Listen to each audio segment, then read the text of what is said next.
Testing 1, 2, 3. Testing.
Down about there, and they'll tell you if they want it down lower.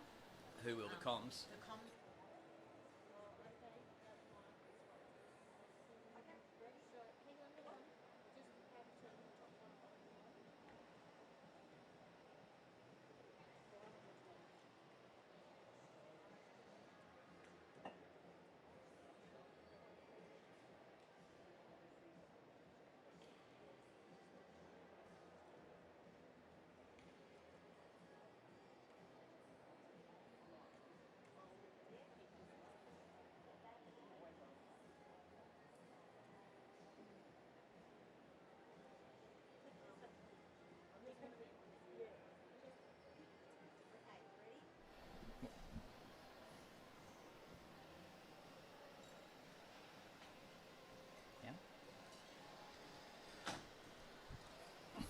Welcome everyone to round 4 of the AMV track series, including the State Keirin Omnium Championships.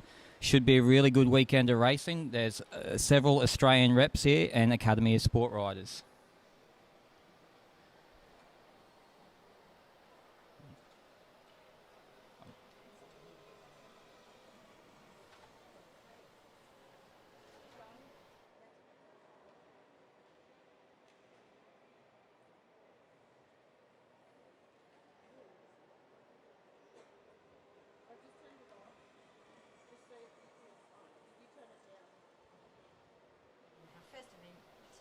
First event is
All right, about to start now. We have our first event, which is the Sprinters Scratch Race. It's 8 laps and an exciting field. It contains some Australian representatives there: Alicia McCaig, Molly McGill, Olivia Wright, Seb Topping, Chloe Moran, Ryan Elliott, Victoria Smith, Josh Nixon, William Emilius, Corey Bodington, Jackie Mangler-Moore, Chris Myatt, Ronan Munro, and Chris Mullins and Sam Gallagher.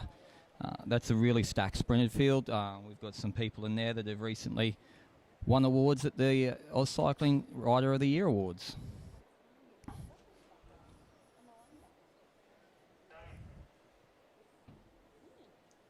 Copy. It's a little mumbly down here, so you have to speak louder and into the microphone. I know you're reading, but try to get your mouth on the microphone. Can do.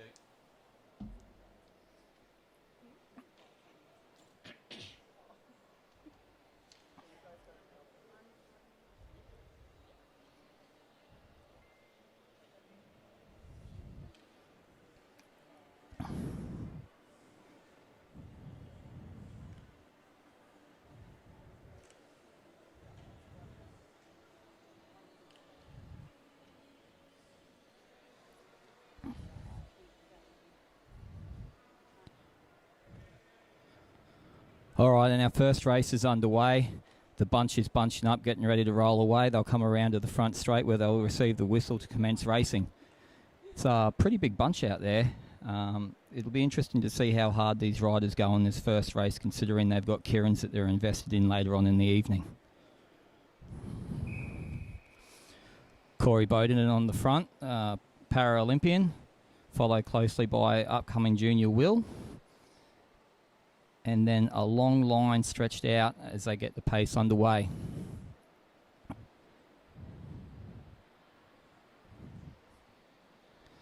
Corey just swinging off the front, giving the front up to Will. Will looks over his shoulder and he's just cruising up the track. No one really wanting to work very hard at the moment. This race will effectively probably be a warm-up for most of these riders. And a very short turn there from Victoria Smith, saving her legs for later. A rider hits the front now. Maybe he's not invested in the Keirins because he's turned the pace up and he's gapped the front of the field. He's actually really turning it on. He hasn't committed to that move. He's swinging up and just letting everyone roll through. It appears to be Jackie Mangler-Moore on the front there. Dials off after a really quick turn. And the Australians swinging up as well. 5 laps to go, so not quite halfway through this race. Nobody really willing to do any turn. As I said earlier, they've got Keirins later in the night, so everyone's just going to save their legs.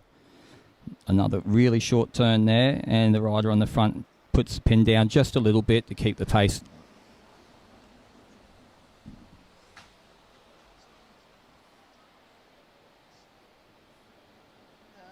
Yeah, infield and outfield. Okay, so they just got to go up a bit. Yep.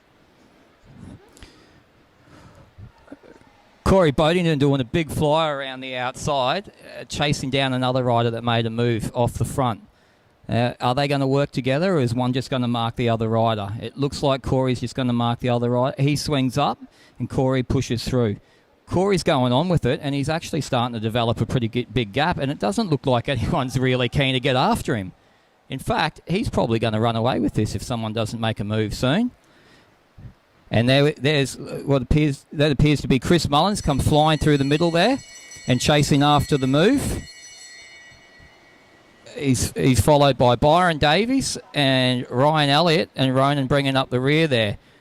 That rider is mowing down Corey really fast, but he's not going to catch him. Corey's going to take this one out with... who was that in second?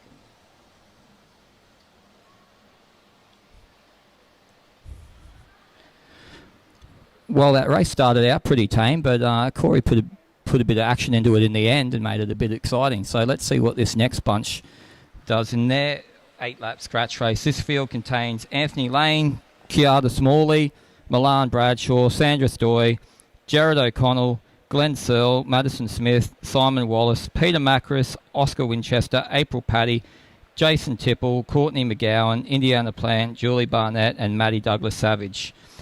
Jared O'Connell's been going really well this track season. I believe he did really well at the Masters World titles, and he's leaned down quite a lot, so it'll be really interesting to see how he goes in amongst some of these younger riders here tonight.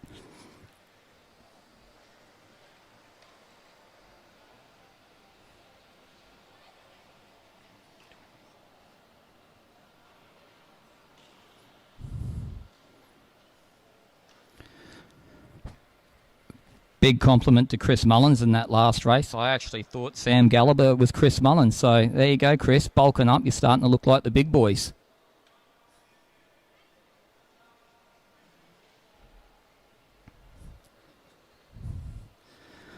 All right, race 2 is underway. It's another fairly big bunch, but not quite as big as the other bunch. I would suggest that half of this field is as well pretty invested in the Keirin, so I don't think we're going to see a crazy race now, more of a warm-up. Maybe someone will try and get a bit cheeky at the end, inspired by Corey Bowden's previous race.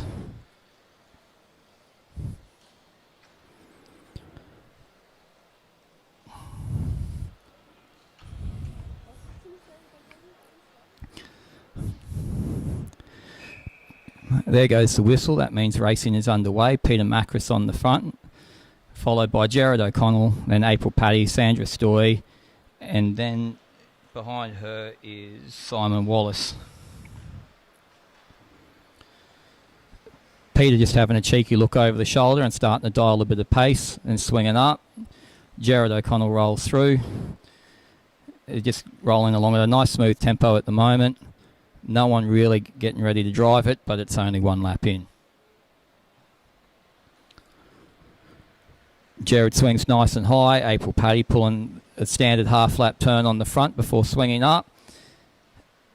And Sandra Stoy's driving the pace on the front now.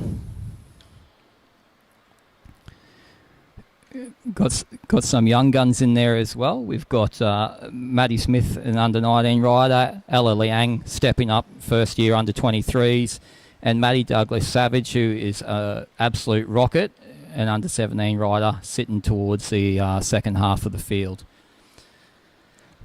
Not much pace on at the moment, not many people wanting to do any turns on the front. Everyone's just swinging up straight away, trying to save their legs, keep themselves out of the wind. Maddie Smith on the front now, followed by Oscar Winchester. About a quarter lap turn and a 20 metre turn from Oscar. Oh no, he's going to stay down. Maddie Douglas Savage follows him straight up. Peter Meares pushes through again, followed by Jared O'Connell and April.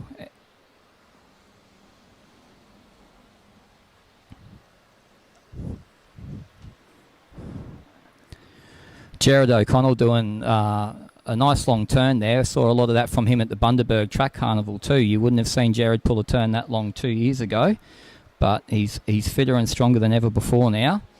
April on the front again, just taking a real short turn. Glenn Searle and Jared O'Connell are now coming up shoulder to shoulder. You can see it's getting to the pointy end of the race. Everyone that wants to be competitive in the sprint is starting to move forward.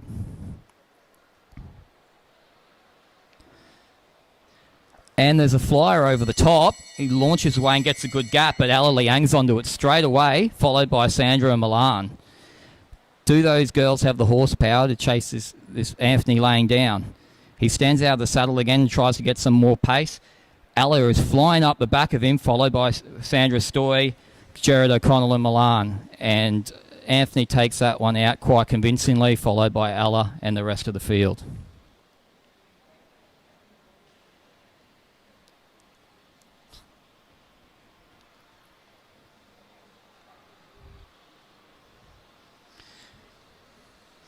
The next event is a graded scratch race. This is not specifically for sprinters, and it's 10 laps.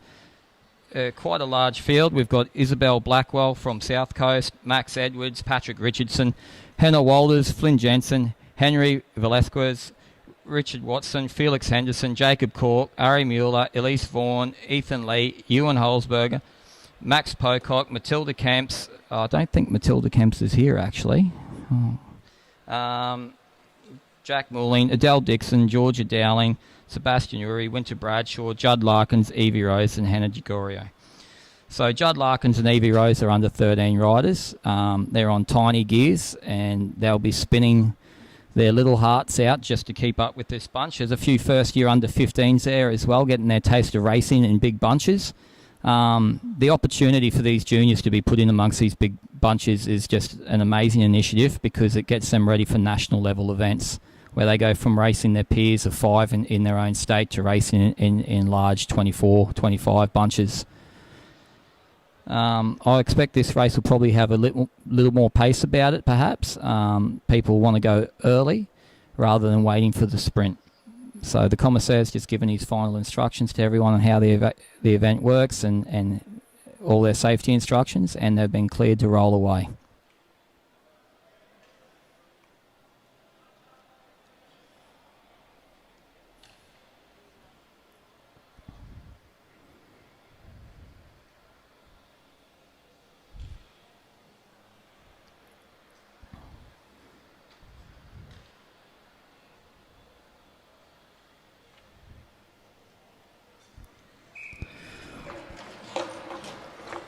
Oh, and there's a crash as the whistle blows and the race commences.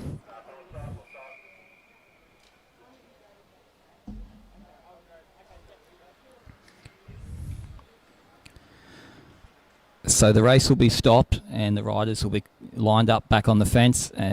Commissaires will check that everyone's okay and their equipment's safe to use.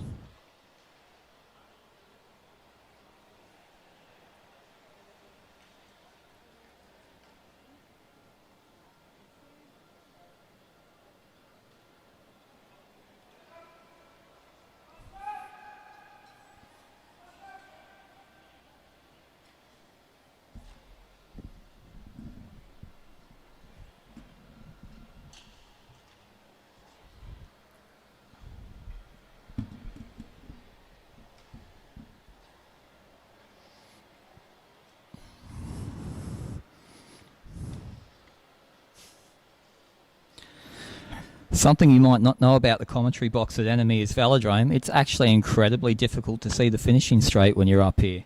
There's a massive bollard in the way, so I can't even tell you what just happened. The riders are reforming on the track. Some people that haven't been on the track in a while might get a little bit nervous, and it's just a simple thing like overlapping wheels, and a touch of wheels here is can have the result we just saw.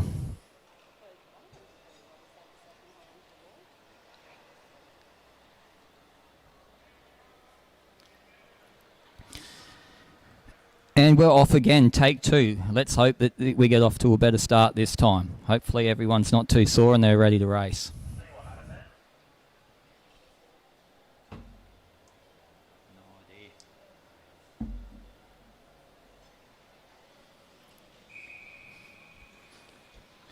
Max Goulder's on the front, covered by Ethan Lee, and then followed by Felix Winter Bradshaw, first year under 15s. Pulling up 4th wheel, quite a strong and zippy little rider. Elise Vaughan behind her, and then Judd Larkin's next wheel. So we've got quite a mixed field here. The back end of the field seems to be having a bit of trouble getting together. It's spread apart. So the pace isn't really on. Everyone should rejoin the race quite safely, and it'll get underway.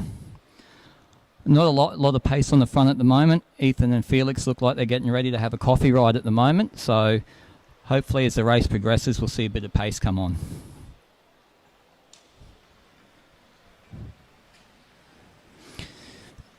Ethan just riding around the outside there, marking the outside of Felix, and Felix sitting there, just both riders happy to just sit on the front. Now there's a bit of an engine coming up the outside there. That looks like Hannah Walters to me.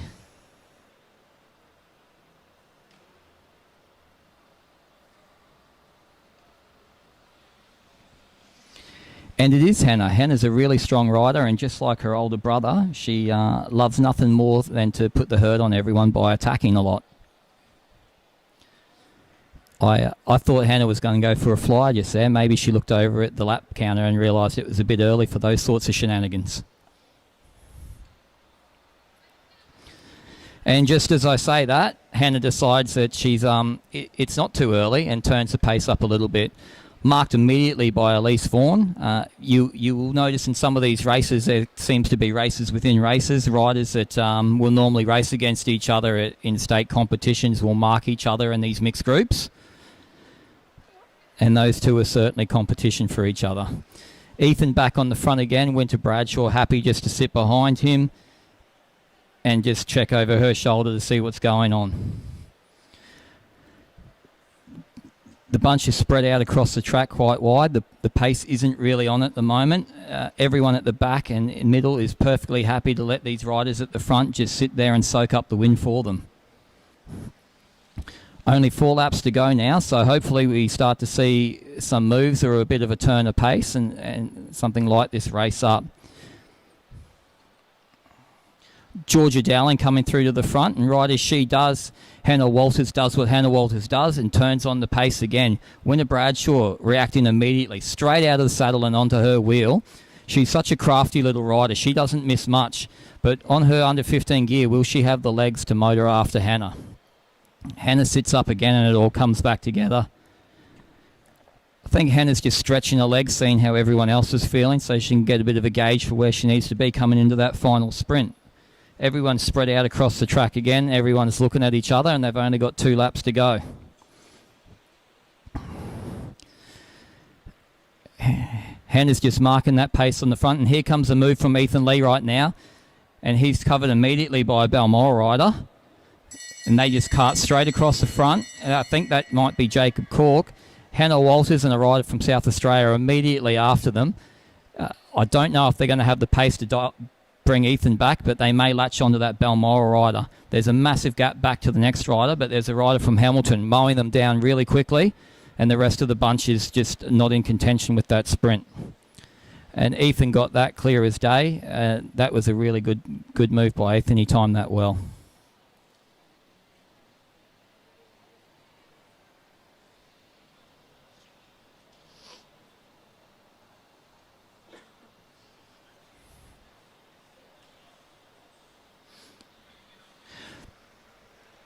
This next graded scratch race is a hitter's field. It'll just be interesting to see how hard they want to go, considering they've got Keirins later tonight, because I know for a lot of the people in these fields, those Keirins are very important, not to mention the State Omnium tomorrow, which will be action-packed. But there are some very fast legs in this field here, and even when they're not given 110%, they move out. So this field contains Cruz Kemps, Sienna Monteith, Isabella Potts, Ollie Jordan, Flynn Larkins, Robert Walker, Hunter Davis, Riley Dixon, Ava Robbins, Stephen Mayman, Cam Franks, Keely Kickvets, Gabriel Tomaz, Bryn Connell, Oliver Uri, Rory Fisk, Harrison Dowling, Harley Bradshaw, Sienna Goulding, Vince Bell, Shane Hendren and Aidan Parslow. As I read out all those names, I'm fairly sure that not all of them are on the track right now.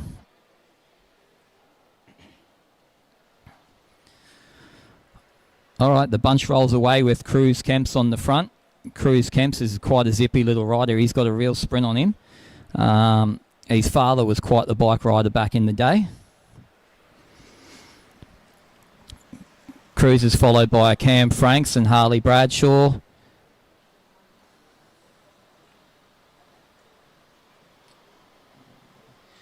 And that's Shane Hendren behind them. I did not know Shane was in Australia at the moment. Shane has been a mechanic for the Queensland team and various other teams throughout the years.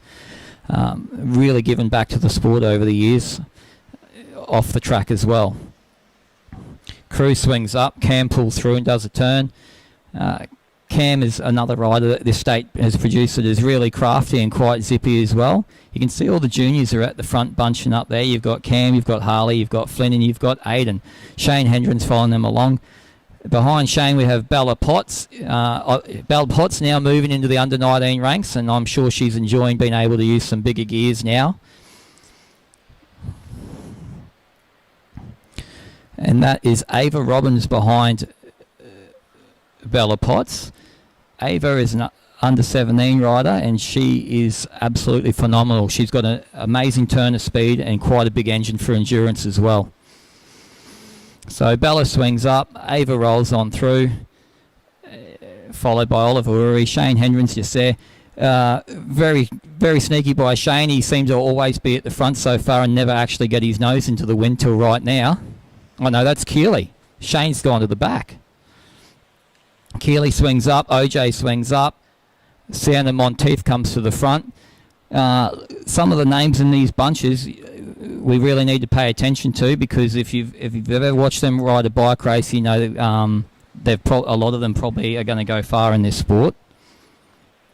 Cruz Kemp sits the front and turns the pace up. He's closely marked by Flynn Larkins.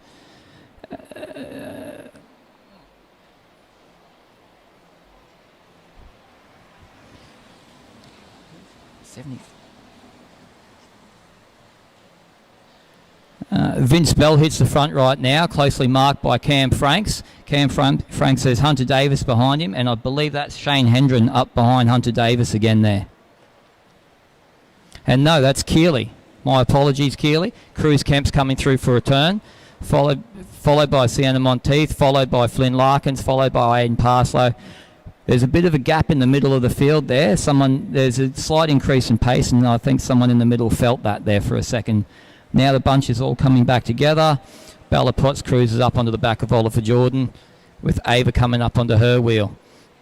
Bella Potts lifts the pace just that little bit, and her, Ava, and Oliver are off the front just like that. Bella slots back in, not wanting to go to the back. Still 6 laps to go on this bike race, so there's no reason to get too excited, but at least we're starting to see some pace out of these riders now. Keely just comes across and the rest of the bunch is there. Everyone's back together.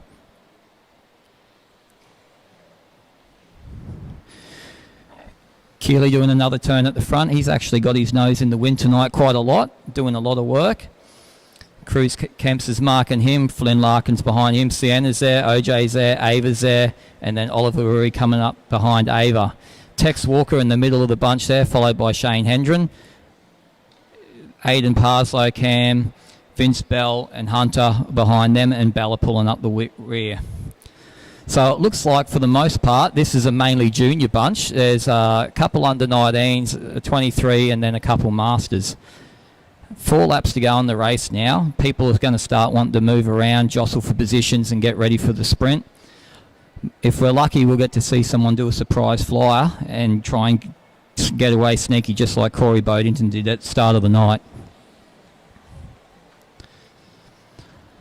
Hunter on the front now, not attacking, just pushing on the pedals a little bit harder, and once again the bunch starts to stretch out and gap starts to form. You've got Hunter on the front, followed by Bella, followed by Keely, Flynn Larkins bridging across, and then Cruz coming up on the back of him, and with that the bunch is all back together. 2 laps to go and they're really starting to stretch out now. Meares Velodrome is a front runner's track, so unless you're lightning fast compared to the rest of the bunch, I would suggest not being at the back this close. And there goes the bell. Keely Kikovics is off the front. Flynn Larkins is trying to get after him, and then Cruz Kemps comes around like a bolt of lightning, just flying across that gap and straight over. Cruz is clearly going to get this. Flynn's just got everyone on his shoulder, and he's trying to stop them from rolling over the top of him. And there it is. Cruz Kemps wins it. Keely in second, followed by Flynn, with the 2 junior women right on Flynn's shoulder.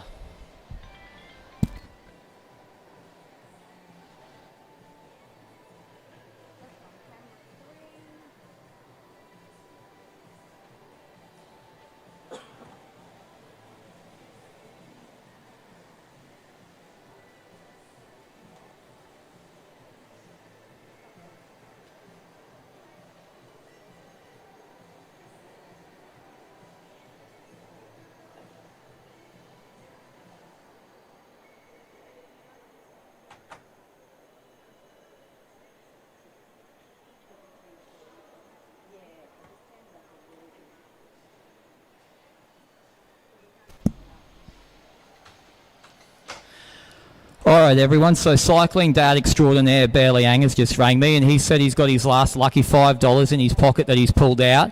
Whoever wins this race is going to get Bear's lucky $5. If that's not inspiration to go after a bike race, I don't know what is.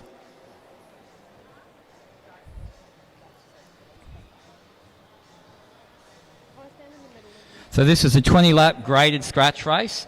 Brad Davis from Bundaberg, Lachlan Walters, Zachary DS, William Holzberger, Andrew Matheson, Cal Bunzeel, Luca Rochi, Jay Dorabune, Felix Crossman, Cameron Tipples, Sam Hilditch, Rowan Hayden-Smith and George Tucker.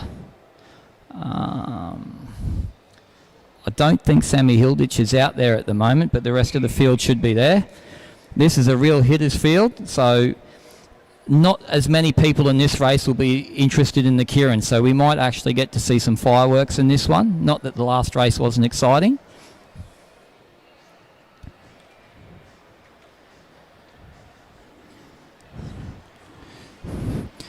The riders just rolling pace line at the moment, taking turns, warming themselves into the race.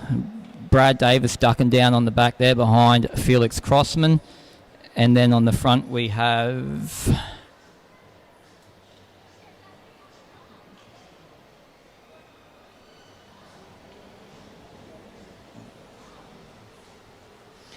Andrew Matheson swings off the front now. Cal pulls through a turn, followed by Jay Dorabune. Cal just gently swings up. Not a lot of pace in this race at the moment. Everyone just rolling their legs into it. We do have 3 days of racing this weekend, which is a lot of racing on track. Track very different from road. You don't need to be out for a long period of time to get absolutely gassed. A 5-minute scratch race can absolutely brutalise you.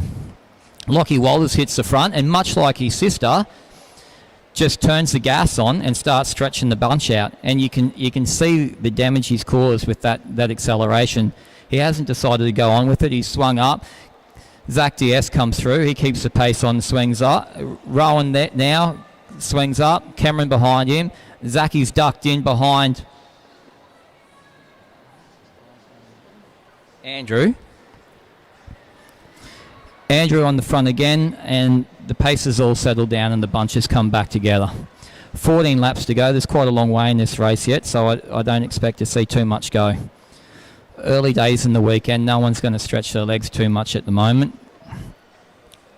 The first scratch race of the weekend tends to be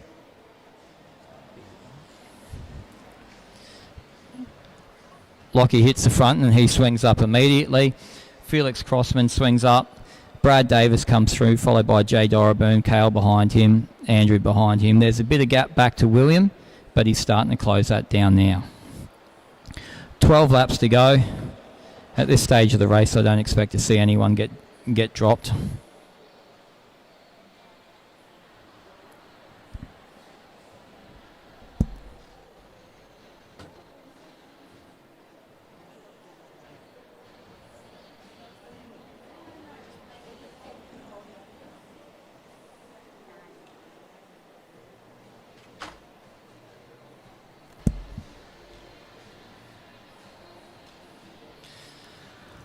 Pace has really come out of this race at the moment. Zach swung up, Rowan swung up, Cam just on the front doing a gentle turn, looking over his shoulder. For some reason I keep going to call Zach DS Cam DS, so I'm sure Cam you can take that as a compliment. Brad Davis on the front again. Everyone just rolling, short rolling turns at the moment. Jay Dorabune on the front again. No one looking particularly excited to make a move with this race at the moment. Andrew on the front again, followed by Cale, followed by William.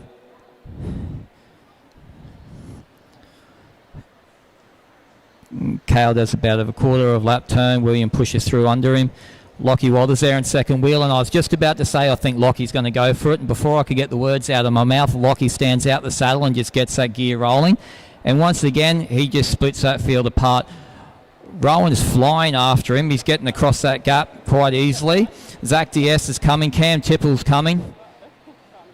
Can they get across to Rowan? He's got a good turn of pace. He's put the gap into Lockie now.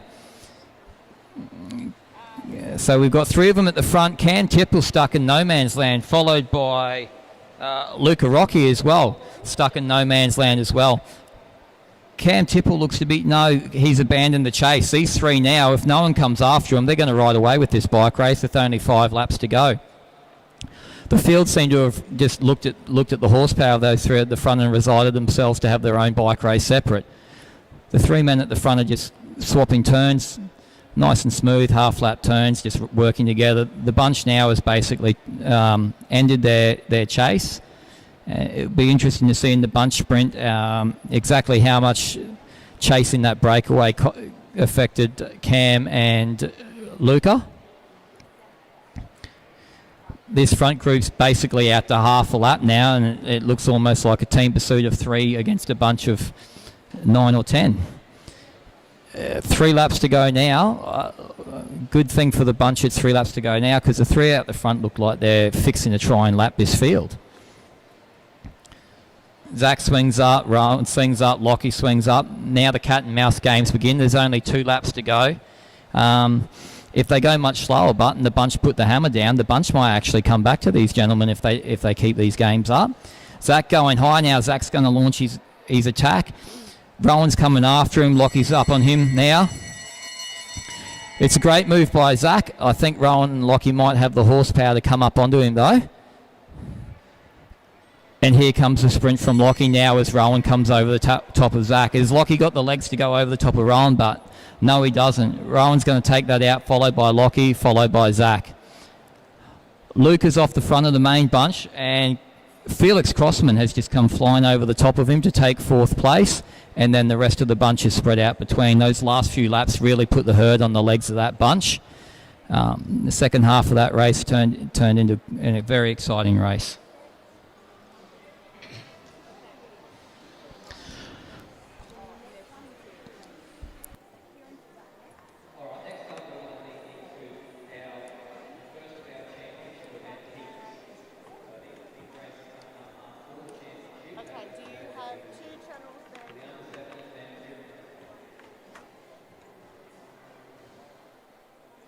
And can you flick it to 1?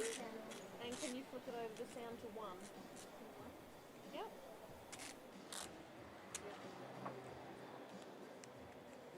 No, that's right. It's just that you've got 2 channels and this one only has 1, so you can only hear it out of the left. Yep. It's this one. No,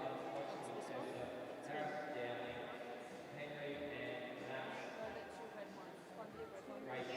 Push your red. Yep. No, that's okay. The camera's... Oh, no, the scoreboard. No scoreboard. Hey, oh no, I knew. We saw the race. Okay.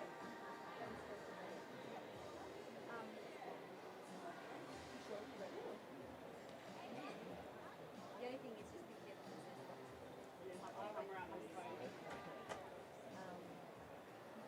But you can break.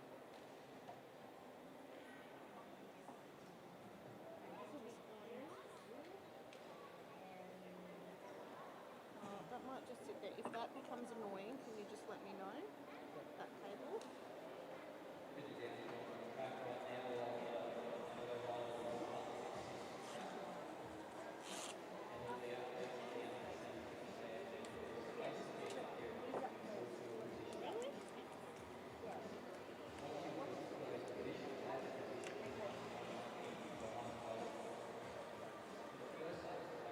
Felix up?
So when those boys decided to go at the front there, Cruz and Oscar, they really went. They turned on the afterburners and flew to that finish line. You can see the riders behind them just decided that they were going to conserve their energy for the repecharges and just turn the pace off and made it to the finish line.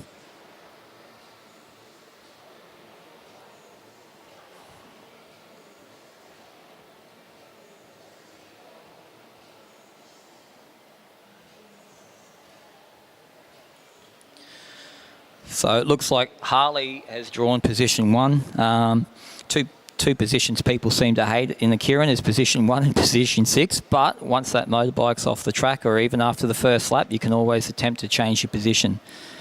Having said that, if you've drawn the bike and you pull away from the bike and no one else wants to take it, you must reclaim the motorbike. The bike rolls around now.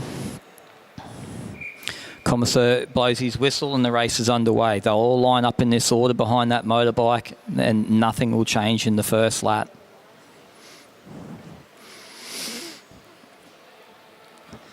Anyone heavily invested in the Keirins, this first lap will be basically a bunch of nerves and the final thoughts about what they're going to do goes through their head as they settle into the pace behind the motorbike and start watching each other.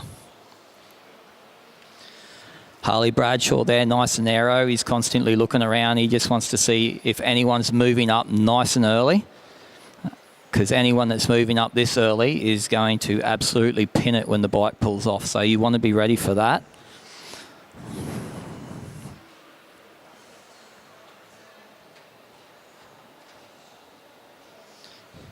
Hunter Davis at the back of this bunch.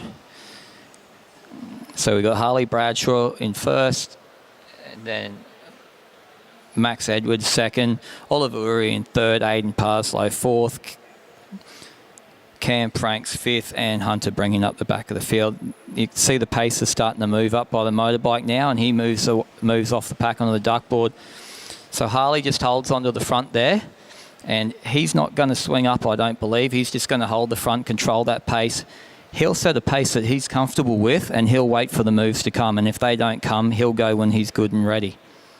We can see a bit of jostling there. Max Edwards has swung up and he's moving towards the back, leading Oliver Uri to come up and just start to move up onto Harley's hip. Harley looks around, he sees a move now and he stands out the saddle. Oliver Uri's going for it. He's marked closely by Cam and Aidan. And Cam is coming around the outside now. They're coming up to the bell lap and Cam hits the front, turns on the afterburners and he goes for it. Hunter, Cam and Aidan swarm over the top of Oliver Uri. Harley Bradshaw is coming up onto Oliver Uri and then Cam's just on the front there. He's driving the pace. Aidan's coming up, pushing at it now, I think, and Aidan gets there over Cam. Hunter Davis in third. So those first two riders go through. They don't have to worry about the repecharge.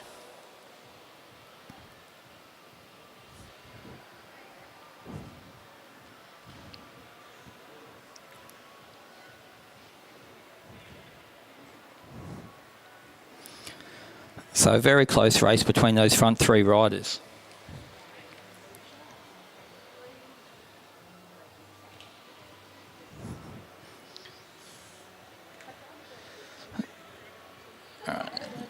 Next heat coming up onto the track now is Oliver Jordan, Riley Dixon, Bryn McDonald, Vince Bell, Flynn Jensen, Jacob Cork and Jack Morling.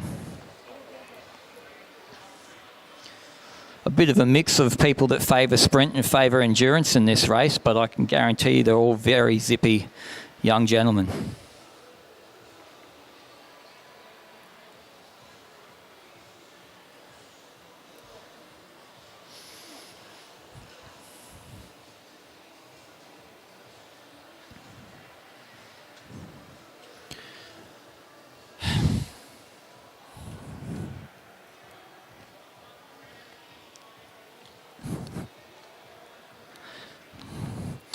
Commissar has finished giving the instructions to riders. They're going to roll around and line up on the fence in the order that they've drawn, as per all the previous races. These heats are always very interesting because the riders want to make sure they qualify for the final, but they also don't want to expend too much energy doing it. So they try to temper their ride and make sure they don't expend the littlest amount of energy as possible while also qualifying for the next round. Sometimes what can happen, Bud, is people can take it a little bit easy and surprise, surprise at the line, their competition rolls over the top of them and they find themselves riding a repechage. The bike's on its way around now, coming up.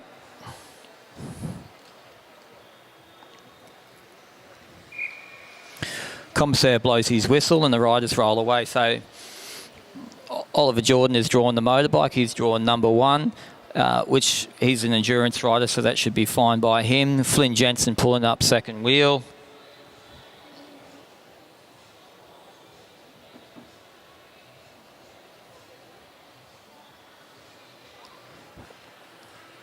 Bryn McDonald in third wheel there, Jack Morling in fourth, followed by Vince Bell and then Riley Dixon at the back.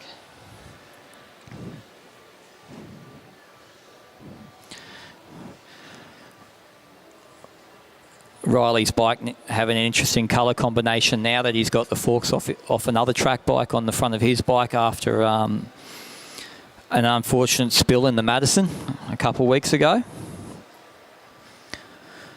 So the bike's starting to move the pace up now. Riley Dixon's starting to move up around the outside, which once one lap's done, you're allowed to change your position. Very smart move there if you're on sixth wheel in a field like this and you want to qualify to move up closer to the front. The Meares Velodrome is what's known as a front runner's track, so it is very hard to come around on this track because the straights are so short. OJ surrenders his front. Flynn Jensen swings up. The whole bunch swings up. Jack Morling just rolls through. He kind of looks at them as if to say, are we having a bike race, guys? And then he swings up as well. 2 laps to go now, and Jack Morling's actually got quite a big gap to these guys. They're all watching each other. Got to be careful in these situations. You should never underestimate your competition. If you give them too much ground, they will take it. All right, now we see the move come from OJ. He's absolutely pinning it. He's not mucking around. He doesn't want to ride a repechage. He wants to get straight through to the next round. OJ driving the pace of the front. He's marked by Flynn Jensen. Riley Dixon coming up the back of Flynn Jensen and OJ. They all swarm around Jack Morling.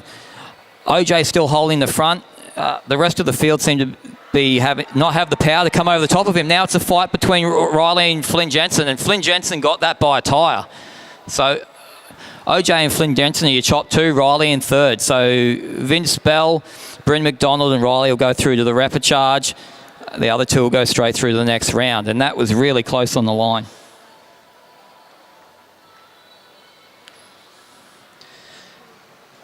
And that is all the under-17 men's Keirin heats we have for now. Now we're moving into the under-19 men, so the first of the big gear races. You'll notice the equipment's entirely different from the under-17 men to the under-19 men. They can ride disc wheels, they can ride carbon limited spoke front wheels, and the style of racing will be completely different. Gearing will change how they ride these races and what you see when the race is underway.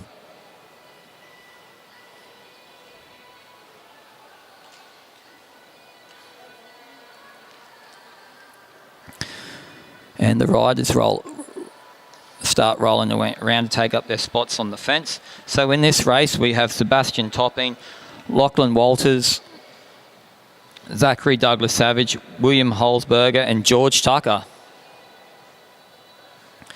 George Tucker just moving up into his first year under 19s. I'm not quite sure whether he's a sprint rider or an endurance rider anymore, but he can certainly do both very well.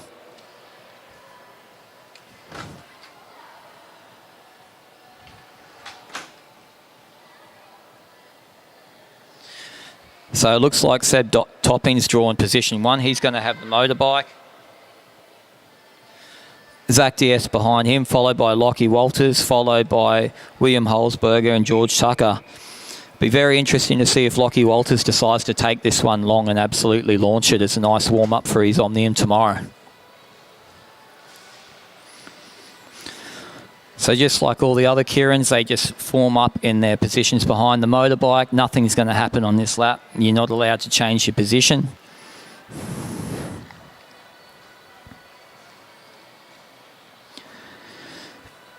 this race is a heat, but it should be actually a very fast heat. That the last lap will absolutely fly.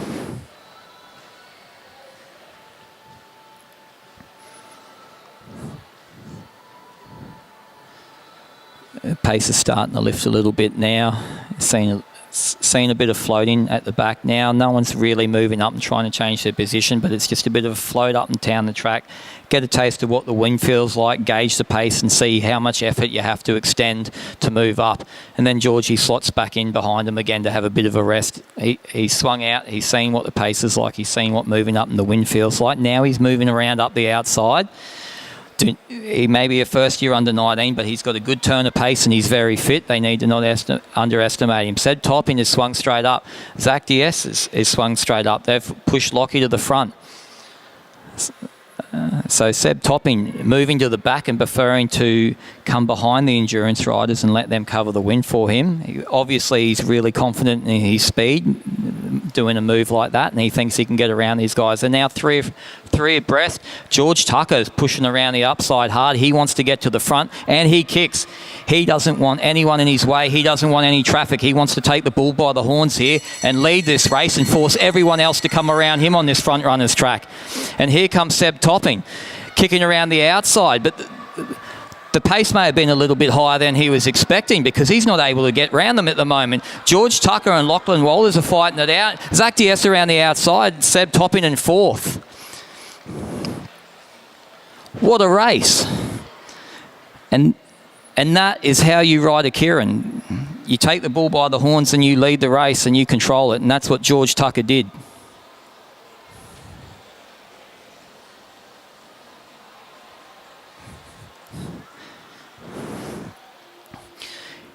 You can see in these races now with the bigger gears, they do that wind a lot earlier. They stand up and they get moving. They just build and build and build, and then they kick off.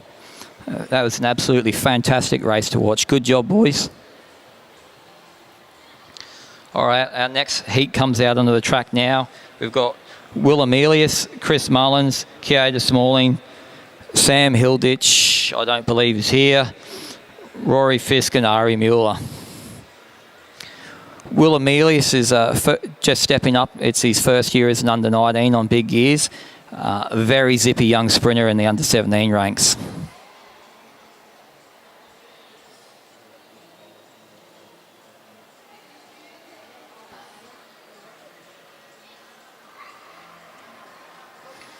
So again, they line up in the fence. They've all drawn for their positions.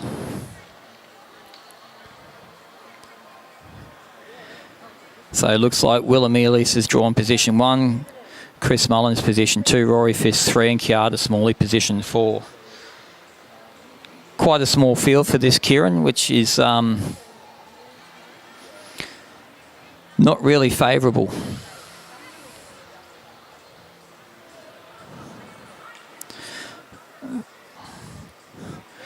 So this should be an interesting bike race. The two riders at the front, the more experienced of this bunch. The two riders at the rear, relatively new to the sport. So I'm sure this is going to be fantastic for them this weekend. A lot of racing and a lot of learning. The bike's on its way now.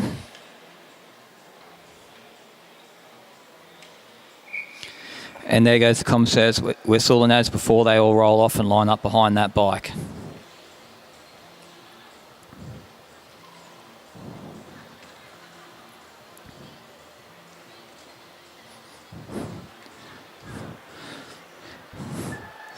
It's really funny looking at some of these under-19 men once they've stepped up into the ranks. You saw them a year ago as an under-17, and they were still built like 13-year-olds, and then 6 months of training to be a sprinter in under-19s, and their legs have basically tripled in size.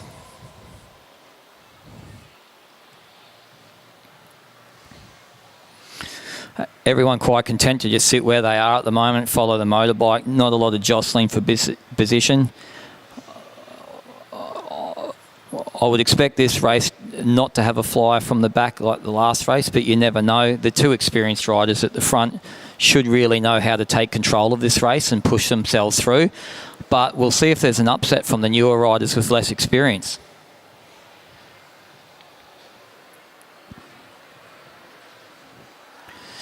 motorbike starting to dial up its last bit of speed before it pulls off now.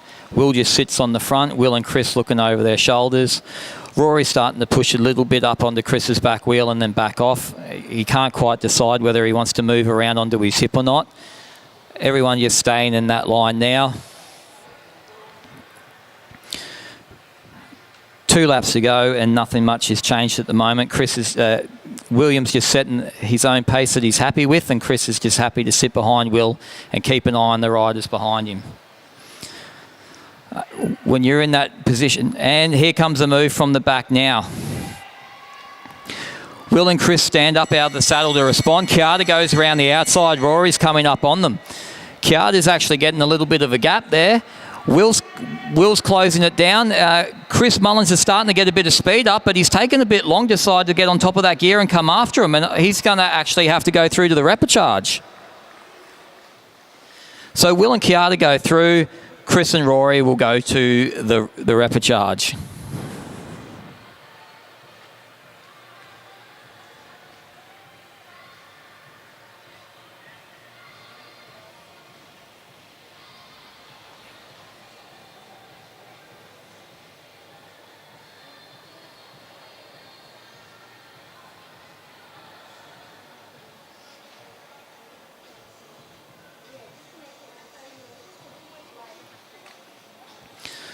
All right, now we're into the elite women. I actually thought it was under 19 women because I saw Victoria Smith up there, but she's actually an elite woman now.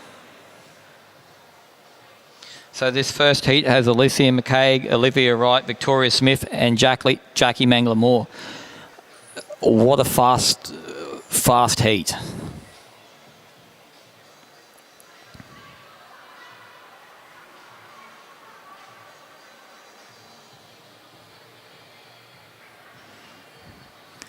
The rider's rolling away now. It looks like Olivia's drawn number 1, Jackie's drawn number 2, Vic Smith has drawn number 3, and Alicia number 4.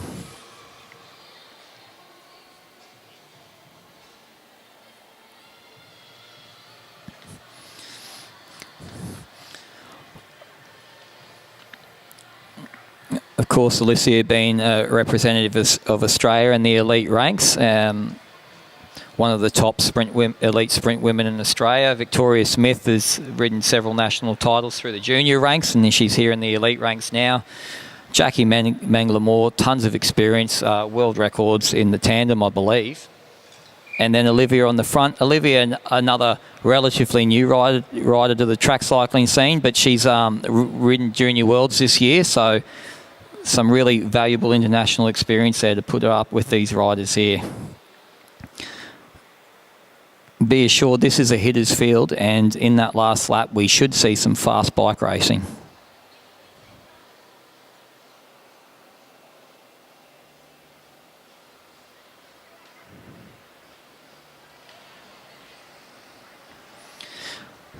All right, so they all just stay in their positions now. Olivia, you can see constantly looking over her shoulder, and if I had Jackie Mangler-Moore, Victoria Smith and Alicia behind me, I'd be looking too, because you know they're going to be coming like thunder. Another lap to go behind the motorbike as the pace just slowly ramps up now. Starting to see a bit of movement, a bit of looking around. Everyone looking. The first 3 riders, I think, are all going to be looking over their shoulder, wondering where Alicia is coming from. It's just a question of whether they wait for Alicia to go and try and follow her, or whether they take the race by the horns and dictate the pace themselves. So Olivia lifts the pace a little bit there. Jackie just moves up on the outside on her hip. Vic moves in underneath them, and Alicia coming up the back. Jackie's out the saddle now, making them lifting the pace up, trying to get to the front. Jackie wants to take control of this bike race and be in the front. She doesn't want any traffic. And here goes Alicia around the outside, and she just stands out the saddle and kicks. And look at the power when she goes. She just puts the hammer down and goes. Jackie coming after her with everything she's got. Victoria and Olivia just trying to hang on to Jackie's back wheel while Jackie motors along after Alicia. The gap between Alicia and Jackie is coming down ever so slightly, but they're not going to get there. Alicia will take this one out comfortably, and I expect Jackie to take second. So Alicia and Jackie go through. The other girls...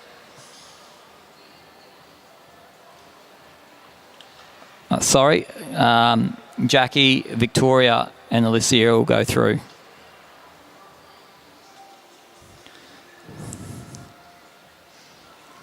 And once again, you see there, the riders that don't hide and just take the race by the horns and pin it in the Keirin are the riders that have the success.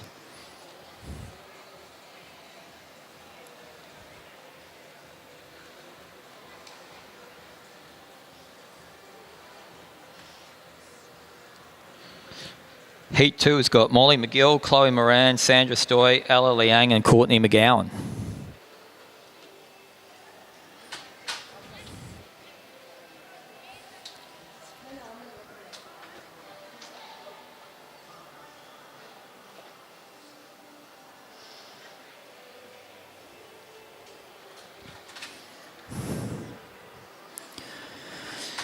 So it looks like Sandra Stoy is drawn the motorbike, so she's got position 1, followed by an Australian rider, followed by Ella Liang QAS, followed by another Australian rider.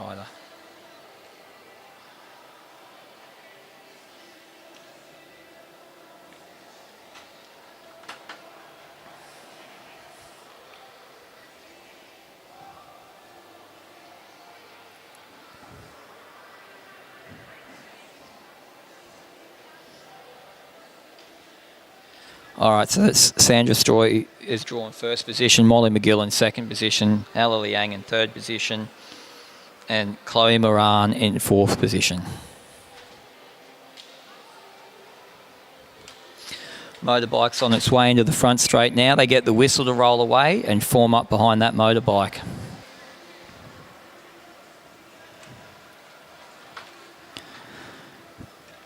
What a treat these fields are in these Keirin races here.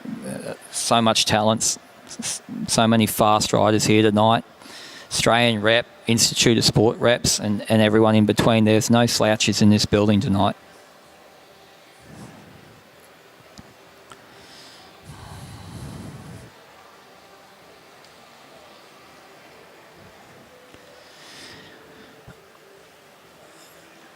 So the bike just slowly building up the pace again. Not a lot happening. Sandra's starting to look around a little bit to see where these riders are coming from. Sandra Stoy has got a good turn of speed too, so she's not to be underestimated there. But you would think the Australian riders should be able to take hold of this race and dictate terms. Pace is starting to lift now. When the bike comes around again, it'll come up from the track, and then we'll see if anyone's eager to get to it straight away or whether they're going to leave it to a nice short sprint. Bike comes off the track.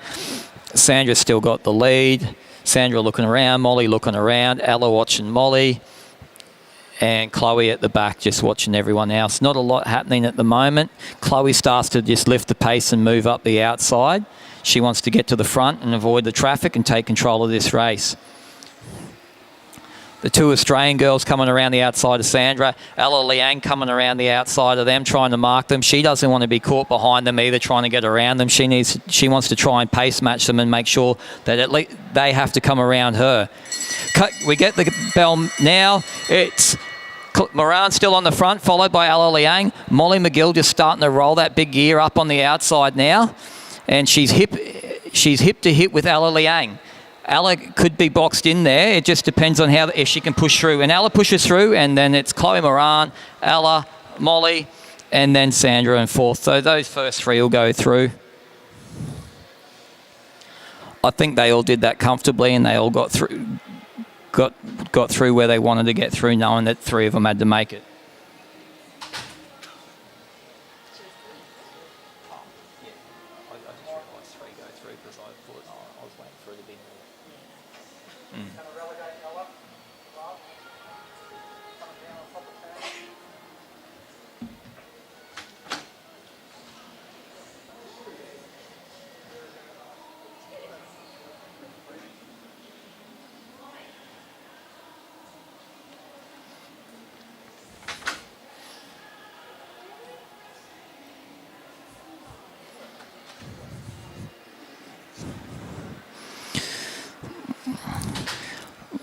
There looks to be a bit of a brisk discussion down in the infield between some of the commissaires at the moment, so they might have seen something in that race that they weren't quite happy with. For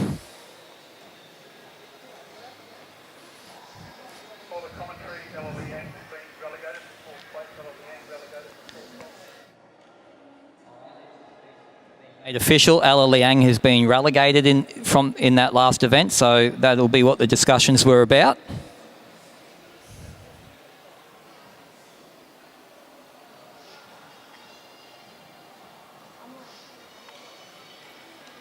So now we're into the Masters. Masters 2 to 5 Keirin. So this first heat has Andrew Matheson, Chris Myatt, Luca Roshi, Bo Hanlon and Peter Meares.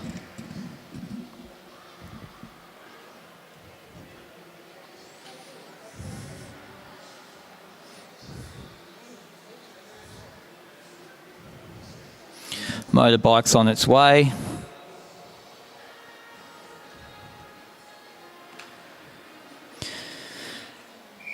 And there's the whistle. They roll away and form up in their drawn positions.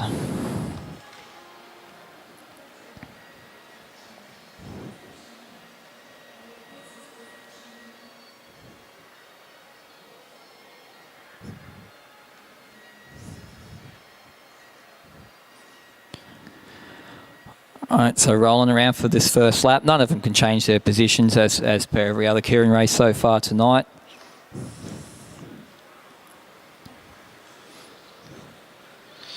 So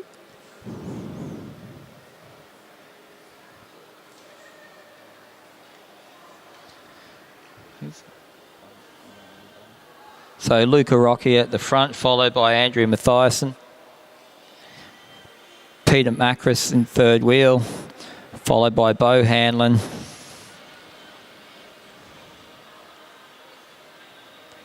And Chris Myatt.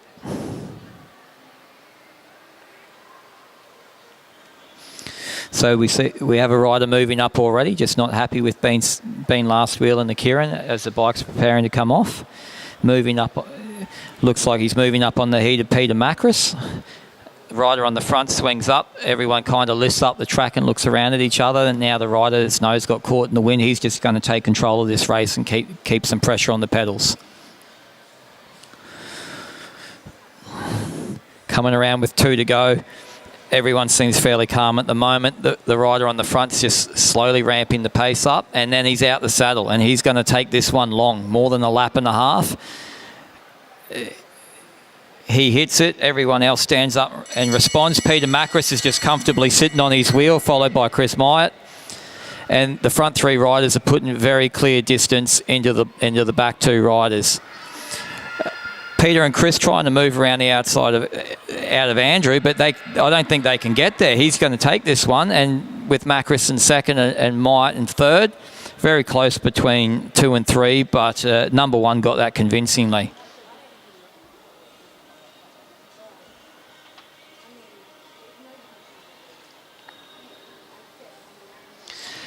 Heat 2 of the Masters Keirin heats has Bradley Davis, Anthony Lane, Simon Wallace, Jason Tipple and Ewan Holzberger.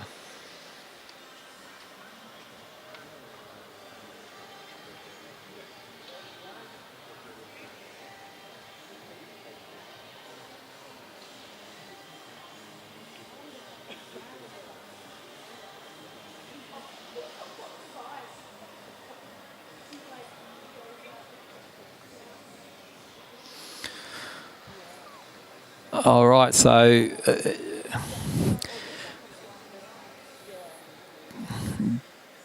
Dan, the commissaire, giving the instructions to the riders on the fence. Good to see some fresh commissaires coming in to track racing. Hopefully we see more of it and the other commissaires can get some rest between rounds.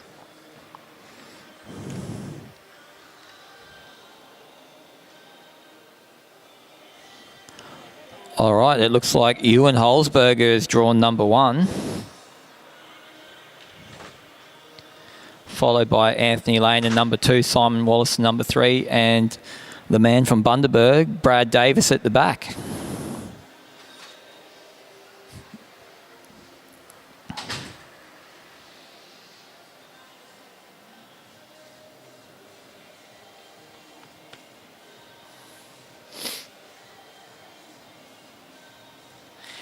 Big smile on Ewan's face there. He's really happy to have drawn position 1 in this Keirin, I feel.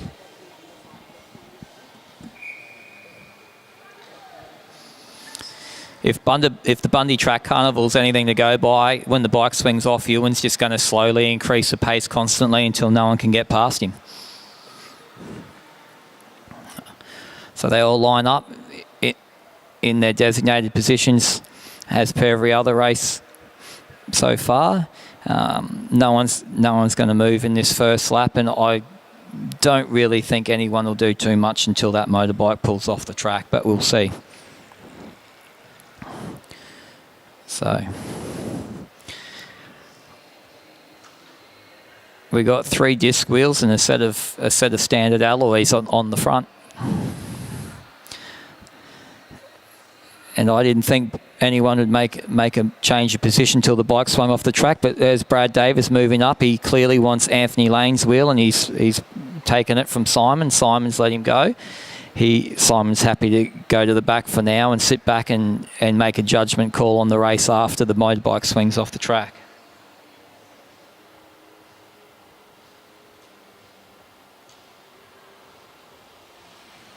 And the bike's off, and Ewan just stays on the front. He runs up near that red band, just looking over his shoulder. Anthony Lane looking over for him. He's probably waiting for Brad Davis to launch. Simon just following Brad. And here we go. Brad's out of the saddle. He's looking, when he sits back down, he was just chest in the waters. But now Simon's going to go for it, and he's going to go for it properly. Simon takes the front, and he just puts the hammer down. Anthony coming after Simon, and Brad on Anthony's wheel. They're coming around to get the bell now, and Simon's still got full control of this race, but Anthony's starting to put the hammer down and move around the outside of Simon. And Simon just puts the pedals down again. I don't know what's happened with Anthony there, but he seems to have turned the gas off, and now Brad is pushed through, and he's coming up around the outside of Simon. Brad got Simon just on the line, but they both soft pedaled that one through, and Anthony come up for third.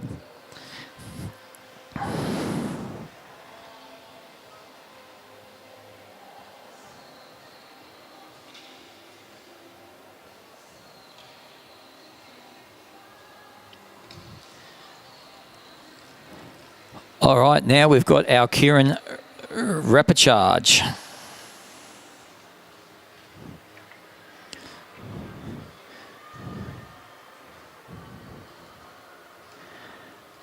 So I can see in this first repecharge, I can see Harley Bradshaw, Jack Mooling, Riley Dixon, Harrison Dowling, Hunter Davis, and Max Pocock. So it looks like young Max has drawn position 1, Harley 2, Jack 3, Riley 4th, Harry 5th, and Hunter 6th. I would expect to see Riley and Harry try to adjust their positions fairly early in this race, but we'll see what happens.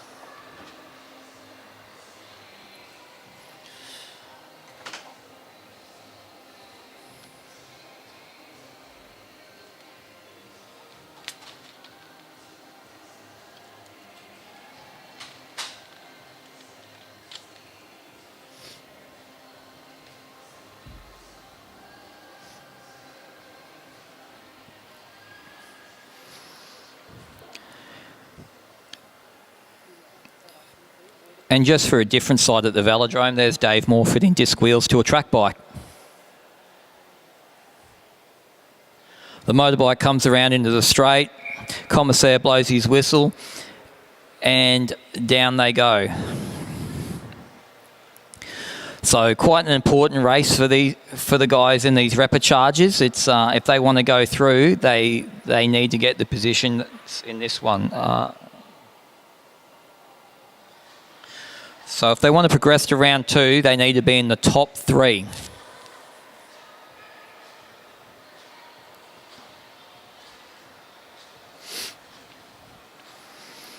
Everyone just happy to stay in their positions for now. It won't be too long before we actually see a bit of jostling going on and people trying to get into a different position.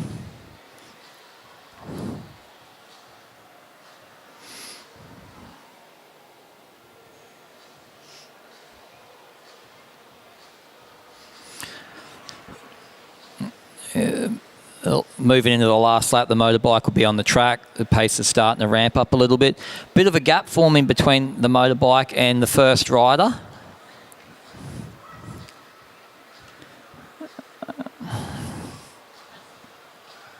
So the bike's coming off the track now.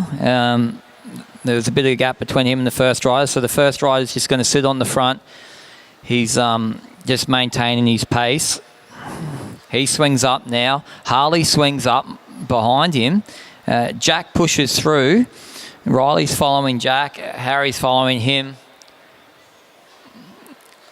Harley and Max go to the back of the bunch.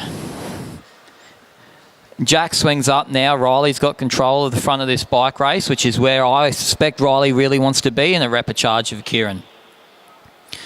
No moves really happening at the moment. Hunter stands up but doesn't go anywhere with it. And now Riley kicks. He's taking control of the front of this race and he's out the saddle and he's just punching it.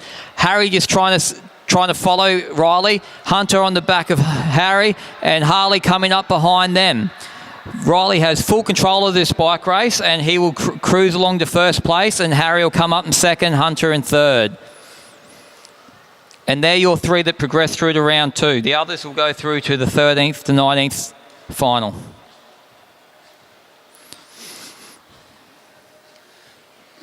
A very consistent pattern at the Velodrome tonight in these Keirins. Whoever takes control of the front of that bunch is generally the one to qualify.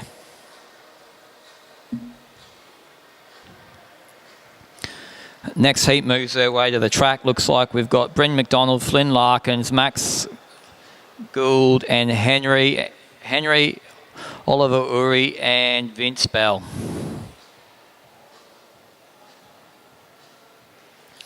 So all these riders will be aware that they need to be in the top three if they want to progress through. Maybe some butterflies in the stomach. Everyone really wants to progress through to round two. So it'll be interesting to see if riders use the same tactics they used in the heats or if they decide to mix it up and try something different. If it didn't work for these riders in the heats, it might be worth trying something different in this one and seeing how you go. There's nothing to lose in the repechage except progressing forward. All right, so it looks like Max has drawn number one, Larkins has drawn number two, McDonald number three, Oliver Uri number four, Henry 5, and Vince Bell 6. So I expect we'll see a bit of jostling in this one once the bike is off and people towards the back wanting to move forward rather than being at the back on the front runners track. Especially in the under-17 men's when all their gearing is restricted to the exact same rollout and it becomes a cadence race.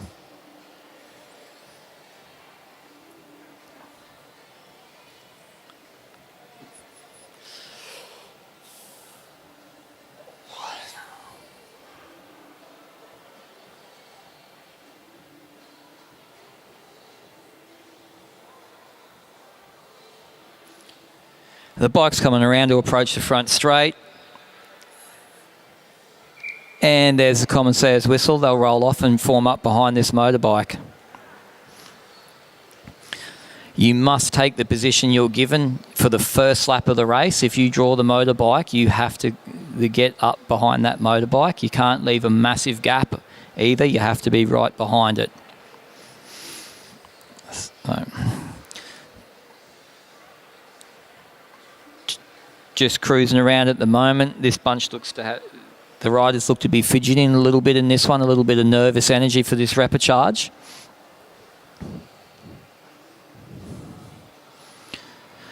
No one really looking around or wondering if anyone's moving yet. Everyone's just content to just sit there, watch the rider in front of them and cruise along.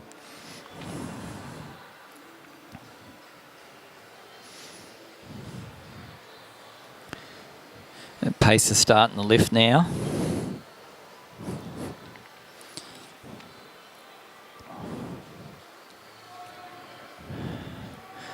Rider number 1 practicing being aerodynamic. Rider number 2 starting to flick his head around and see if there's any riders thrusting towards the front.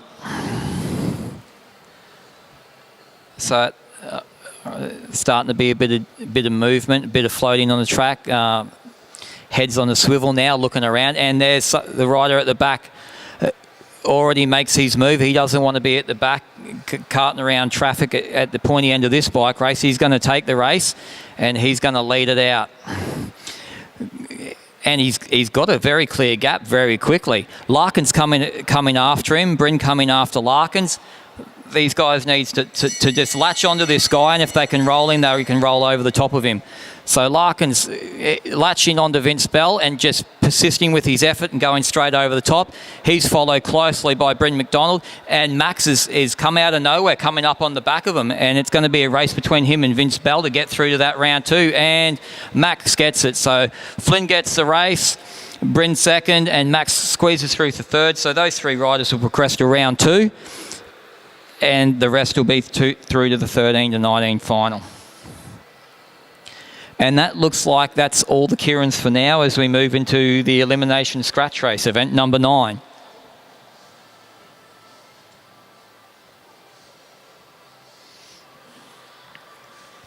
So this is a 15-lap elimination scratch. So basically the race starts out as a scratch race, and then there'll be a bell. Once that bell goes, a rider will be eliminated every lap till the bell rings again. And when that bell rings again, it turns back into a conventional scratch race. Now, when riders are getting eliminated, they are judged by the back of their rear wheel. So often you'll see a rider, especially when they're getting a bit tired, their front wheel will hit the line, they think they're in, and they back off, and someone who just keeps pushing the pace will actually stay in, and they will be out.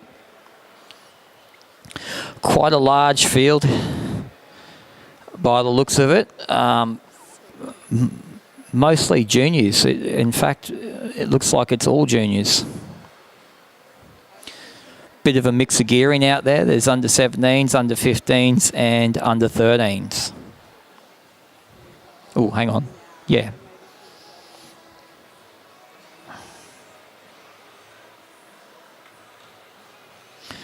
So some of the riders that did the Keirins are noticeably absent from this race, and can't really blame them for that. They've just done 2 Keirins.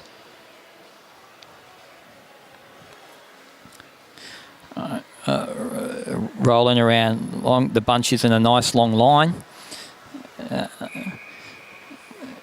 And that's the whistle. The race is underway. So we have Hannah Walters on the front with Georgia Dowling behind her. I think Hannah will be perfectly content to just sit at the front until the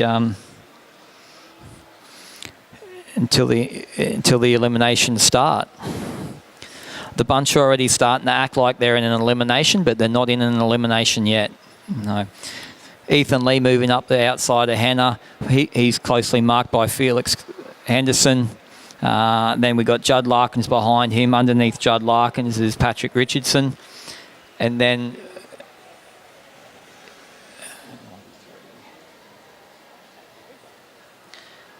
we've got Henry out there as well. A bit of movement you can see. Now Judd's now behind Henry. Henry was behind him. He's moving up around the outside. He doesn't want to be caught down the bottom with nowhere to go. And there's the bell. So now one rider's going to be eliminated every lap. So for now, the front of the bunch and the middle of the bunch is in no real danger. It's just the riders at the back. And that looks like Isla Tonkinson's going to be in a bit of danger there. She's trying to push back, but once she reaches the back of that bunch, and she will be out. 1-3-1-1-3.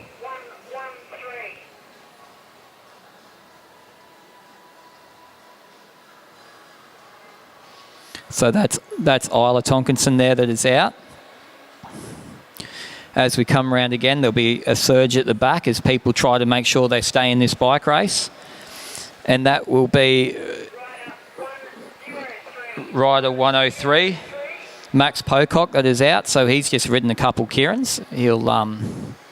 He'll be tired. I'm not sure if he realises that he's out of the bike race now. So Evie Rose Henderson Cunnington in danger at the back of the bike race right there. She's trying to push up on the outside, and it looks like she does. And that is Elise Vaughan that's been eliminated from the race at the moment, and the bottom is fraught with danger unless you're on the front. You literally just run out of anywhere to go. You can't run up that blue band because you're technically off the track, and that will get you relegated. All right, they come around again for another elimination now, and that looks like Hannah. And that was Hannah was eliminated there.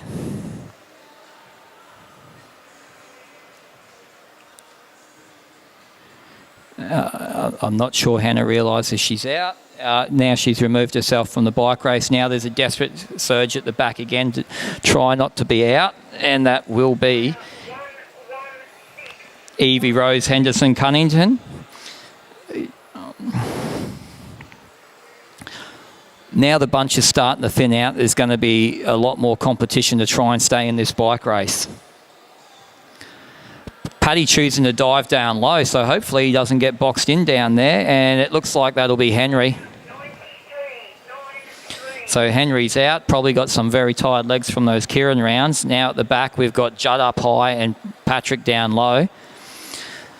So Patrick's going to have to go around the outside or surge to the bottom and hope he doesn't get boxed in. Judd pushes around the outside, and Patrick will be eliminated. It looked like Patrick realised where he'd positioned himself and just resigned himself to the fact that he was going to be out on that one. Now we've got little young Sebastian Uri at the back there. Is he going to do a big surge around Judd, and is he going to have the legs to bridge that at the last minute?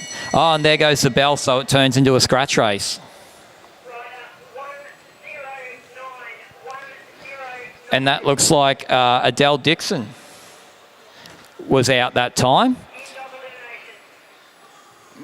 The elimination portion of the race has now ended, and we're into a scratch race.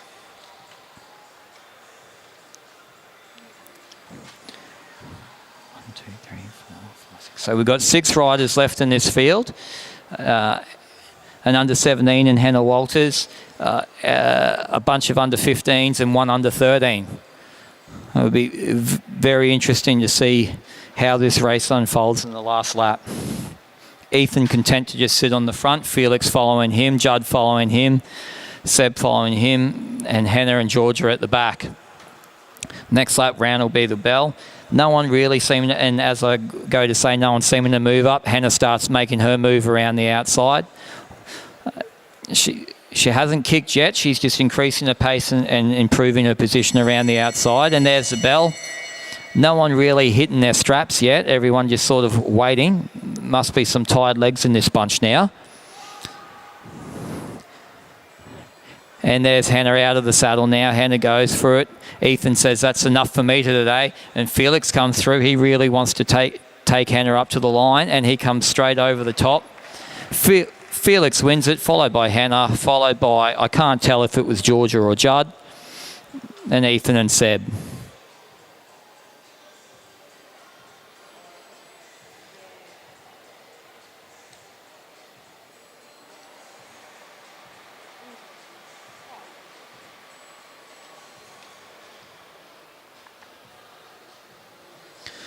So we'll have another elimination scratch race next. That one will be 20 laps instead of 15.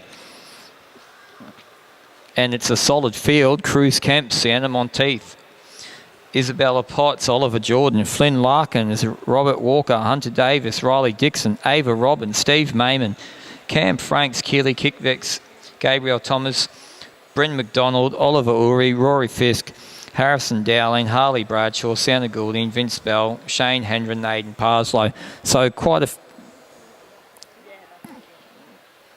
few names in that field have just ridden a few Keirins, and there might be some tired legs out there that haven't quite recovered from those Keirins, which will give the rest of the field a bit of a chance to take this race.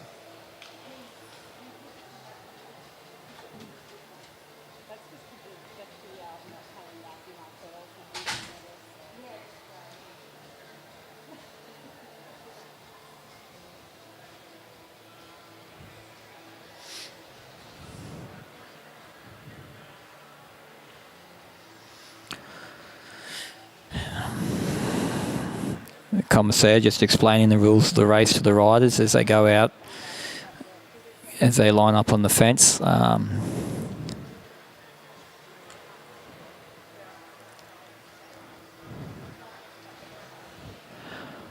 Looks like a massively reduced field. Obviously, riders are either tired from the Keirin or saving themselves for the next round of the Keirin. Obviously, to a lot of the athletes, the championship events take priority over the normal round events, so they'll just save their legs. So this is going to be a much smaller race.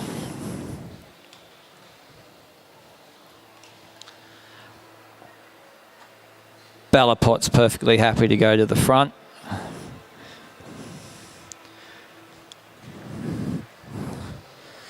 Standing out in that Women's Cycling Development Initiative kit. A great local women's team that have done a lot for a lot of young female athletes in the sport of cycling in Queensland and in Australia. A really great initiative, so shout out to them. So Vince Bell's sitting up on the outside of Ballapot's at the moment. Rory Fisk on the inside with Oscar Winchester on the outside, and then Steve Mayman and Keely Kickvets behind them. Harley Bradshaw, Mark and Steve Mayman, then Shane Hendren at the back.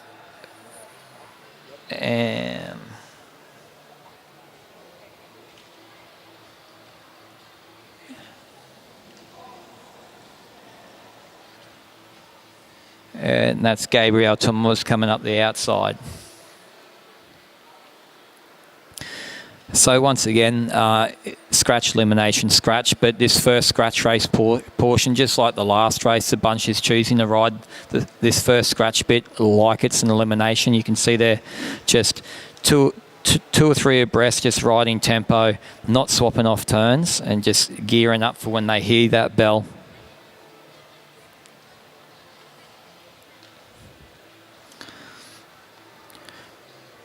It's actually, it's a relatively decent tempo they're holding there too. So if you've just done a couple Keirins, I imagine you're probably feeling uncomfortable already.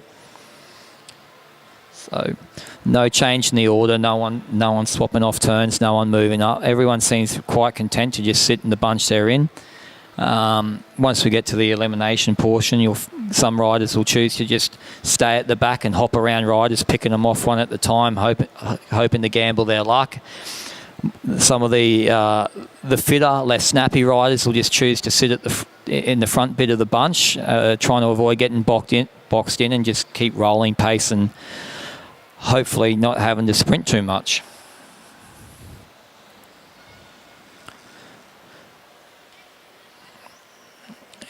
So rolling for quite a while now. Still no real change. Shane Hendren hanging around the back. Gabrielle starting to move up around the outside. She's obviously expecting the bell to go fairly soon.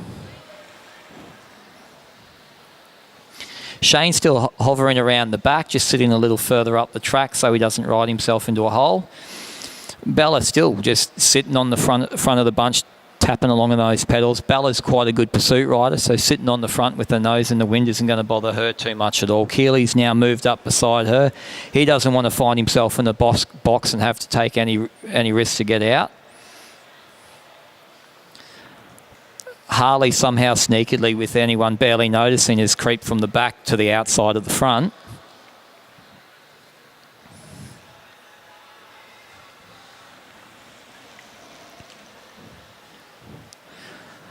It's looking like a pretty good tempo ride out there at the moment. Be interesting to see how things go once that bell rings. And now Keely's taken over the front altogether. Bella happy to just let him slot in there and let herself have a rest for now. Harley coming over as well, trying to mark Keely. Not a bad position to be in. Keely's quite strong. It's a reliable wheel. The pace is starting to come on a little bit now. They've gone from that two abreast. They're strung out in one long line. So Keely looks like he might actually be putting a bit of hurt on this bunch here with the tempo he's choosing to pedal.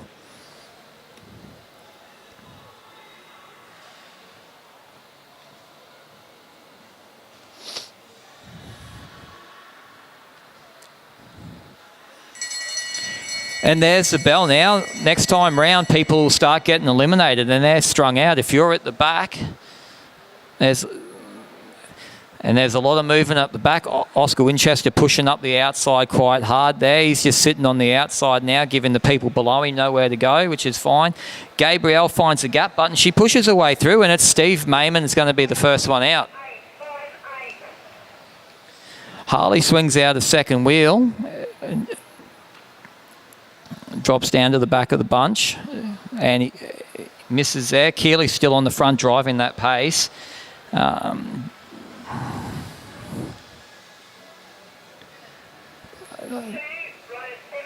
Harley Bradshaw eliminated there. Oscar Winchester looking like he's had enough of this race already. So Oscar will be the next one out. The pace has been too much for him right now. Keely's on the front just pushing that pace.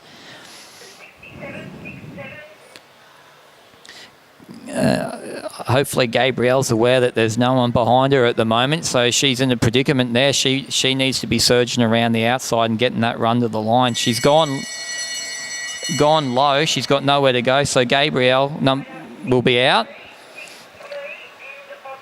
and the elimination's done. So Gabrielle not realising she's eliminated from this race at the moment.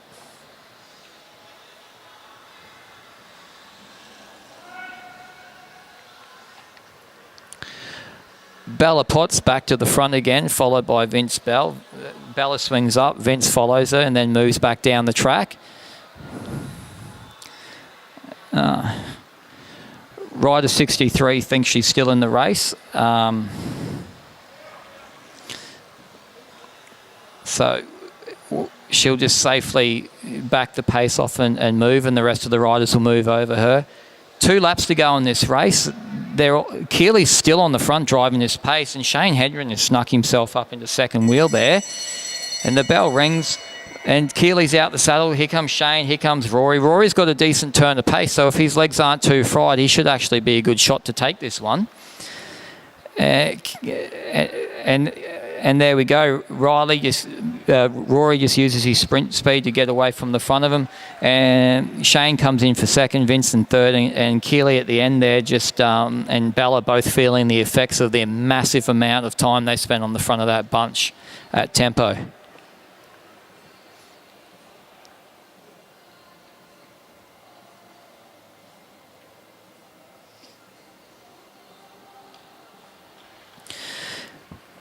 And now we've got another 20-lap graded elimination scratch. This field contains Brad Davis, Lachlan Walters, Zach Diaz, William Holzberger, Andrew Matheson, Kyle Bunzy, Luca Rocky, Jay Dorraboom, Felix Crossman, Cameron Tipple, Rowan Hayden Smith and George Tucker.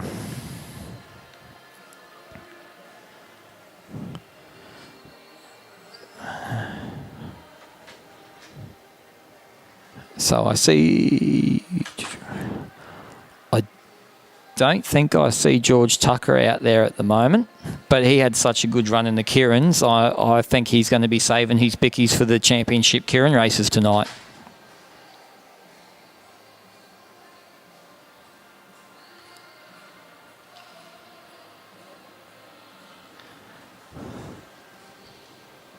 Additionally, I don't see Lachlan Walters out there, so I suspect young Mr. Tucker and Walters are both saving themselves for the Keirins later in the evening. All right, there's the whistle to commence the race. Brad Davis on the front, followed by Luca. Felix Crossman in third wheel. Kale behind him, Rowan behind him. In the first scratch race this evening, we saw Lachlan pushed a lot of the pace in that race and basically drove that breakaway and was joined by 2 others. It will be interesting to see where this race goes and who's really going to take it by the horns and drive the pace. Content to just roll turns now, unlike the previous 2 races that the first scratch section was ridden like an elimination. This bunch is just riding this like a scratch race.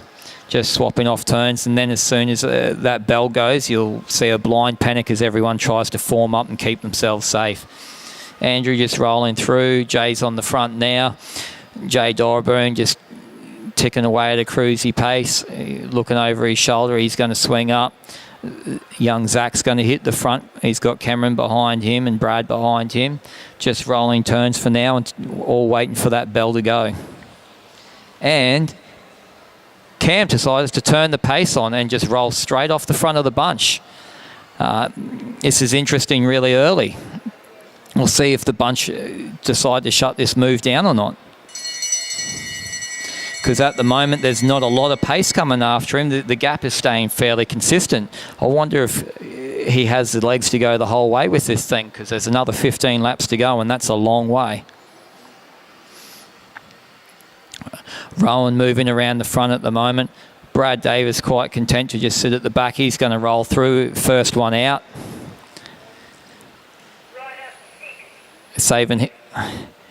He's saving his bickies for something else later in the night, I'm sure. Rowan's on the front of this bunch now, and he's turning the pace on coming after Cam. Cam's starting to swing up.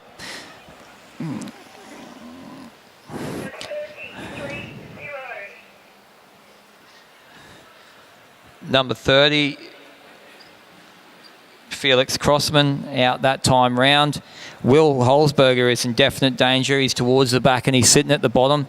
And he's decided that contesting that one's not for him. Rowan just sitting on the front now, driving that pace, just ticking along smoothly. Luca moving up the outside, Zach following him. Real danger for Jay and Kale at the bottom there. Jay looks like him. No, Jay's not going to have the legs and he's going to dial out the back.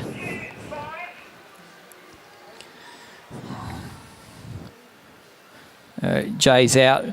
Rowan and Luke are just sitting at the front dictating the pace. They're in no real danger at the moment. There's people jammed in behind them. So this is the final one. And Kale will be out.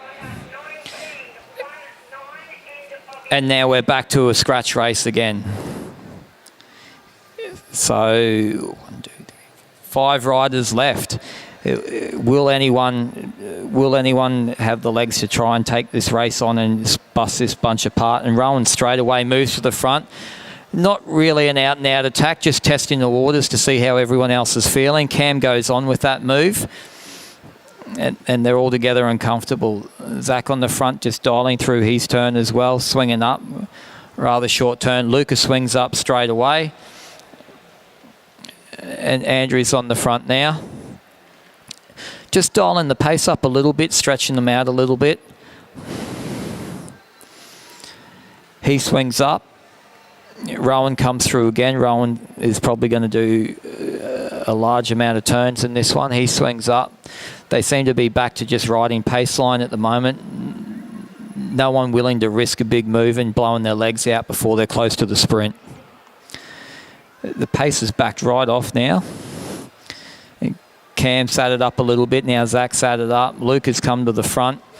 Just maintaining that basic tempo at the moment. 6 laps to go still.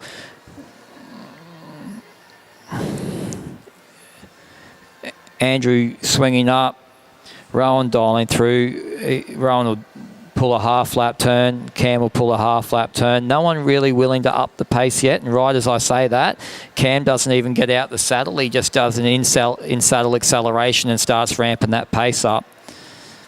He swung up.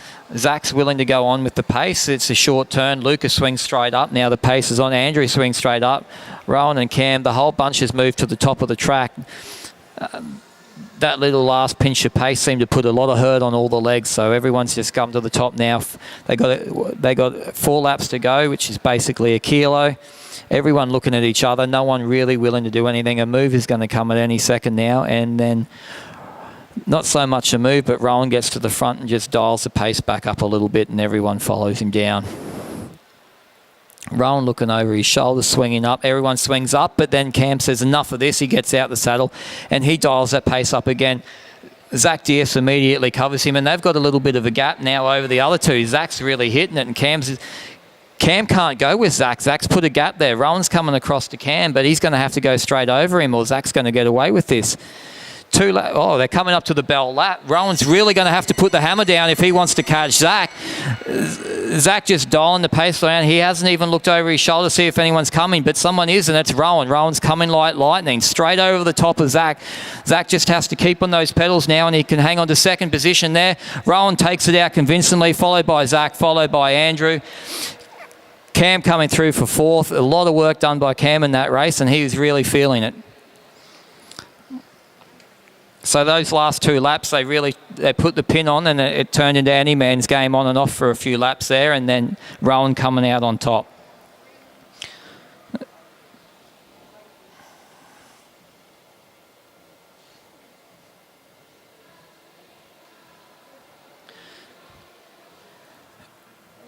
And we're into our sprint derbies now.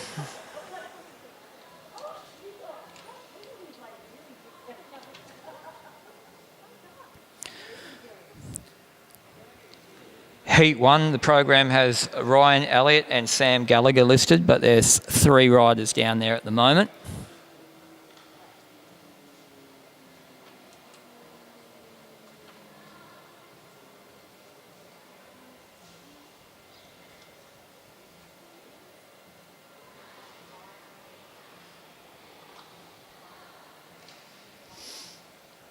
And that looks like Byron Davies has been added to this derby.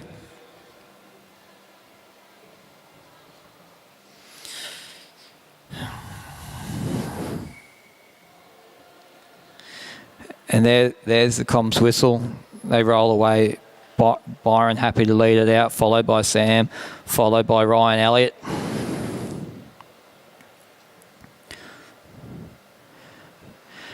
Be a very interesting sprint this one. I would think Ryan should have the out-and-out speed for this one, but it really could be any man's game. So Ryan takes the front now. He's taken control of the front. Sam happy to sit behind him. Byron up high, starting to build a bit of pace already. Sam up high as well.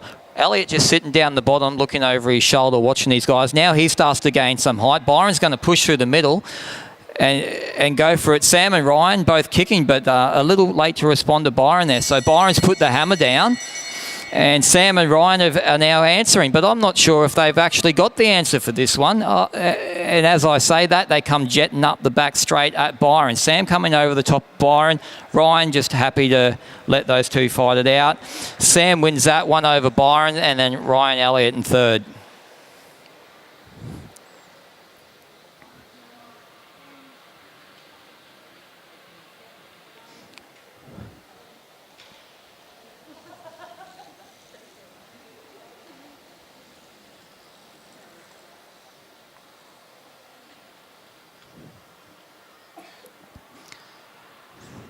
So now Heat 2 comes out on the fence, and this is Olivia Wright, Victoria Smith and Ella Liang. So all first year under 23 ladies.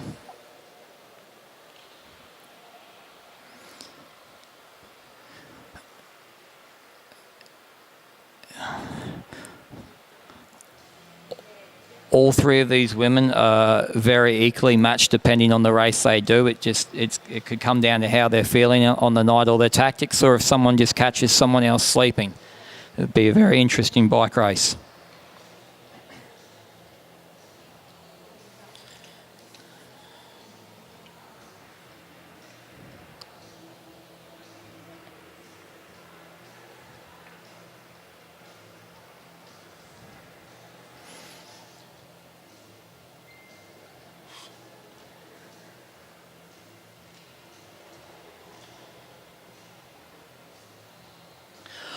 All right, the ladies have rolled up onto the fence now, and I can't see through the bollard in this commentary box. But Olivia Wright's at the front, followed by Victoria Smith and Ella Liang.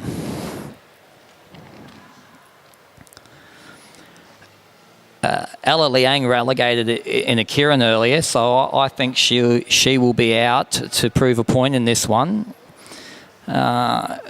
Olivia Wright just rolling off the front there, and Vic leaving a gap. I don't see any of these riders taking it out and launching from 2.5 laps, but it's still very dangerous to leave a large gap on this velodrome when you're equally matched with people. Vic and Ella gaining some height now. Olivia just watching for him. Ella using the bank to build some pace up to try and shorten the distance between her and Olivia. Olivia out of the saddle now down the back pace. She's trying to get this gear rolling earlier. Ella's squeezing up in the slipstream there, and Victoria's following her. They're coming up for the bell. Ella's squeezing around up on the outside of Olivia. Vic's following her now. Ella just driving that pace forward, and she's come down over the front. And then Victoria up on Ella's outside. This is going to be an absolute stretch to the line between these two women, and Victoria seems to have the ascendancy over her, and Victoria claims it, followed by Ella, followed by Olivia.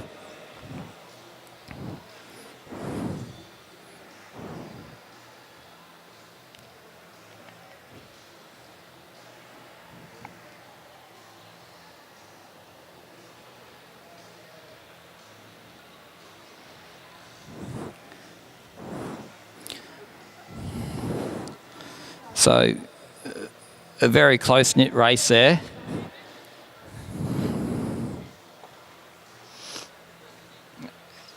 Oh, Heat 3 is an all-Australian rep affair. This one, we've got Alicia McKay, Molly McGill and Chloe Moran. Much like the younger generation that just went out before, all these women are pretty close and competitive, and it just depends on how they're feeling on the day and who does what move and if anyone's caught napping. So this could be anyone's race. I would imagine that Alicia will ride this much similar to the Keirin before, and she'll try to take control of the bike race and set it on her terms.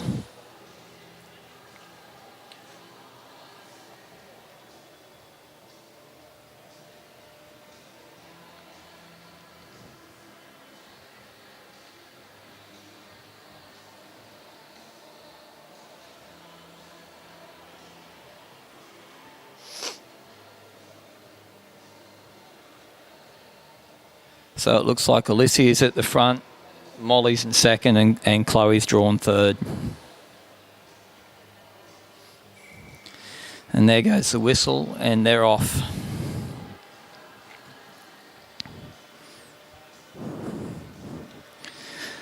So just rolling around the blue band at that rolling pace. The two girls at the front, or ladies I should say, at the front, looking over their shoulder, watching for that rider behind. Chloe immediately getting elevation on the track. Molly getting some elevation on the track. Alicia choosing to stay low at the moment.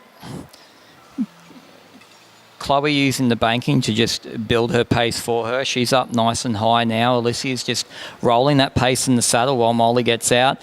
Chloe stalking at the top of the track. She's just slow, using that bank, dialing down through there to let the bank help her build it up. Now she's starting to build some speed out of the saddle at the back. Alicia's gone high on the bank now, then dropped back down to build her pace up. And she's just going to sit on the front. Molly's charging at the back wheel and trying to come over the top, but Alicia just puts the hammer down again. They're all drawn out at the moment in the order they started in. And the other two girls are trying desperately to get over Alicia, but she's just taking full control of this race, and they finish as they started in the same order. Alicia, Molly and Chloe in third. So not a lot of bank movement from Alicia in that, but you knew the business end was coming when she just moved up near the blue line, got a bit of height and used the bank to help her get that gear rolling, and just motored onto the front and never looked back.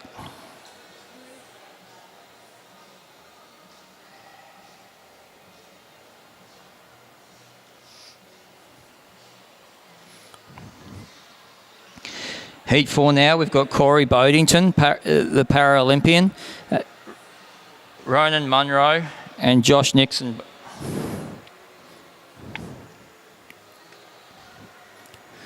Plenty of horsepower in this race.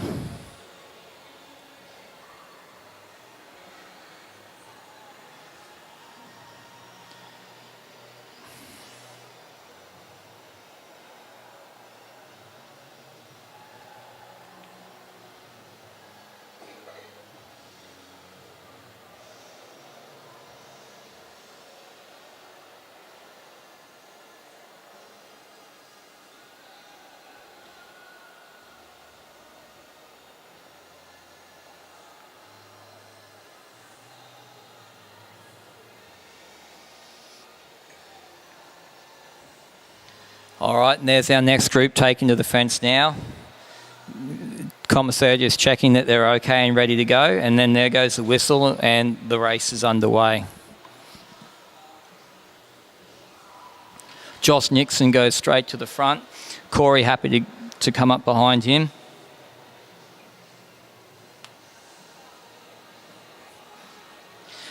And Ronan just sitting a little way off the back there for now. They all move up onto the track, all getting elevation on the track there. Corey going the highest up above Josh Nixon there. Nixon just using the bank, dropping down and getting a bit more pace, putting a bit more space between himself and the other two riders, gaining a bit more elevation on the shallower bit of the bank again, starting to build his pace up. But Corey has just done a cheeky move and dove underneath and run away with this race. Caught both the other riders napping. They weren't even ready for that. Now he's just going hammer and tongs, and these guys have to fight to get after him. Corey's just staying on those pedals. That gap's coming down really quick, but I think they're going to run out of track before they get to him. And that gap starts to evil, and Corey will take this one out in total dominant fashion, followed by Ronan, followed by Josh.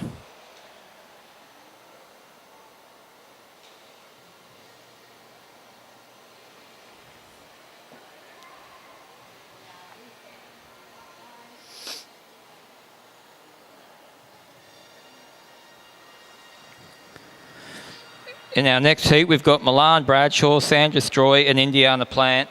Courtney McGowan is listed, but I don't believe she's here.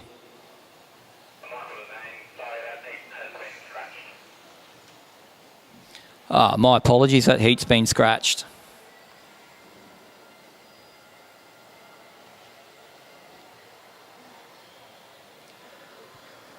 So now it appears we have on track Sebastian Topping and Will Emilius.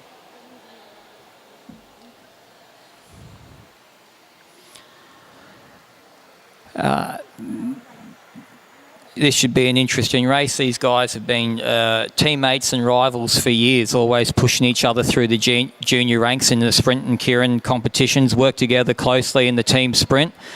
They know each other quite well. Will just stepping up onto the big gears now, so it'll be interesting to see what he can produce up against Seb, who's already been there for a year.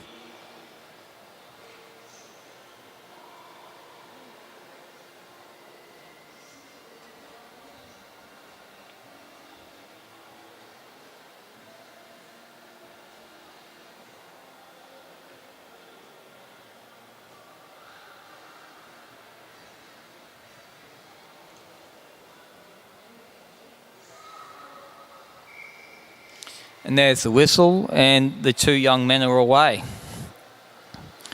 Seb happy to just go straight to the front, as the rules dictate.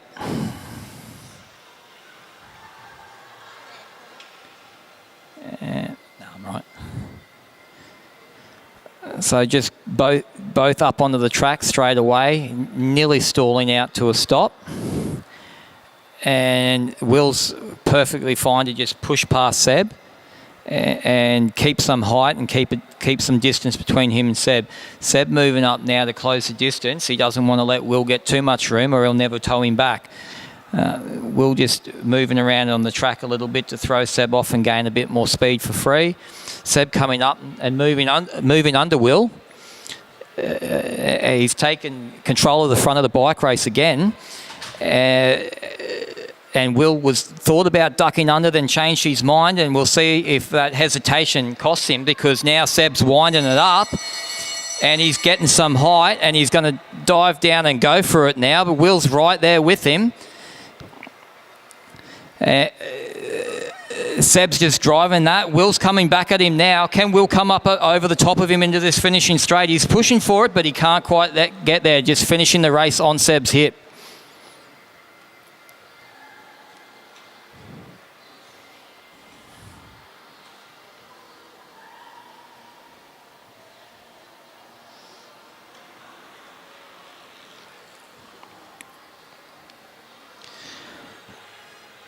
So for our next heat, we've got Chris Myatt, Jared O'Connell and Glenn Searle.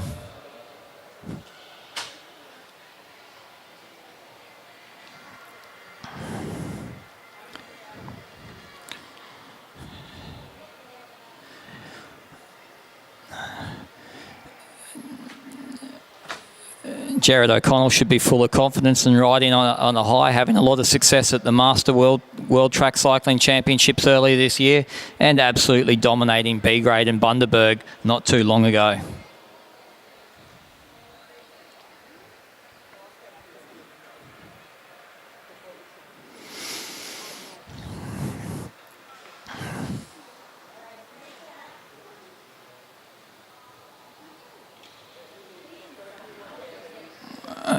These men park themselves on the fence for the final instructions from the commissaire before this race gets underway.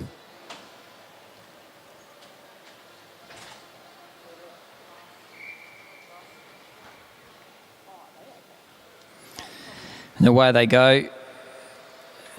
O'Connell perfectly happy to slip through into that first position down the bottom of the track. Chris Myatt going high, and Glenn... Oh! And Chris appears to have pulled his foot there.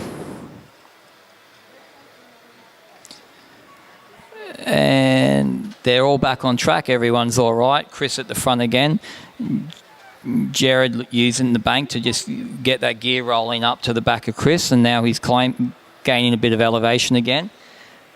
Chris just slowly keeping the tempo high, trying to prevent the chances of Glenn or Jared doing a runner on him.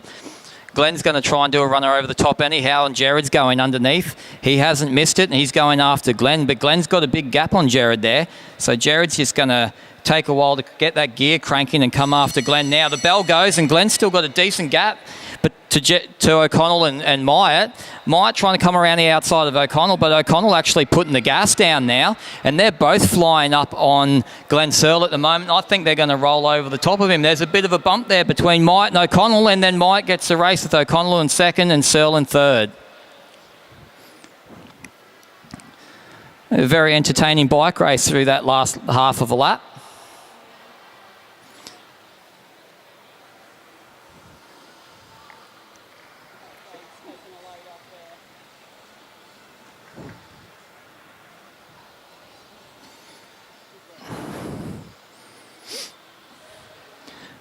Jared taking a trip down memory lane to the 90s there, and Chris Myatt just so excited to get over the top of him.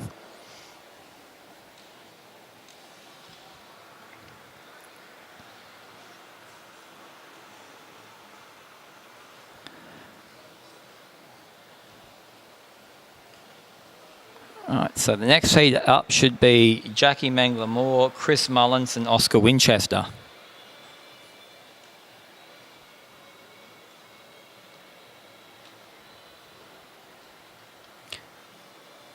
I see Jackie. I don't see anyone else at this point.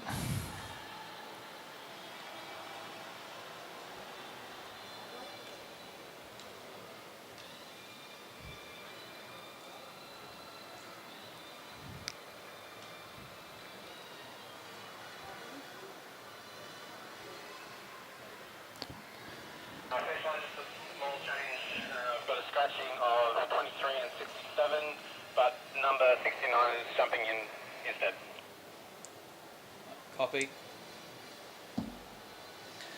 So it looks like Oscar and Muller have decided to sit this one out, but Rory's put his hand up. He's going to get up on the track and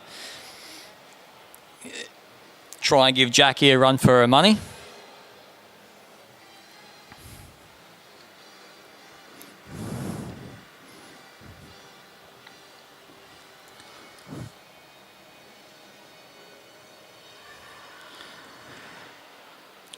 Rory relatively new to the sport. Jackie obviously very experienced and been at the pointy end of track sprinting for a very long time now. So let's see if Jackie can take Rory to school in this race. And there's the whistle, they're away. Rory going to the front, Jackie not opting to roll over the top of him just yet. Be very interesting to see if Jackie decides to run this one from behind or if she wants to take control of the race early. Jackie straight away going for some elevation there, standing up the saddle, getting some height and moving around Rory. So she's decided that she's going to get to the front and take control of this race. If this young fella wants to have a go at getting his nose across the finish line first, he's going to have to come around Jackie. So Jackie just keeping an eye on him, keeping some height. And every time he moves down, she just floats down. She makes sure that she has him in her sights and where she wants him. He's getting a little bit more height. He's getting ready to make a move. He thought about diving and then he decided not to, which may have been an error on his part. So Jackie kicks now and she just closes the door on Rory and she winds it up. Rory coming back at Jackie though. So, and then there's that second kick that Jackie has, and that's it. She puts this race to bed. I don't see Rory coming back over the top of her to the finish line, but I've been wrong before, and there you go. Half a bike length in it.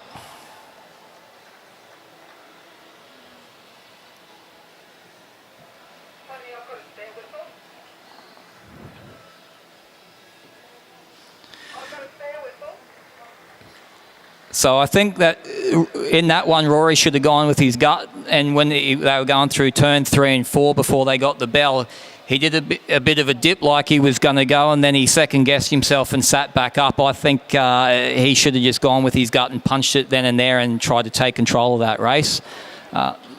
Live and you learn, and he can try that tactic another time. Excellent race from both riders there.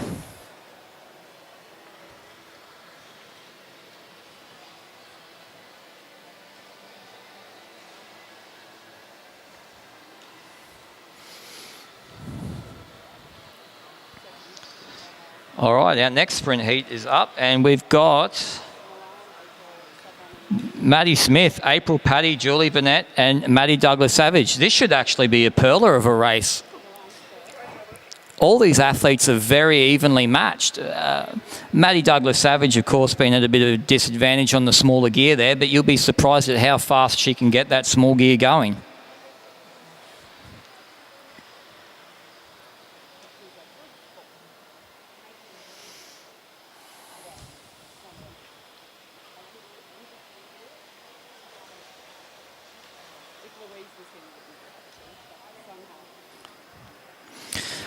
Maddie Smith has drawn front position. Her sister Mackenzie sitting in the grandstand having FOMO because she forgot a bike again. And they're away. Maddie leading, April taking second wheel. Barnett in third and Maddie DS at the back. So it'll be very interesting to see the tactics they use here, especially Maddie the younger. On that smaller gear there, it's really hard to come around riders on a bigger gear on this track. So she may try to get to the front, but the older and more experienced girls are probably going to try and prevent her from doing that. Maddie Smith keeping a bit of pace on there, probably to prevent exactly what I was just speaking about. She's staying quite low on the track at the moment. Julie Barnett's starting to wind it up. She may have caught Maddie and April sleeping, and she has. April dives under Maddie as well. Julie comes over the top of April. Maddie at the back, followed by the other Maddie. The bell's gone, and Julie seems to have this one at the moment. She's come over the top of April Paddy and she's down in the sprinters lane and she's taking control of this race. April's doing everything she can to just try and hold on to Julie's back wheel. Maddie DS is coming back at them, but she doesn't have enough track. Maddie Smith sat it up.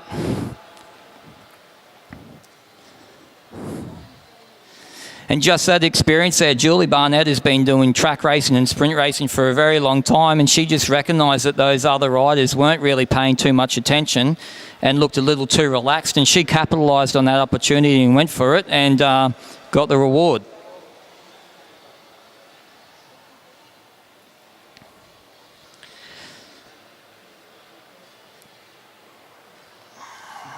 And that should be it for the sprint derbies at the moment. I think an entire heat decided to scratch from that one. Must be some tired legs out there. So now we're into round 2 of the Keirin State Championships. First 3 will go through to the 1 to 6 final, and the next 3 in each heat, in each round, will go through to the 7 to 12.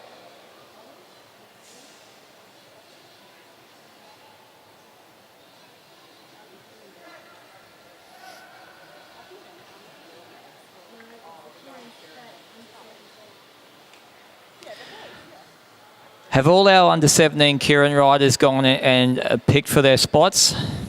Cycling Dad Bear, you're needed for the Keirin.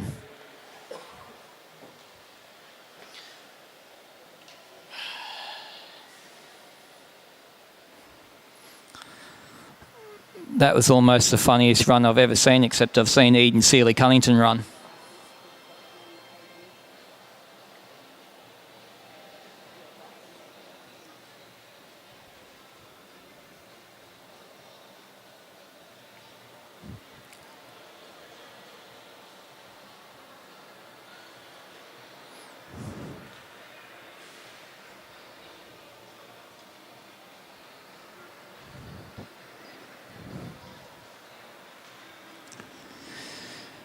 And the moto rider out doing some up and down moves on the bank of the track.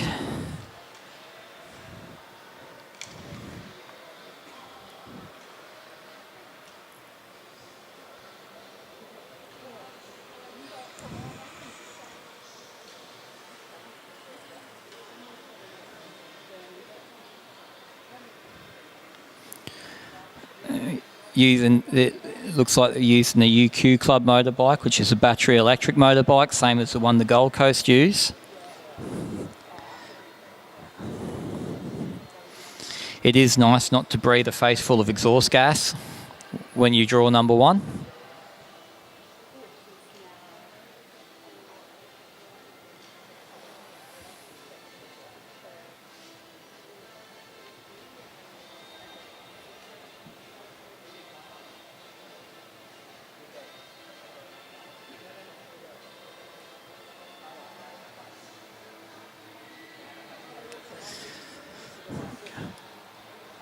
Emerson Smith and Whitfield Henderson Cunnington working very hard at having neck problems when they're older.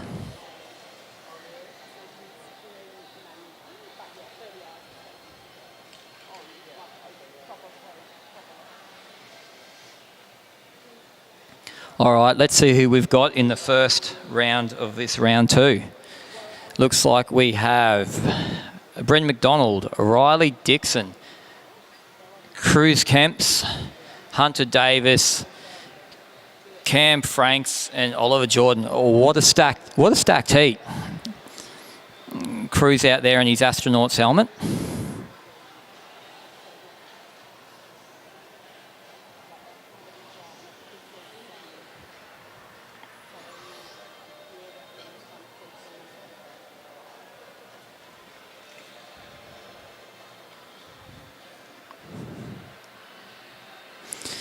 So it looks like Bryn's drawn position 1, Riley position 2, Cruz position 3, Hunter 4, Cam 5 and OJ 6.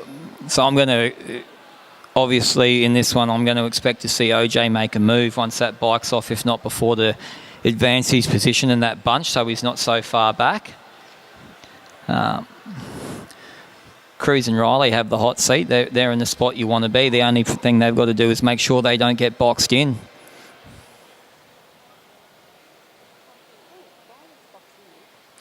And the moto's on its way.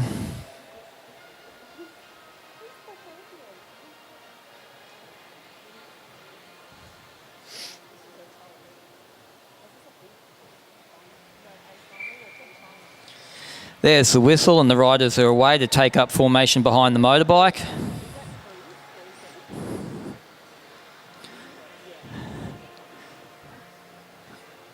This is the important one for these guys here. The final's obviously very important, but you've got to get there, and this is the one that decides whether your final's a 1 to 6 or a 7 to 12. And everyone wants to get into that 1 to 6, so this should be a hot race.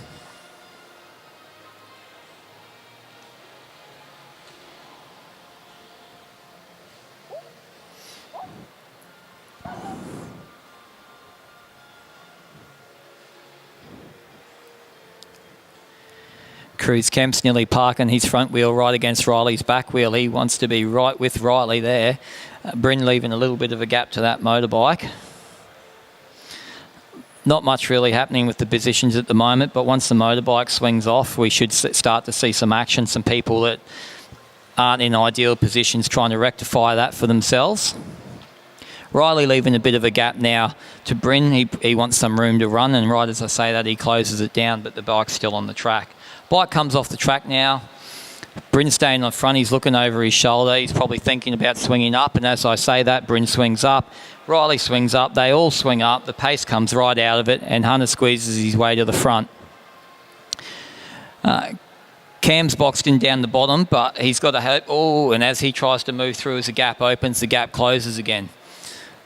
So you've got to hope for the right movement if you get yourself caught down the bottom like that. Bryn's still on the front, sort of sitting middle of the bunch across the track. Hunter's in behind Bryn. Cam's in third wheel, just sitting on Hunter's hip with Riley behind him and Cruz behind him and OJ there. Now the pace ramps up. They're coming into the bell, and Bryn and Cam are actually going through it, and Cam just stomps over the top of Bryn and just takes the front of that bike race. Riley coming over Bryn as well. Riley coming to challenge Cam at the moment, and Riley and Cruz are coming out the outside. Cam's going through it. He's given everything he can, but Riley's come over the top of him, and then Cruz has come over the top there, and then you've got OJ's come over there. So Cruz, Riley and OJ go through. Bryn's so close, but not close enough in fourth. So those first three go through to the 1 to 6, and like I said, this is going to be a hot race because everyone wants to be through to that 1 to 6. Cam went early. He had the right intention. He took the lead, but he just did not have the legs down the back as those other guys started to really power on.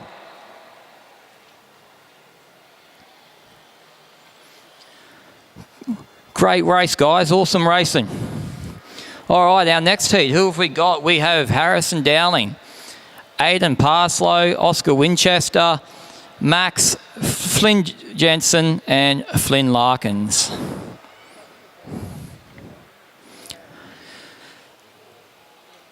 Flynn with one N and Flarkins.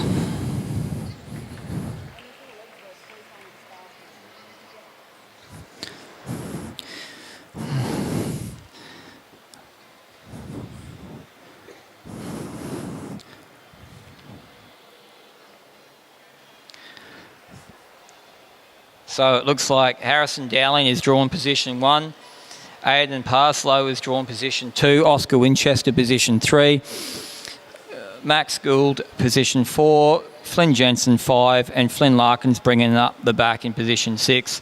So I imagine just like the last race, as soon as that bike comes off, we're going to see some jostling for positions. We're going to see people that are not where they want to be, and they're going to try and make themselves be where they want to be. And everyone else is going to try and defend that position. And we should see the pace really start to ramp up and a lot of movement happening as they all kick off into that final sprint.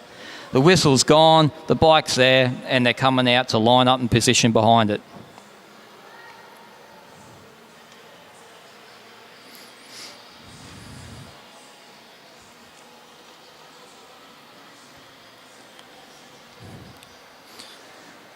And they all nestle in behind that bike. It's just crawling at the moment. As it does, it starts out very slow and just helps you build up to pace. Under 17 gears are pretty small, but you do appreciate getting slowly built up at some point. Flynn Larkins and Flynn Jensen trying to move up early. Having a bit of competition for who's going to move up. Larkins wanting to squeeze out and be in front and make sure he's dictating how he gets to the front rather than having the hassle of traffic while he moves up. Harry's still got the bike right now. Aidan's backing off Harry a little bit, giving himself a little bit of run room, but they always move a little bit early, the bike, and he'll squeeze back up onto Harry before that bike even comes off.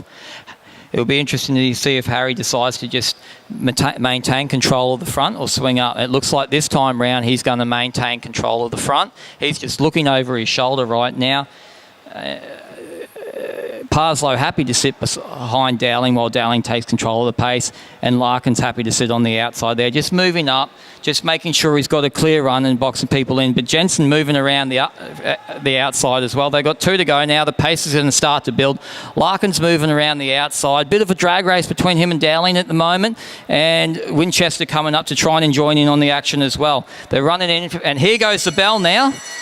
And there goes Winchester around the outside, absolutely putting the hammer down. Harry Dowling responding. He can't get onto the wheel, but it's keeping everyone else from getting over the top of him. Flynn Jensen comes around the outside now. He's trying to get over the top of Dowling. Dowling and Flynn Jensen in a complete drag race after Winchester. And Jensen gets the bunch sprint. I couldn't tell who it was between Parslow and Dowling. I think potentially Parslow. Once Winchester put the hammer down, there was no catching him, and it was just on to Dowling to try and maintain his position, and Jensen squeezed over the top there. So those front three go through. The second three go through to the 7 to 12.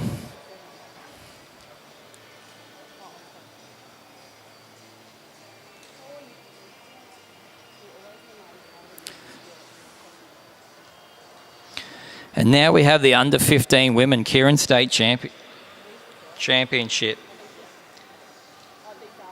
And I believe this should be a straight final, no heats.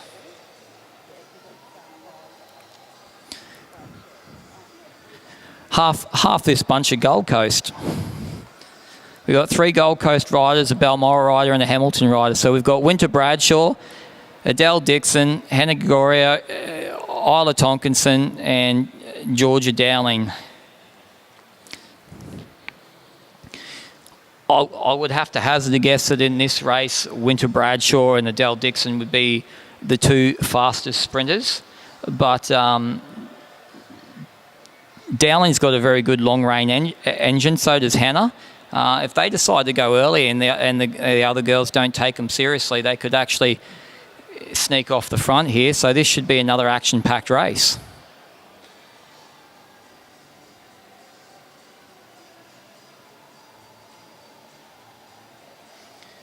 And the motorbike's on its way.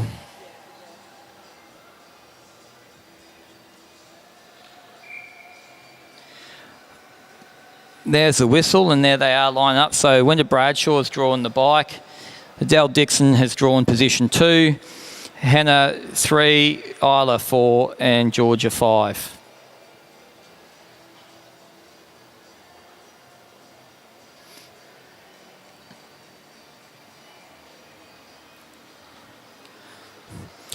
So nearly coming to the end of our first lap. As for every Keirin, nothing's really happening there. Winter having a look around to see where the other girls are. The under 15 gears are quite a small gear. None of them are really going to want to do too much, I wouldn't think, until that motorbike comes off the track. They're just going to nestle in comfortably. And as I say that, Georgia starts to move up around the outside.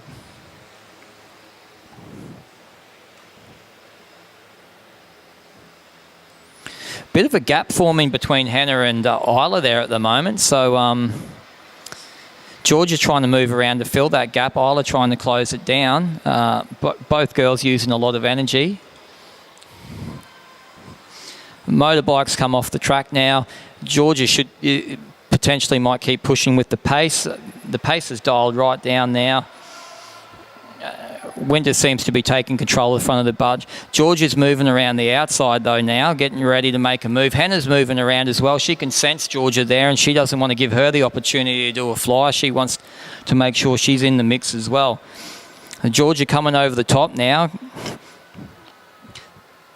At the moment, those girls seem to be content to let Georgia move to the front. So you've got Winter on the bottom.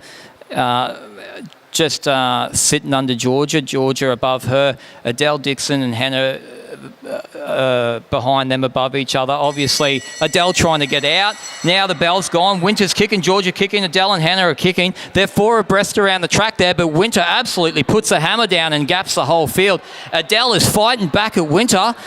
Hannah's trying to come over the top of Georgia. Georgia and Hannah are shoulder to shoulder. Adele's coming back at Winter Bradshaw. Now coming down the straight. That height might give her the run to the line. And Winter on the line. There was a real fight. There was 2 separate races there. A fight for first and a fight for third.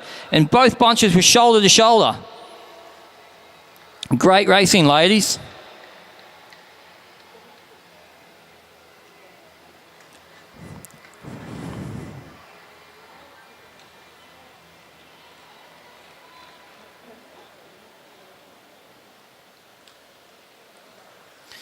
So Winter Bradshaw first, Adele Dixon second, Georgia Dowling third, Hannah fourth, and Isla fifth. What a great bike race that was to see, and how good to see a full field of under 15 ladies out there absolutely smashing it. Did this just move? The camera? Is that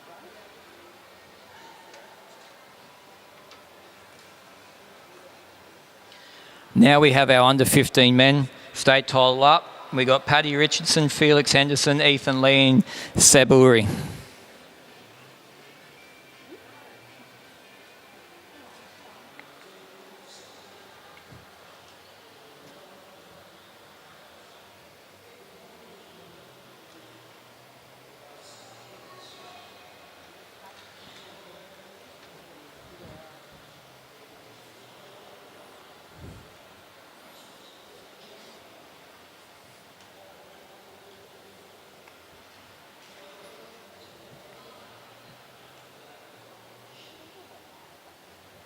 And the bike's away. Looks like Paddy's drawing number 1, Ethan number 2, Seb number 3, and Felix number 4.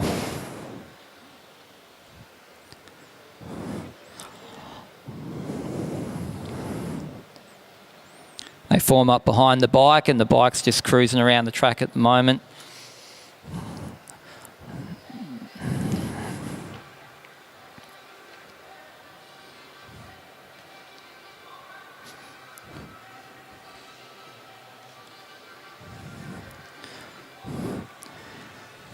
Be very interesting to see how this race unfolds. All these boys to take turns at having the most speed in the sprint, depending on what time of year it is. So, be very interesting to see where they're all at right now for this Keirin Championship.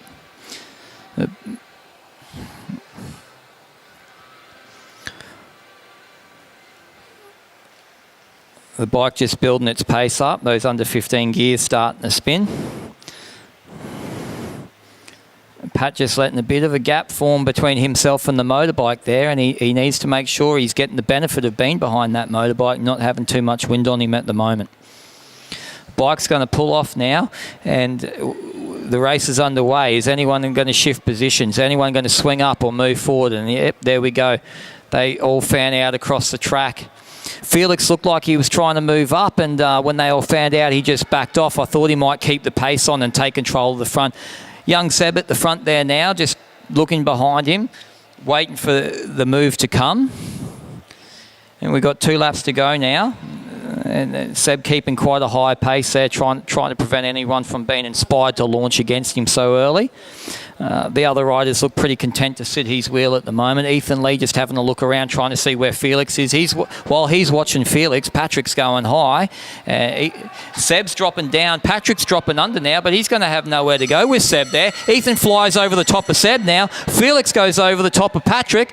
Patrick goes over the top of Seb. Ethan's got a big gap. Felix is nailing it after Ethan, but I don't think he's going to be able to get there. Patrick's chasing Felix with absolutely everything he has, but Ethan's got this thing sewn up at the moment, and it's just a case of whether Patrick can get to Felix, but no, he can't. Ethan wins it, followed by Felix, followed by Patrick, followed by Sebi. Good riding, fellas.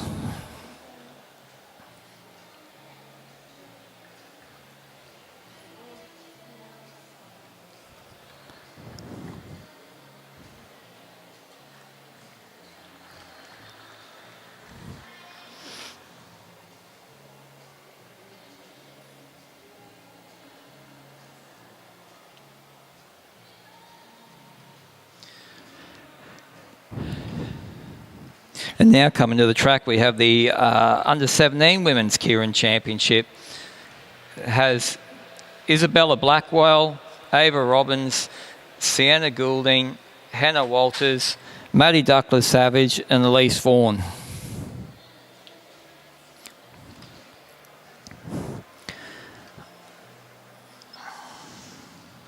So this is going to be a really interesting bike race. I wonder if Hannah Walters is going to do the Walters family trademark of taking it long and hard, or whether she's going to just sit in and see what the more sprint-orientated girls do. This will be a very fast final lap in this, Keirin.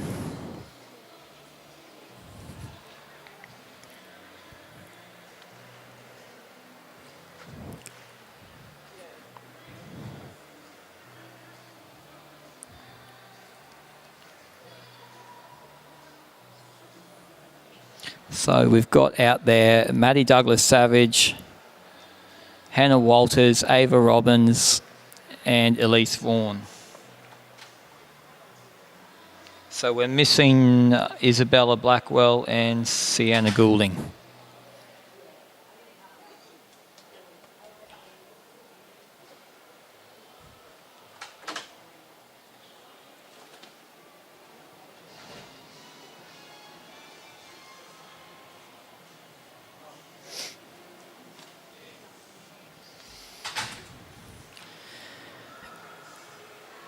And the bike's away. So it looks like Maddie DS has drawn number 1, Hannah number 2, Ava 3, and Elise number 4.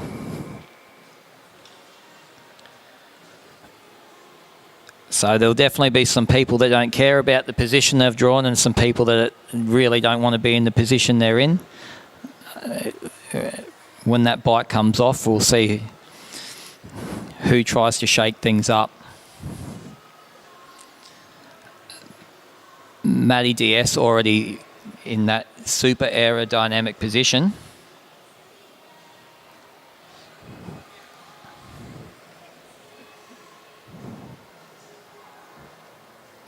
Ava already moving up. The bike hasn't come off yet, and Ava's already moving around the outside. She may even want that bike.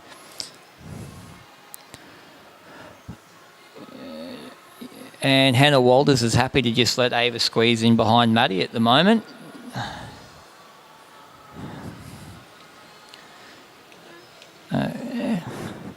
Very interesting to see whether Hannah goes for the move or not, or whether she's just happy to follow Ava once this bike comes off. So coming around at 3 to go now, so that bike will be coming off. The bike's off the track now. The race is on.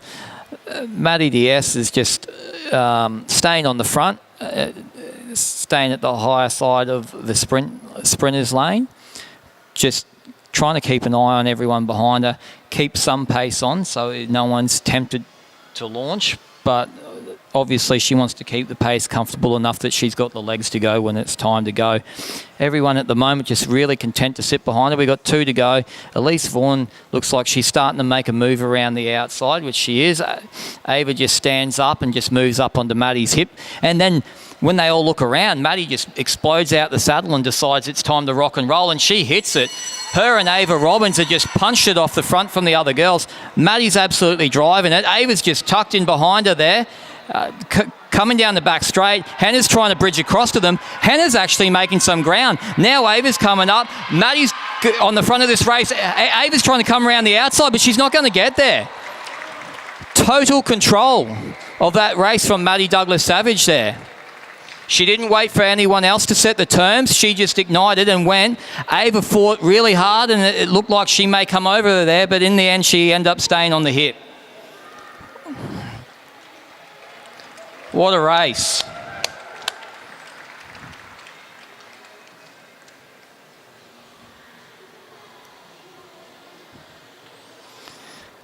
And 12.6.200 when they went at like a lap and a half to go.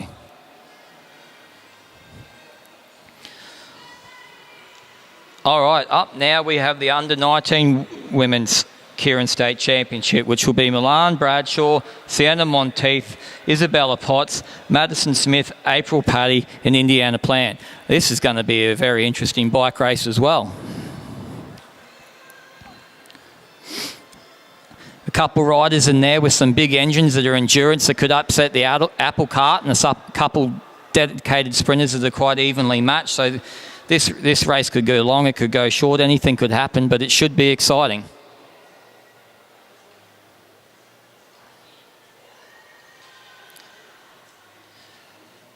Maddie Smith drawing position 1. I'm sure she's ecstatic about that. Bella Potts in 2nd, Sienna Monteith in 3rd, April Paddy 4th, Indy Plant 5th, and Milan Bradshaw in 6th.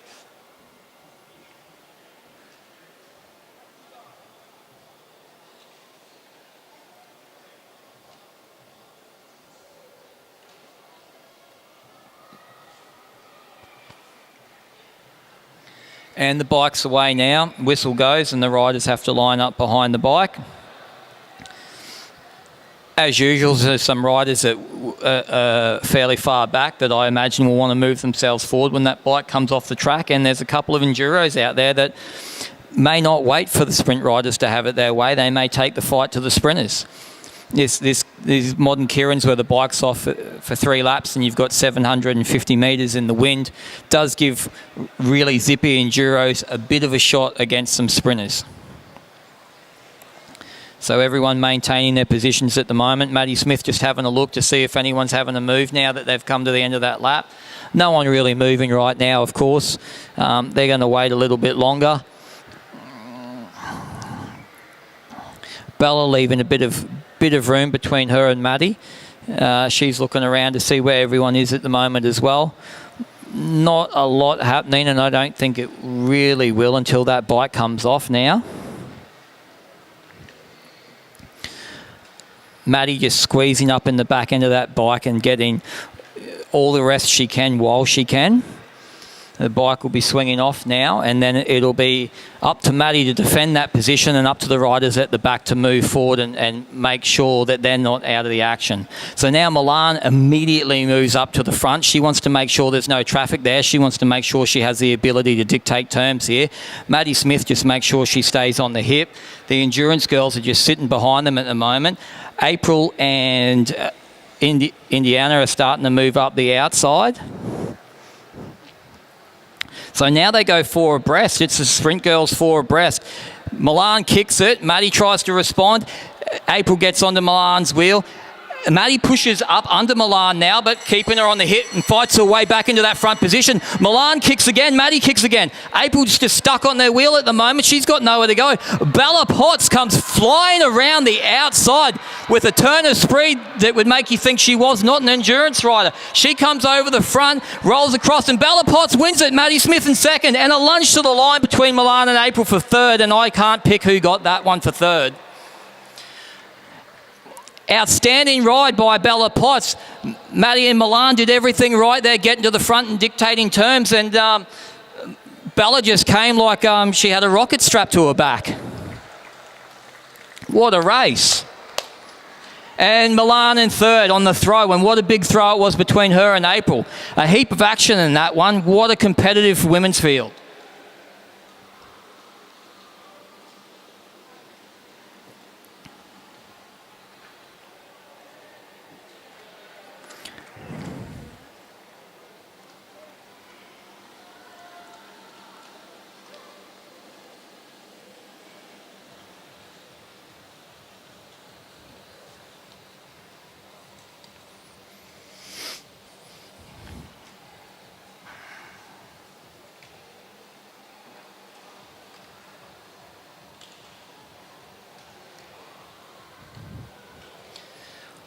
What a race that was. What a competitive field.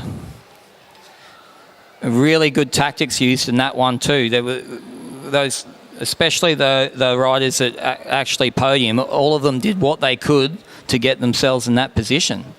So now up, we've got the under-19 men's 7-12 final. We've got Seb Topping, Will Holzberger and Rory Fisk.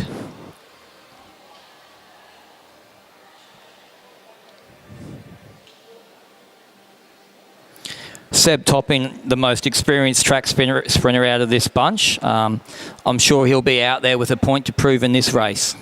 And there's the whistle, the bike's there. Rory takes the bike. Seb's drawn second by the looks of it, with Will bringing up the rear in third position.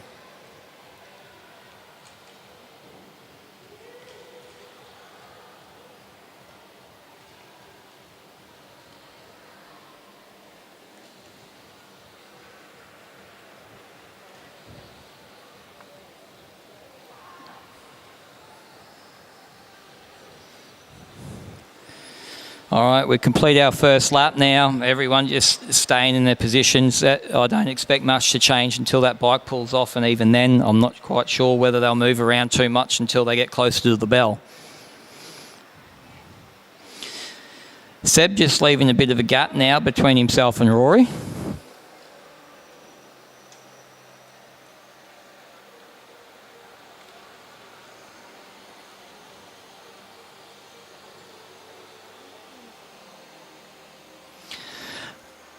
Ella Liang and Maddie Smith on the infield discussing that Keirin. It looks like they're telling one of the most exciting stories ever told. All right, the bike's going to swing off now. And Rory just keeps the pace up. Seb leaves that gap there. Will decides to get a hand from the bank. Seb's starting to close that gap down on Rory now. Just looking around to see where Will is. He doesn't want any surprises. And he's just going to try and ride this one cool, calm and collected. He'll just wait till the last minute and really turn the pace on. So now he's come to the front to take control. He doesn't want anyone else taking control of the race from him. As Will tries to move up around the outside, Seb just puts a bit of pressure on the pedals and keeps that pace high. He doesn't want them running over the top of him. The bell goes and Seb gets out the saddle and just puts the hammer down and goes for it. Rory Fishbutt is right up the back of Seb Topping. He's right there. I don't think he'll get over him, but he's coming at him and he's coming at him fast. And as they push to the line, it's actually going to be a lunge and Seb Topping gets it. Great riding.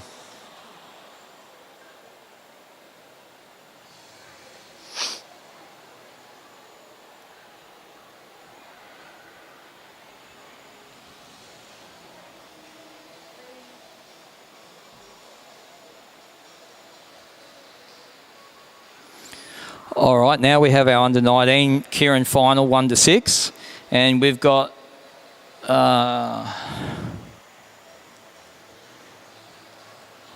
Lockie Walters, George Tucker, Will Meares, Zach DS,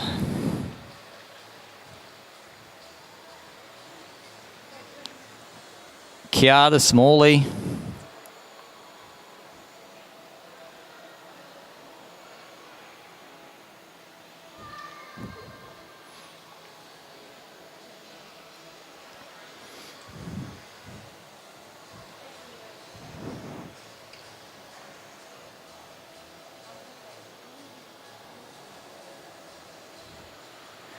so it looks like, yeah, we've got Lockie Walters,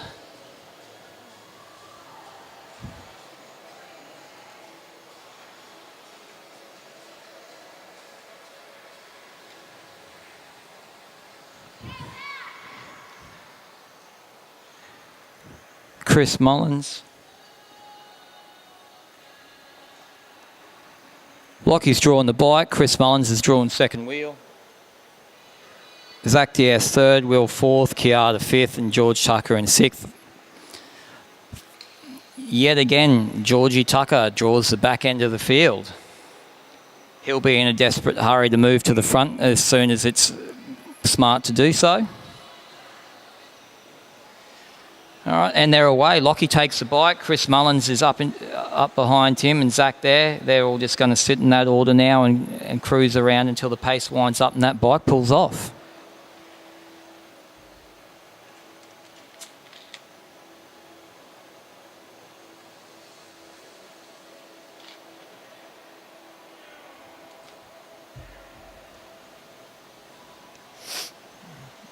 All right, that first lap is down and Georgie Tucker already moving forward. He's not waiting until the motorbike's off the track. He wants to make sure he's up in a good position now. He doesn't want to be having to play any games to get there.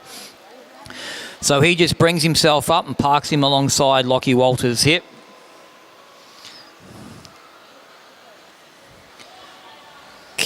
Zach tries to follow him. Chris Mullins tries to move up as well. Will's in behind Lockie. So we've essentially got Lockie there, followed by Will, and then we got the other train on the outside of Zach, Chris Mullins and George Tucker. Chris Mullins and Zach both wanting George Tucker's wheel, neither one wanting to give an inch, and Kiara at the back of them. They're all pulled together now, and that bike's off the track. Georgie Tucker's at the front, but he's up high. Lockie just watching him and just keeping the pace on so no one can roll down over the front of him. They're just building the pace up. The tempo's just gradually increasing and gradually increasing. Pretty soon, someone's going to want to get out the saddle and get moving, and I suspect it'll be George. Let's see. And then, oh, looks like we're getting a run from the back from Kiara. And there goes George out the saddle. There goes Lockie out the saddle. And Lockie sits down and he just puts a hammer down and no one else seems to be able to go with him. Lockie Walters is just peeling away off the front. Will Meares is on his wheel, but I don't know if he's got enough pace to come over him. Chris Mullins is coming as well, and Will's pushing it to the line, but Lockie gets it, followed by Will, followed by Chris, followed by George, followed by Zach. What a race.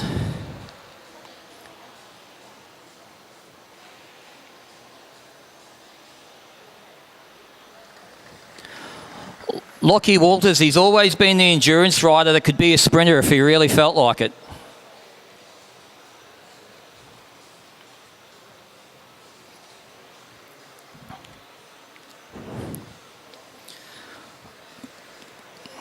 "5 hours of road rides must appeal to him more than 5 hours at the track, but 20 minutes of riding."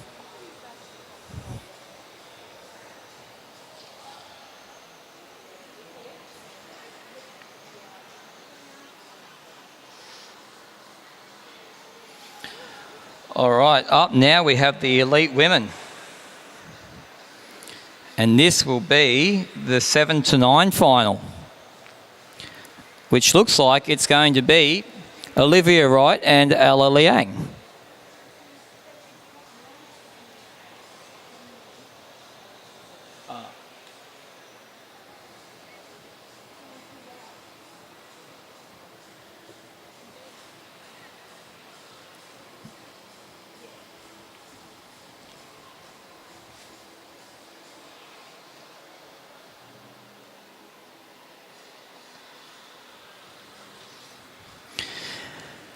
And the bike's away.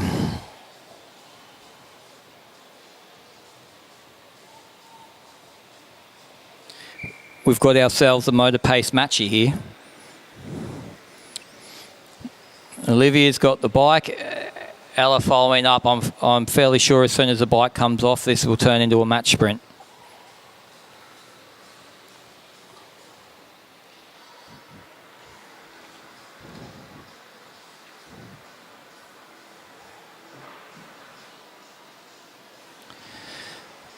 Bikes just cruising around, they're maintaining their positions. Olivia looking over her shoulder.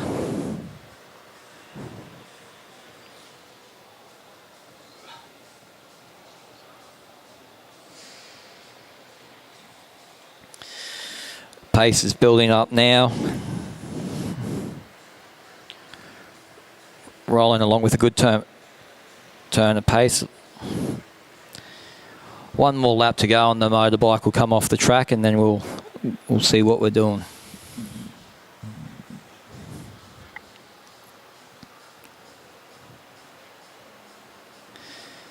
And here we go into the straight. The motorbikes come off the track now, so Olivia moves up the track straight away. Ella follows her. They've still got a decent turn of pace.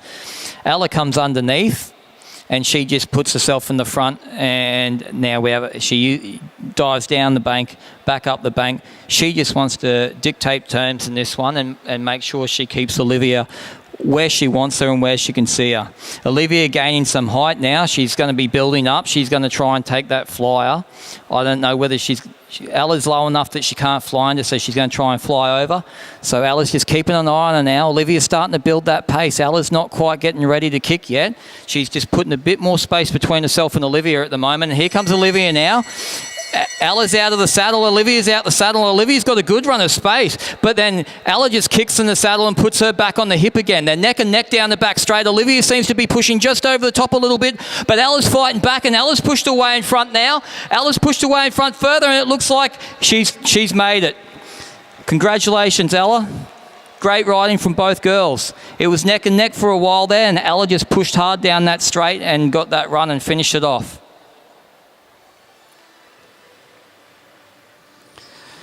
All right, next up we have the 1 to 6 final. A lot of big guns in this race.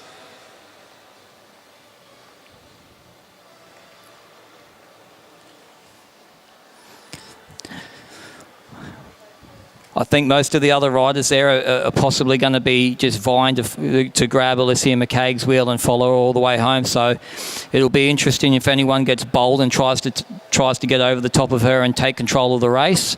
But we will see. If they line up on the fence in the order they're in now, then it looks like Alicia will be position number 1.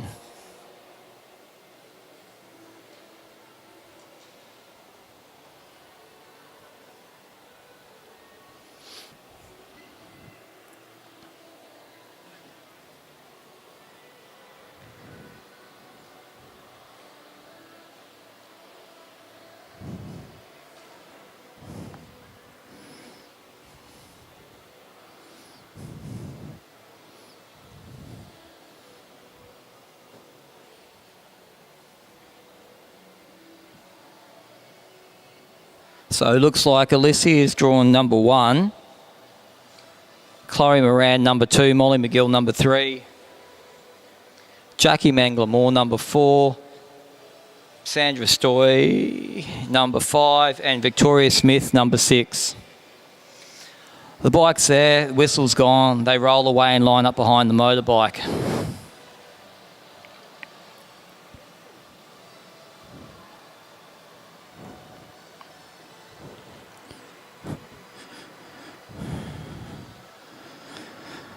So a very solid field here today. First 3 riders are all Australian rep sprinters, and we've got a QAS rep and a person that's formed represented Australia at para titles. Sandra Stoy, Vic Smith, the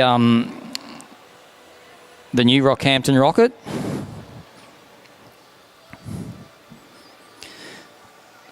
So the Oz girls now just watching each other, letting a few gaps form up. Jackie again moving up around the outside. She doesn't want to be caught at the back. She doesn't want to be going around anyone. She wants to be up with the hitters and moving with them. So pace picking up now. Alicia just leaving a bit of space between her and the bike so she can look over her shoulder and see where the moves are going to come from and if the moves are going to come. Everyone is looking at each other at the moment. They're not really watching Alicia. Alicia just keeps that pace on. She's just slowly lifting that pace. Jackie moves around the outside now. Chloe responds, but Jackie actually comes right around. She's over the top. She's got on the hip of Alicia and she's trying to push over into the front. And she pushes over in front, takes control of the front end of the race. The Oz girls just mark her. Now Chloe's moving around the outside. Bit of float there. Alicia running up underneath. They're 3 abreast there. Another one running through. Victoria Smith coming up the back and Sandra Stroy. Now the bell goes and Alicia throws the hammer down again. The girls are all squashed up together there. They're trying to chase. Oh, touch the wheels. Vic goes down. Alicia driving the pace. The other 2 Australian girls there. Jackie just caught on the inside there with nowhere to go. She's just going to have to roll through. And can anyone get to Alicia? No, they can't. Alicia takes it.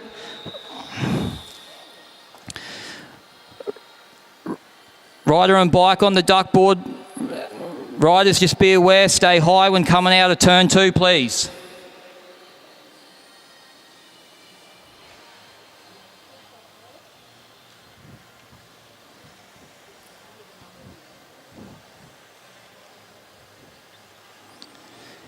Stay nice and high out of turn 2.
All right, and all right, and Vic Smith is back up and okay by the looks of it. The medics will have a look at her and just make sure there's nothing untowards and it's just a bit of bark off. Knowing Victoria, she'll probably be giggling and making jokes about this in 10 minutes' time.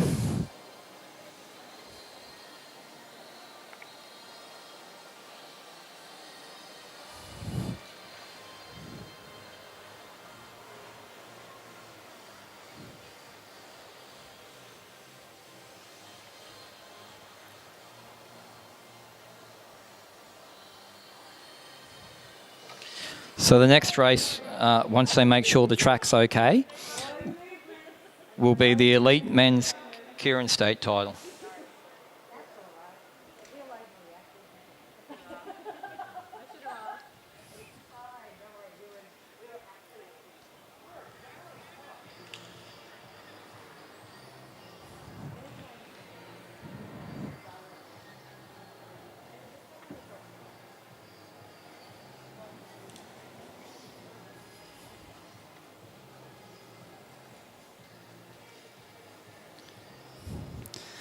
So you can see the bonds that form amongst these track athletes across the generations as well, and the inspiration the older women are. All of the junior under 15 girls are over talking to Vic Smith, seeing how she is, probably asking her what happened, wanting the goss on the race.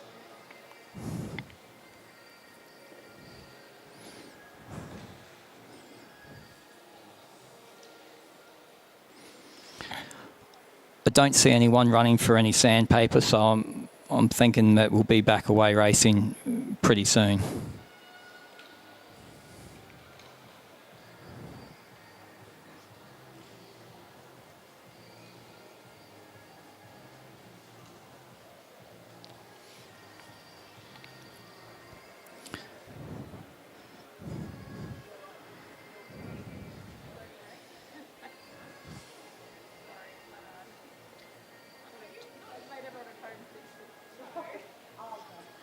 So the elite men are lining up on the fence. 1, 2, 3, 4, 5, 6, 7, 8.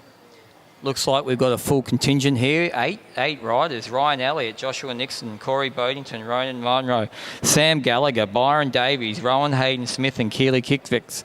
This should be a absolute perler of a race. We're going to see some real fast speeds in the last lap of this bicycle race.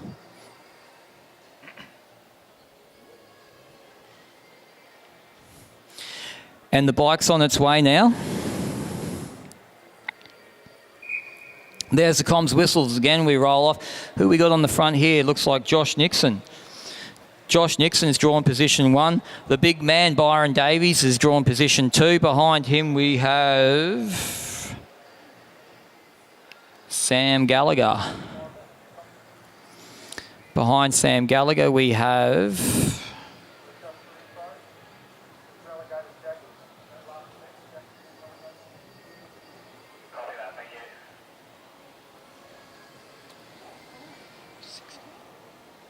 Corey Bodington, then Keely Kickvets, then Rowan,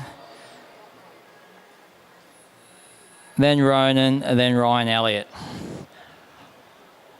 When there's 8 people out there, being 8th wheel is a long way to go. When you're Ryan Elliott, you can get from 8th to 1st pretty damn quickly, but that's still a long ground to make up. I'm sure when that bike's off the track, he's probably going to want to move his position forward rather than being that far back. You got Sam Gallagher in 3rd wheel there, Byron there. There's a few gaps forming up. Ronan's moving up around the outside now, which is good for Ryan. He goes, thank you, I get a free tow up to where I want to be.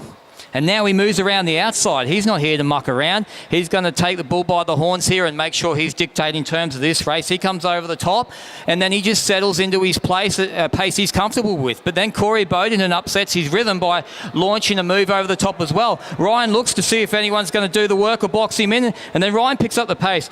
Rowan Hayden Smith is coming around the outside, but he doesn't quite have the legs. Ryan's just dictating this bunch at the moment. He's keeping Corey within a shot that he knows he can reach. And here they go now. Byron's going around the outside. Ryan's trying to respond to Byron. He's coming up on Corey and he's got to find some room. He squeezes through that gap there and he takes control of this race. You got Byron coming up the outside. That looks like Sam coming around the outside there to challenge. But Ryan is going to take this one, then Sam, then Byron. Then there's a bit of a gap to the rest of the field. What a race.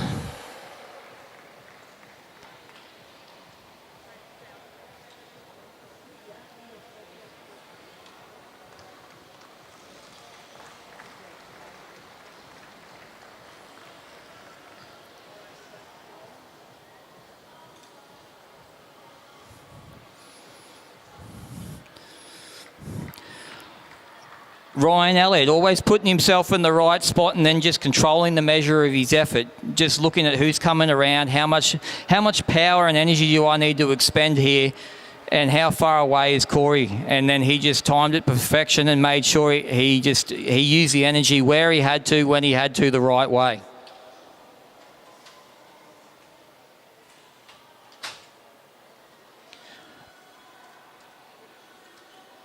So up next, we should see coming to the track the Masters 7+ Keirin State Championships will be Glenn Searle, Shane Hendren, Jared O'Connell, Richard Watson and Steve Mayman.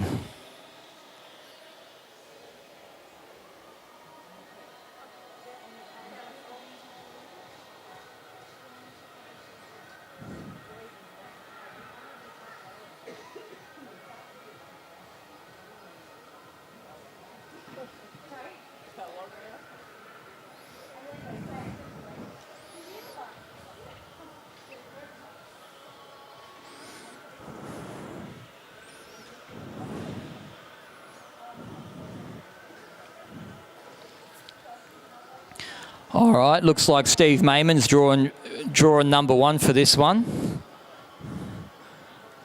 Luckily, Steve's not afraid of the wind and he's used to being behind a motorbike.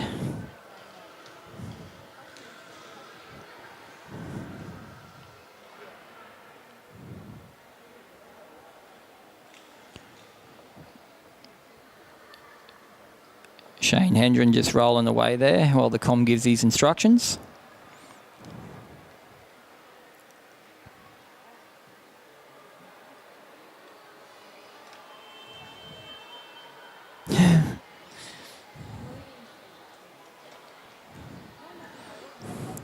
The moto rider on the horn there telling the riders, get around the other side, let's get this race underway. So let's have a look now. Yeah, it does look like Steve Mayman has drawn number one.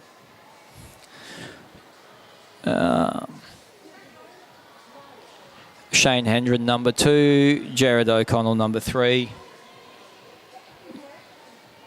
Glenn Searle number 4. So this should be a very interesting bike race, very tactical bike race with a lot of movement and use of the track, I expect. And the bike's on its way now to pick them up.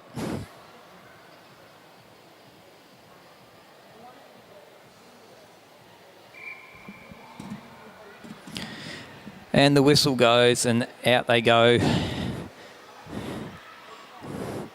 Steve Mayman grabbing that bike. Steve's been off the bike for a little while now since Masters World, so I think he's just getting back into it and stretching his legs, so it'll be interesting to see how he goes. Shane Hendren there just leaving a bit of a gap between himself and Steve. Jared O'Connell there right up the back of Shane, and Glenn making himself into Jared's shadow.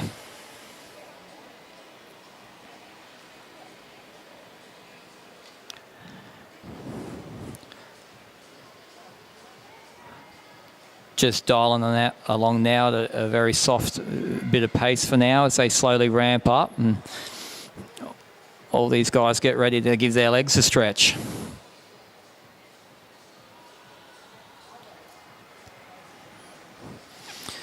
One more lap to go and the motorbike will be off and we'll see who wants to do what, who wants to move where. Jared's already floating out and having a look around Shane just to keep an eye on Steve and see exactly what Steve's up to. Steve does have a habit of just taking off when there's a long way to go, so I'm sure Jared doesn't want to let that happen. And as the bike pulls off, it doesn't lift the pace a lot, but Steve does dial the pace up just a little bit, keep everyone on their toes. Jared just overlapping that wheel yet. He's not quite ready to step out, but he wants to make sure someone else can't stop him from stepping out. So he's just sitting a little bit proud there, keeping an eye on everything that's going on. Glenn's just sitting there waiting. I don't know if Glenn's going to wait for Jared to go. I imagine Glenn will try and get the jump on Jared rather than letting Jared dictate terms to him. But we're coming up towards a lap to go and nothing's really happened yet.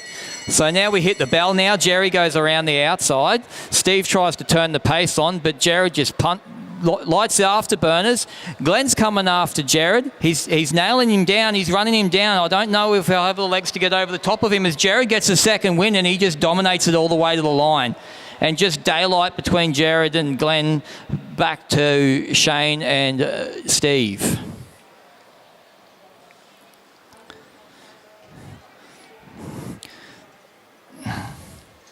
A very set, straightforward set of events there.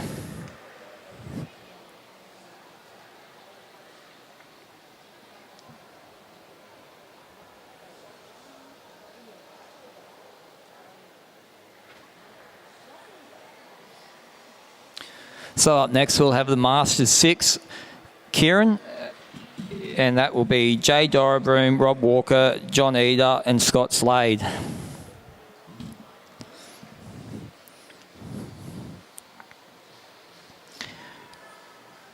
Jay Dorabroom, of course, always fast when he wants to be.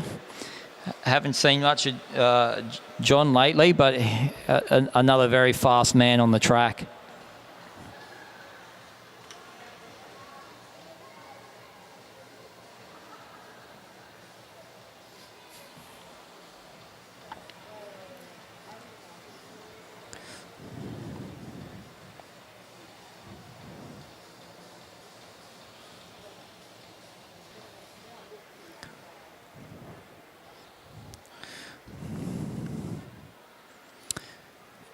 Yeah, wrong way, Jerry.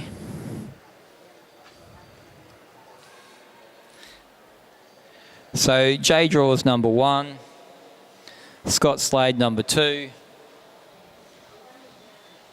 Robert Walker, also known as Tex, number 3, and John Eder, number 4.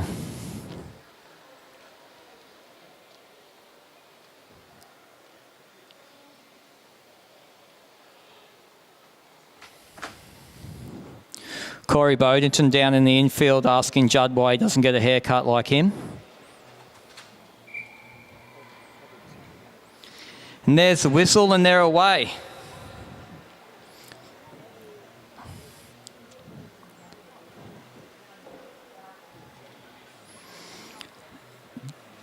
Jay's got the bike and he's right up the back of it. Scotty Slade right up Jay.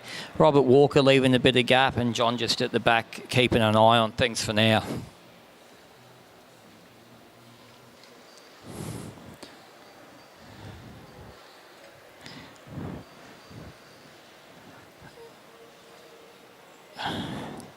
Just cruising along now, building the pace up a little bit. Bit of a gap there still in the middle. I think Robert's going to want to make a bit of a run at Scott at some point, so he's just leaving himself a bit of room to turn his head without running up the back of someone.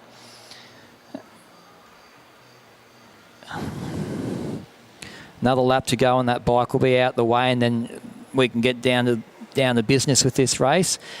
Bike gapping Jay a little bit there, a little bit of increase in pace Jay wasn't quite ready for, so the pace is starting to roll in now pretty good. Bike throws the indicator on, he's coming off now. Jay's just looking over the shoulder there.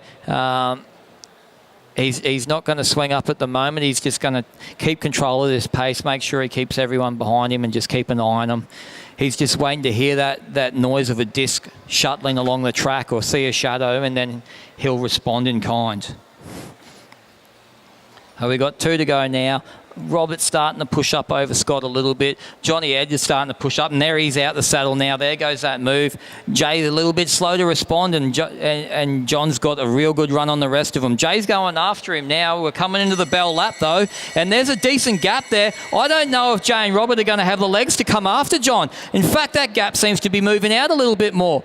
And as Rob comes around the outside of Jay, they start to close that gap down. But John Ed is going to have this one. The real race is between Robert and Jay. Can Robert get over the top of Jay there? And as they come to the line, I think he may have.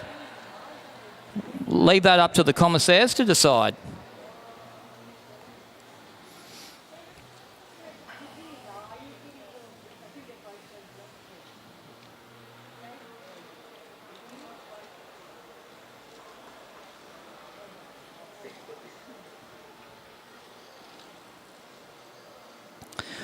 So the next race we have up now is the Masters 2 to 5.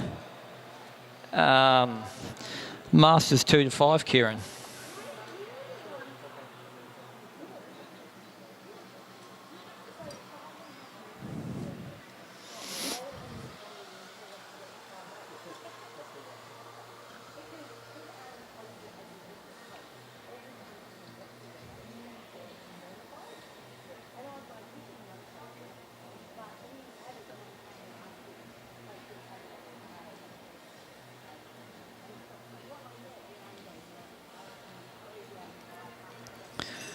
All right, so we got Luca Rocky, Bo Hanlon, and Ewan Holzberger in this one.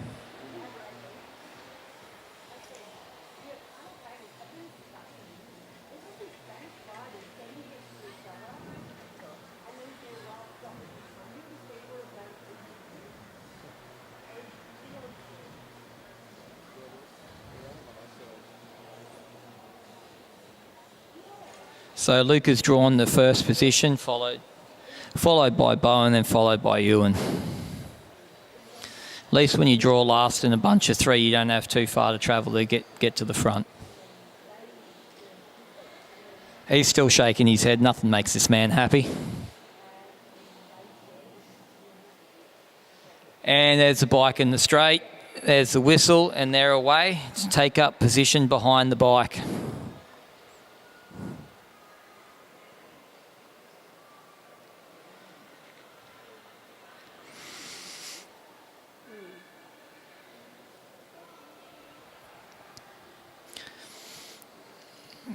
And as always, they're just running along in the same formation this first lap. In this bunch of three, the men aren't going to tussle around too much too early. They'll wait till they get down to business, and then it'll be what it'll be.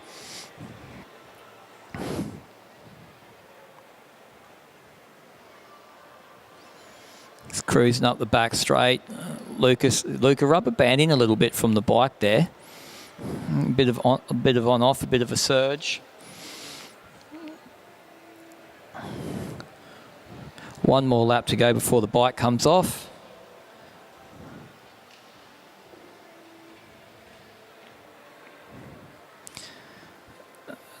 A bit of pace in it now.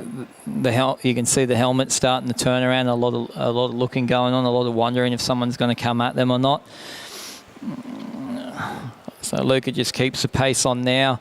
Moves up the track a little bit, but not too much. Just keeping that pace on.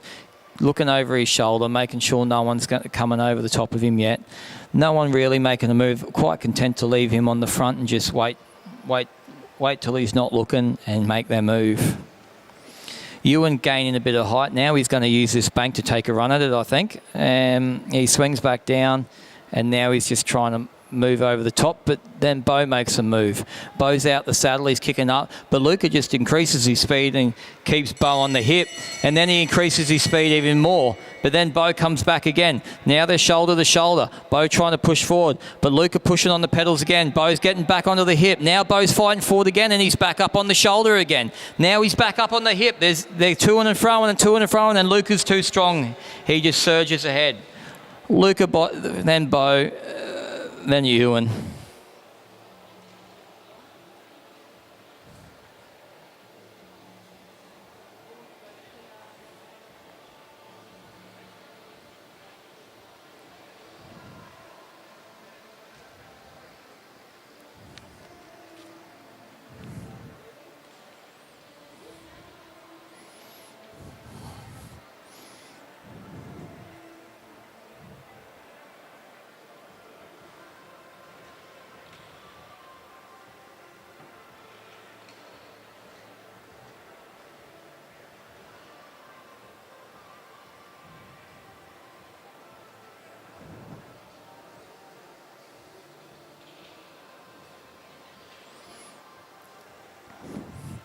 All right, in this bunch we have Brad Davis, Andrew Matheson, Anthony Lane, Chris Myatt, Simon Wallace and Peter Macris.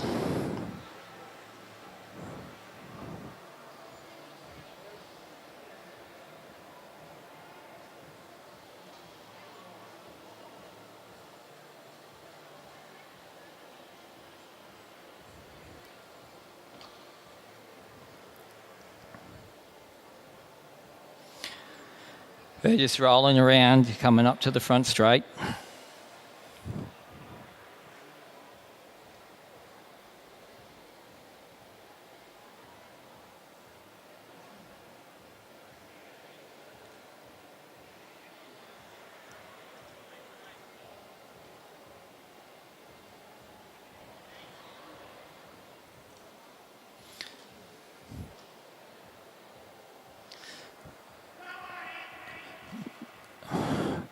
Commissaire gives his final instructions. The bike's away.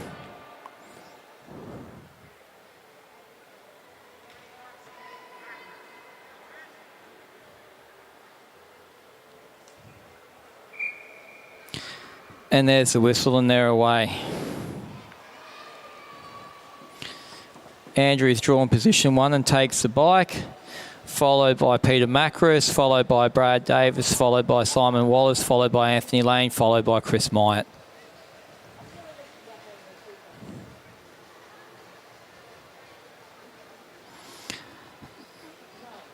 Meares leaving a little bit of a gap between himself and Andrew. The rest of the bunch tucked in fairly tight.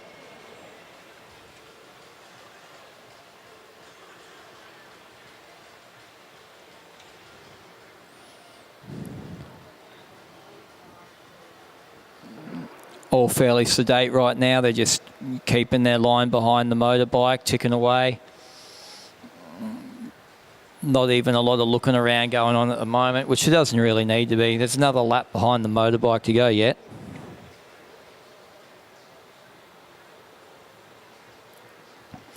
Bit of a gap for him. And Simon Wallace starting to move up now. He's kind of putting Brad Davis in the box. Brad's not going to like that, and he's going to want to get out of there. He doesn't want to be caught in. Meares moving around the outside of Andrew. Simon on Meares' shoulder. Brad Davis stuck behind them at the moment. Anthony Lane following Simon around the outside, and Chris Myatt behind them. Brad Davis has nowhere to go, but there's a few gaps opening and closing, so he might have a bit of room if he's lucky. They've got 2 laps to go right now. The pace is really starting to ramp up, but they're all bunched in pretty tight still. Andrew's on the front, Meares is on the outside, but Chris Myatt just comes flying around the outside at the moment. Not enough to take full control of the race, but there it is now. Now he's landed on the front of the race. Andrew's going after him. Brad Davis is going after Andrew. Peter Meares and Anthony Lane are behind them, and Simon Wallace behind them. Andrew and Brad Davis are coming back at Chris Myatt, but they're not going to get him. Brad Davis is going to try and push over, but they can't quite get there.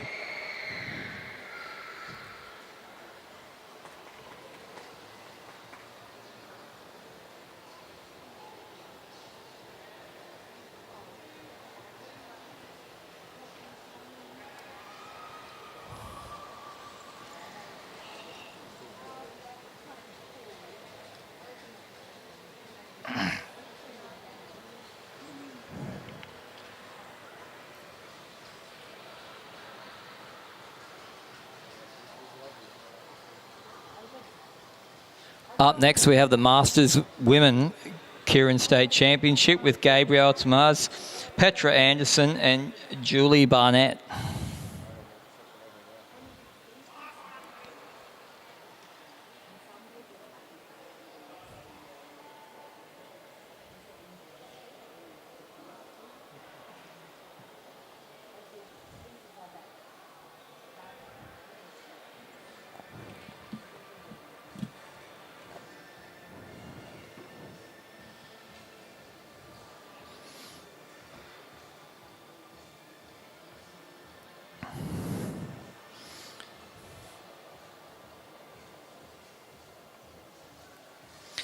As we wait for the Masters men to clear the track so that the ladies can take their position on the fence, they roll away now.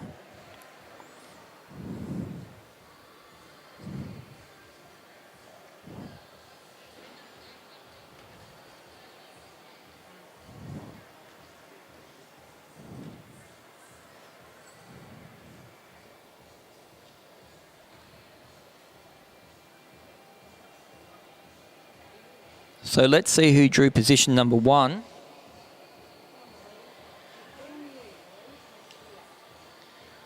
So it looks like Gabrielle drew position number 1, Julie Barnett number 2, and Petra Anderson number 3.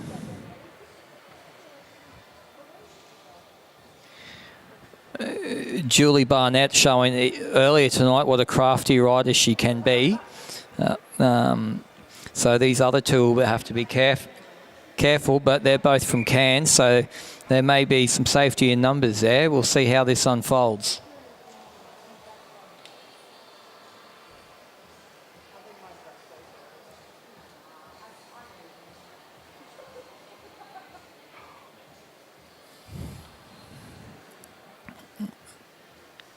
As they take their positions behind the bike, 3/4 of the way through the first lap. Just that nice calm pace as they slowly build into their race.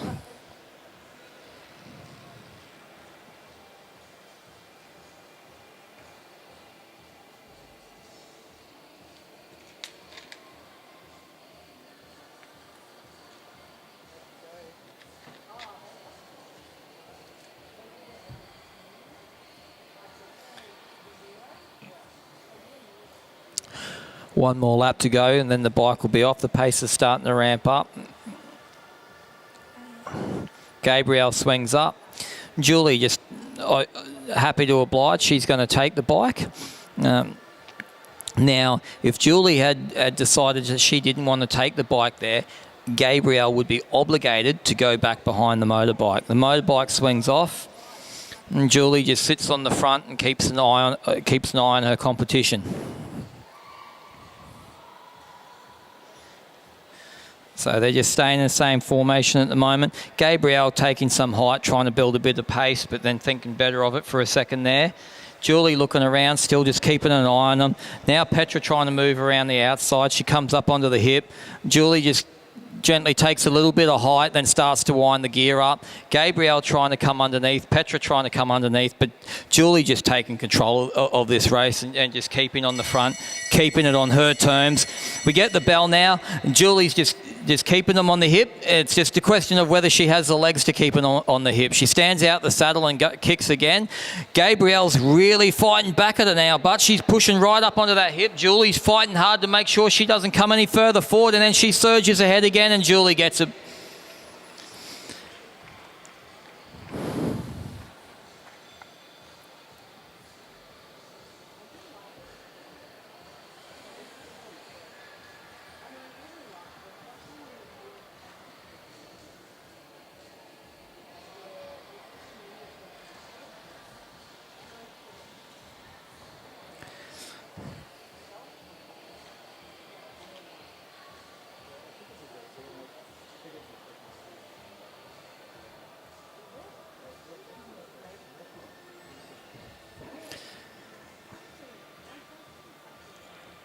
Up next, we have all the finals for the Under-17 Men Keirin State Championships.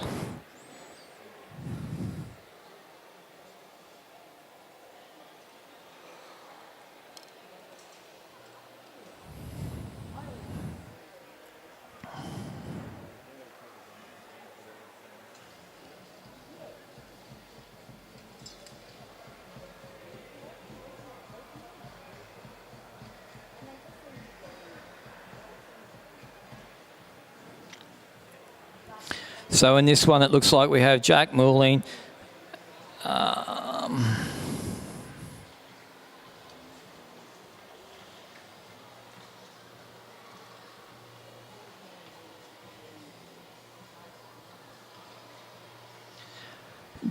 Max Pocock, Henry Valanquist, Harley Bradshaw, Jack Moulin, and Oliver Uri.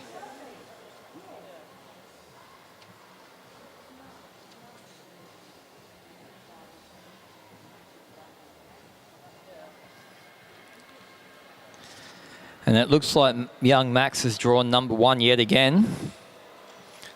And he'll be followed by Henry, then Harley, then Jack, then Ollie.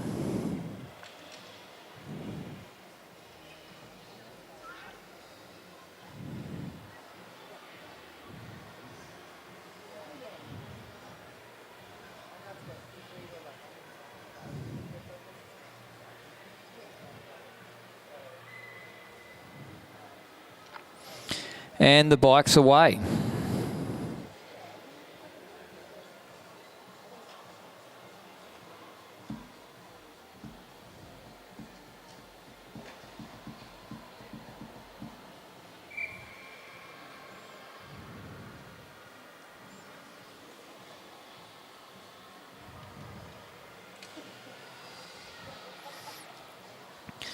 All right, as they form up behind the back, there's a bit of a gap between Max and the bike. He has to make sure he's actually up nice and tight behind that motorbike. They all fall into their line.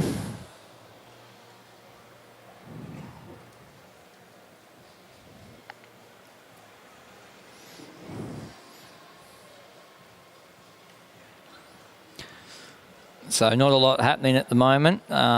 Max has just got the motorbike, followed by Henry, followed by Harley, followed by Jack, followed by Ollie.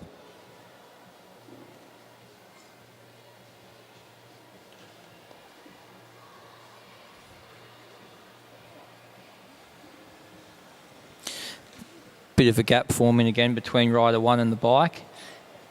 He just needs to close that up a little bit.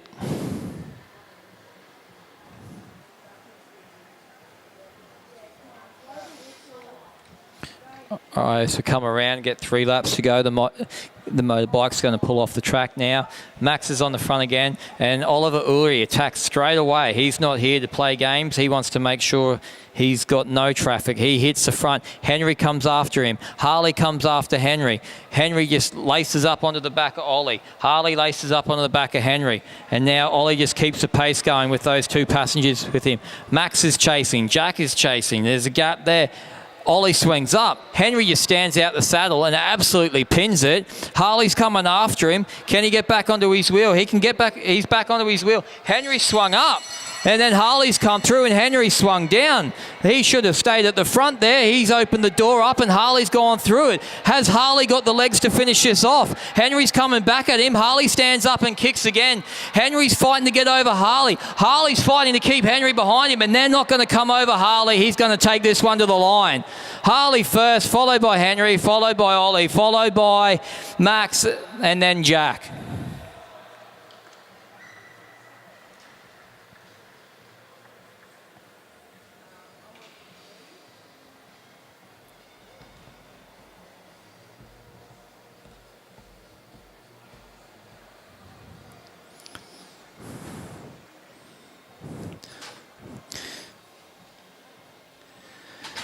Billy, if your hat was brown, you'd look like Woody from Toy Story.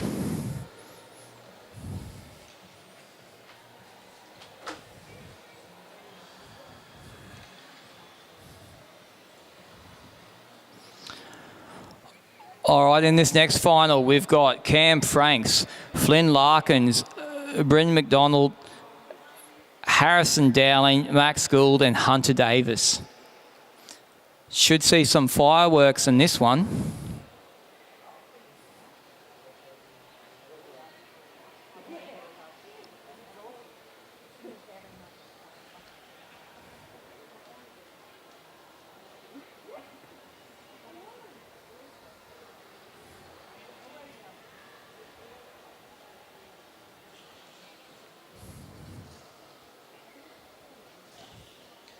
So Cam Franks is drawn number 1, followed by Flynn Larkins. Bryn McDonald in 3rd. Harrison Dowling in 4th. Max Gould in 5th, and Hunter Davis in 6th.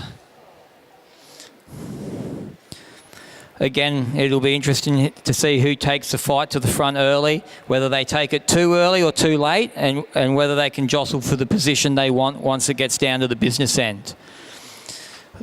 The whistle's blown, the race is underway, the riders are lined up behind the motorbike.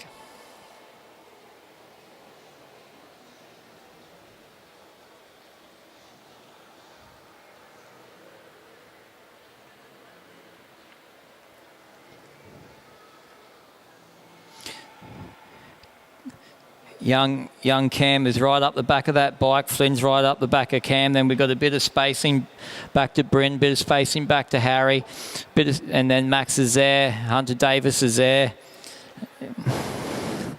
Bit of floating going around at the back there out of turn 2. A bit more floating again. Just trying to keep an eye on the rest of the race, trying to get a gauge for how much effort it's going to take to move up as the race progresses when that bike comes off or before. Cam getting super aero. I thought his face was about as high as the tail light of the motorbike just then. And the bike's off. Cam's looking over his shoulder, keeping a weathered eye on everyone. Flynn's just sitting on Cam. A bit of movement, bit happening at the back of the bunch now. Nothing crazy, but they're starting to move around a little bit. They want to move up. Cam's still there. Flynn's still locked in on Cam. Those two have just got to watch for the flyer from the back, which will be coming eventually. They got 2 laps to go now. Now the pace is starting to move up. Here comes the flyer. Cam and Flynn respond. They're 3 abreast now. They're punching it really early.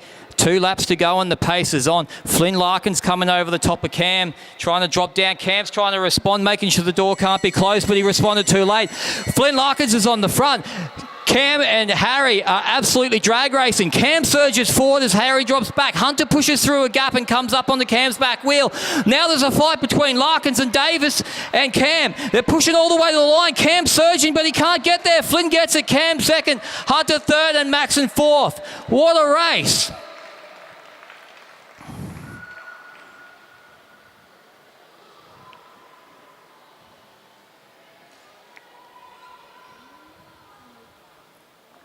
Timing and positioning, and a little bit of luck when it comes to Keirin racing.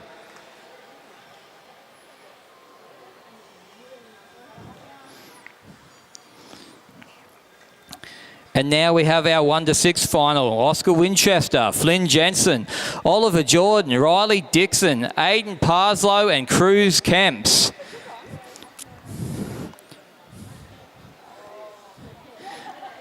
If we thought that last race was exciting, this race should be even more exciting.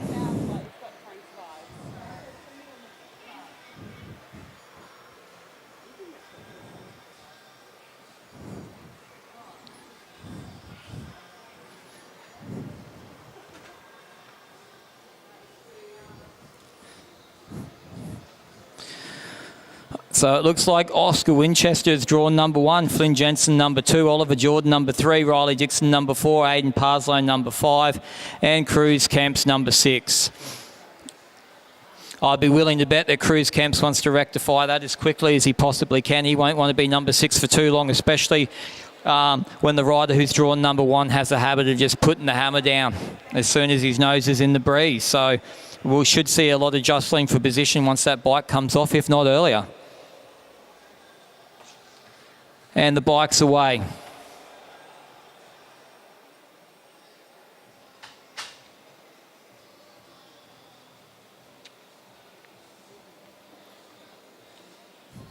Bike's in the straight now with the riders. Commissar's blowing his whistle and the riders are away to form up their ranks behind that motorbike.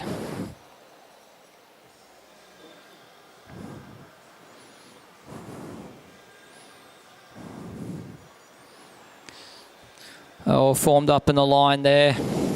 They must keep their positions for the first lap.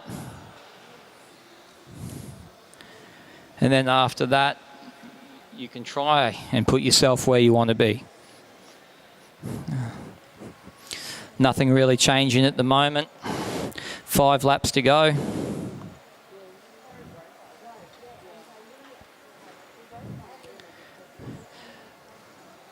A little bit of internal surging in the bunch there, a little bit off and on. People are a bit unsure of how close they want to be to the rider in front of them, who's behind them. The heads are starting to turn a little bit now. He wants to see how early people are moving up. Is anyone coming this early? And Cruz moves up. Parslow happy to let Cruz move up. He just slots in behind him now. Flynn Jensen pushing right up on the back on Oscar Winchester. He doesn't want a gap to form if Oscar decides to go, so he's nice and close. Them just staying in the same formation that they were in after Cruz moved up a little bit there. All right, now Oliver Jordan and Riley floated out a bit, had a look, and then they're starting to push forward, but they're not pushing that pace too much yet. They're trying to get out and make themselves safe without expending too much energy. We've got 2 laps to go now. Oscar's on the front just looking around. No one really willing to have a move yet. OJ's starting to push a bit of pace on. Oscar's out the saddle now and he's hit it. And he's put a gap on everyone again already. Flynn Jensen coming after him. OJ in on Jensen. Riley Dixon in on OJ. Oscar's got the gap, though. Oscar's got the gap, but Flynn Jensen's coming after him. He's starting to close the gap down. OJ and Riley are coming around the outside rapidly. I don't think any of them are going to get there. Oscar's going to get this one. It's a case of second, third, and fourth. Oscar, Jensen, Jordan, and then Riley Dixon. And there's a fall. Okay, I'll stay on one. Okay, they're okay. Parslow and Kemps. They're just down here. Riders stay high in the front straight. Riley Dixon's pulled his foot. There's a bike on the duck board. I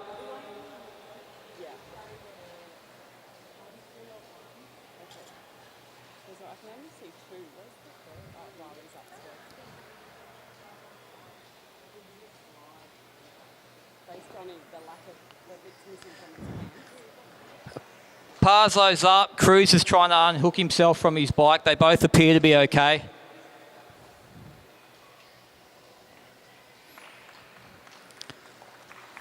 And they're both up. They both look okay.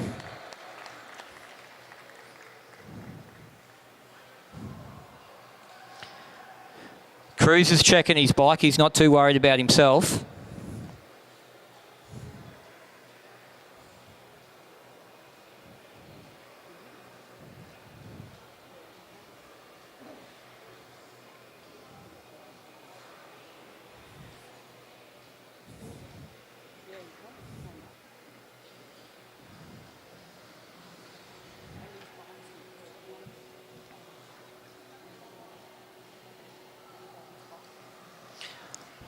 All right, now once we make sure the track's fine and everybody's okay, we'll be on to our graded progressive points races. So a progressive points race is basically every lap points are awarded, but only to the first rider across the line. Unlike a traditional point score where it's the first four, it's the first rider only, and the points accumulate. So if you win the first lap, you get 1 point. You win the 10th lap, you get 10 points. And if you can jag the last 3 laps, you've pretty well dominated the race.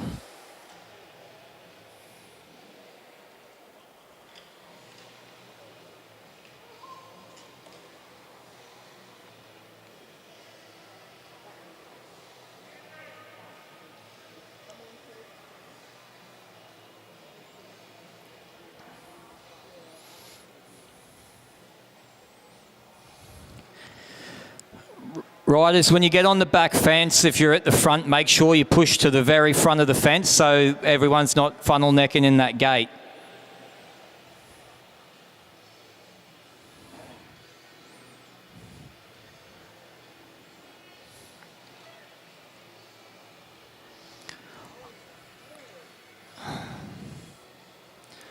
All right, in this one we appear to have Seb Uri, Elise Vaughan, Patrick Richardson, Adele Dixon, Felix Henderson, Judd Larkins, Winter Bradshaw, Hannah Gregorio, Evie Rose Henderson Cunnington, Ethan Lee, Jack Mooling,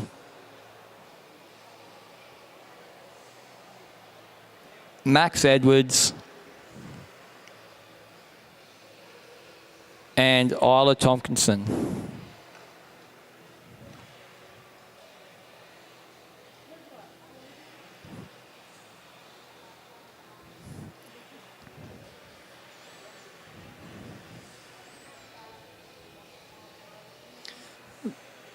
The commissaire's just checking the track, make sure everything's okay.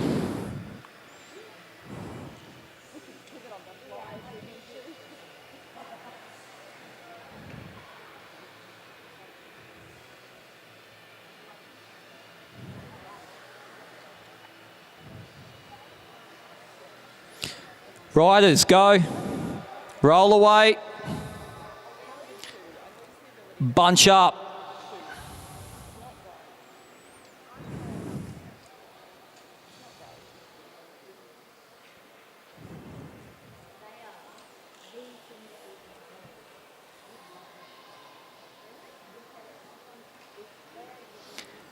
Ten laps.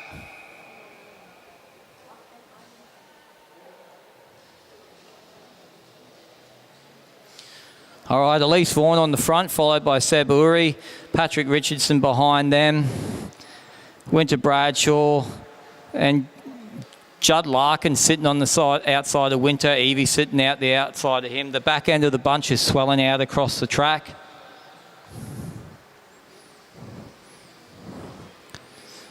All right, Elise Vaughan picks up 1 point.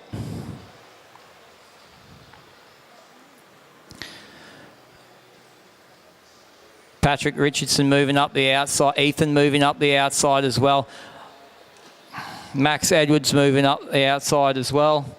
Elise just looking over her shoulder, keeping the pace on. It's firm enough, no one rolls over. That's another 2 points, so Elise is on 3 now. Ethan and Patrick moving around the outside again, and here comes the charge. Elise gets out the saddle and tries to counter. Will she have the legs to hold them off and get some more points for herself? Yes, she will. She's starting to accumulate some points there now. Another one for Elise Vaughan. She's on the front still. Ethan's going to try again. Elise is getting out the saddle and she's going to fight him off yet again. No one seems to be able to get over the top of Elise. Hopefully she gets tired soon and someone else can have some points. And then she gets it again. She stays on the front now. Seb's still in her slipstream. Ethan coming up around the outside again. He's going to push again. She's going to get out the saddle and fight for it again. Winter Bradshaw coming around the outside now with absolute pace. She's going to come over and get some points here, and there she goes, straight over the top, and she looks around. She doesn't go on with it. Then she looks again and just, nope, she hasn't decided to go on with it. She's going to have a rest. Elise comes back up the inside of Winter. Ethan comes over the top again. Ethan's going for it this time. I think he's going to be able to pull it off this time. He comes over the top of Elise. He gets the points now. Max Edwards is trying to chase after Ethan. There's a big gap between Ethan and Max.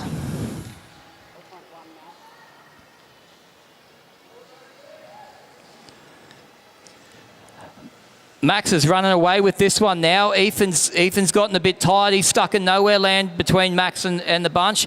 Patrick comes flying out of the bunch. He's going to see if he can hunt him down.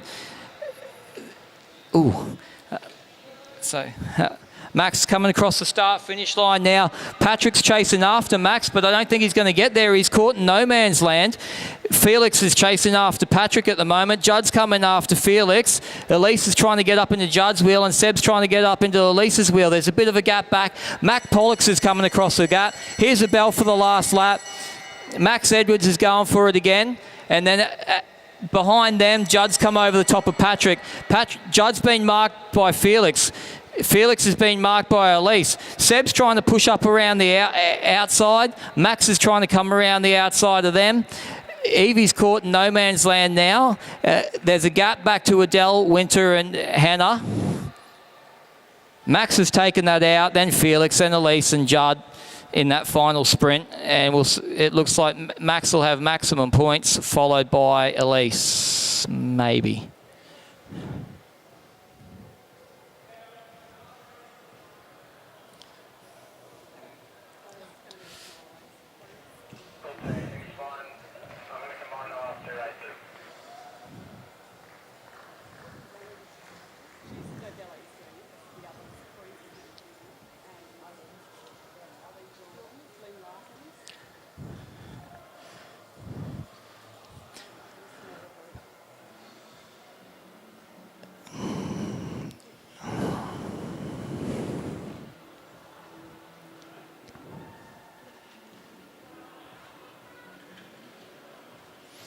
So Max Edwards is in first, Elise Vaughan is in second, Ethan Lee is in third, Winter Bradshaw is in fourth. I believe the last two races are going to be combined together.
And they've rolled away now.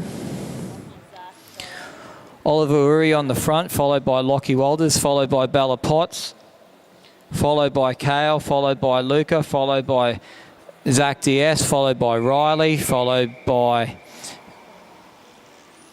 Bryn, followed by Jay, followed by Andrew, followed by Keely, followed by Shane, followed by Gabriel. Lockie goes straight to the front, and he's going to dial this one in. Bella knows she's got sprint legs. She's trying to come over the top, but Lockie's not going to let her get away with those shenanigans. He swings up and Bella rolls through. He drops in the gap there. Bella's on the front, just keeping the pace up. Luca's trying to come up around the outside now and rob some points here, so Bella's just got to push it to the line. And Zach takes the points. He rolls over the top of both of them. Luca keeps going with it. Bella swings off. Zach comes up under him and then just goes straight around, says, okay, time to turn the pace on here. And Zacky's going for it, and he's just going to try and go off the front and see how many points he can collect. So far, the bunch seem pretty content to let him, but now Lockie's out the saddle and going after him. So there's a pretty decent gap at the moment.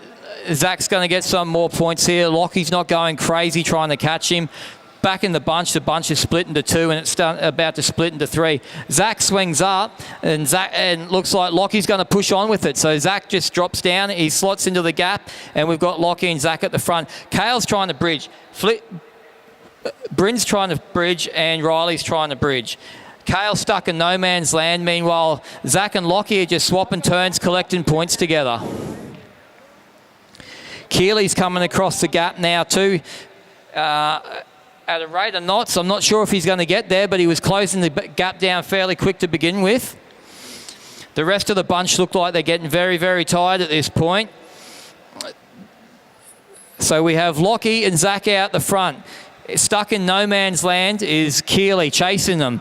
Behind them we have Riley, Andrew, Bryn and Kale working together as a bunch. Behind them we have Luca and Jay. Behind them we have Bella, Shane and Ollie.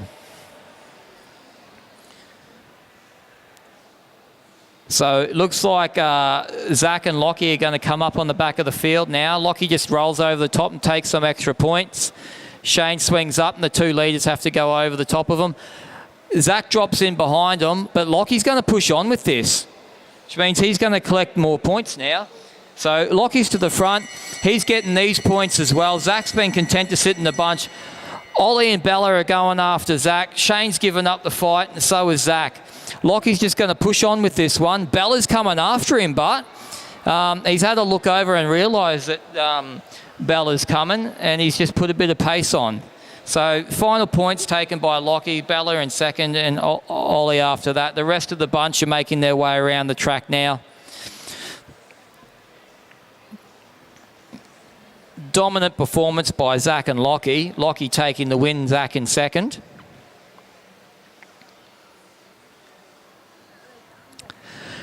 And that concludes all the racing tonight.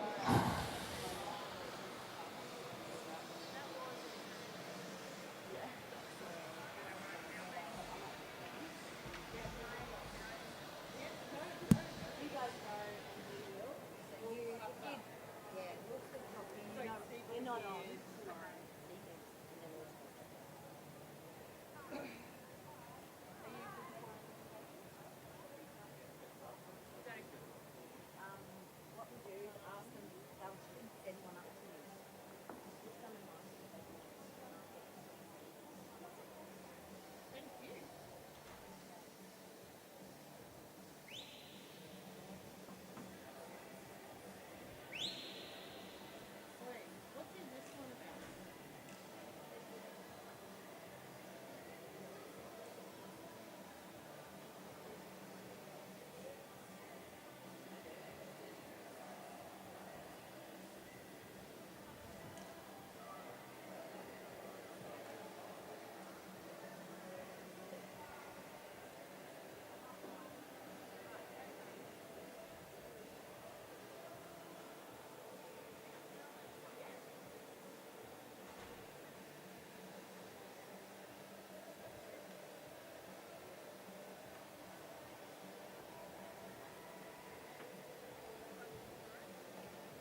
Oh, look.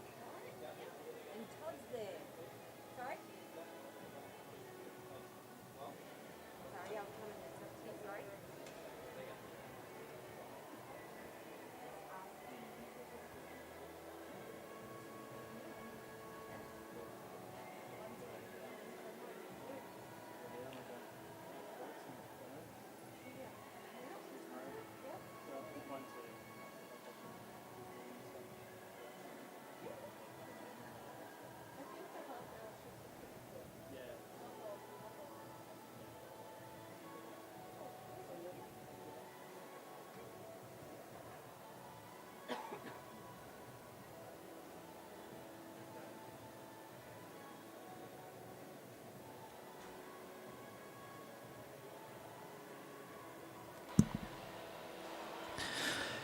Can we have all riders over to the presentation area for presentations, please? All riders, families, photographers over to the presentation area, please.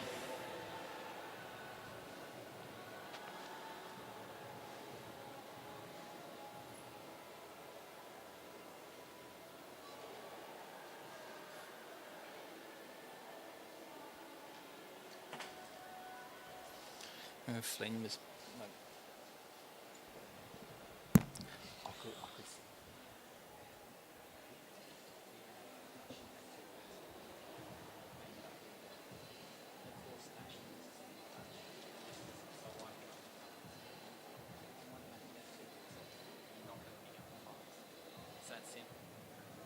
And he rode the first Keirin on absolutely comfy.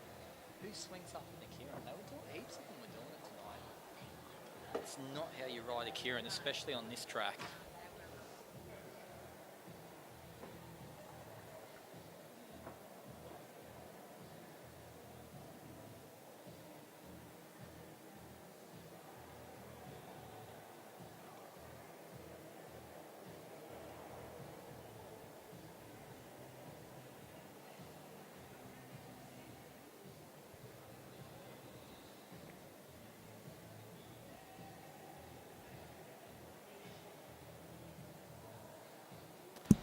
No, that's back on now.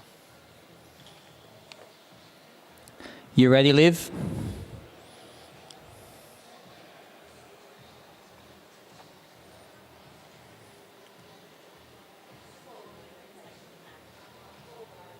Yeah, and so can we please have the under 15 women's Keirin make their way to Olivia, please? Can we please have the under 15 women make their way over to Olivia? Under 15 women over to Olivia.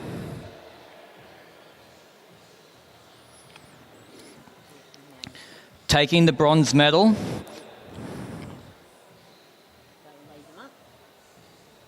Have you got the live stream mic on? Yep. Yep. They'll come across here. They'll go across there. And then what we do is now you do Taking the bronze medal from Hamilton Wheelers Cycling Club, Georgia Dowling.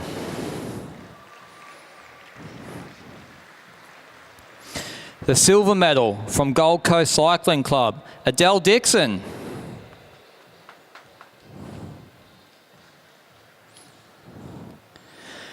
And the gold medal, state champion, Winter Bradshaw.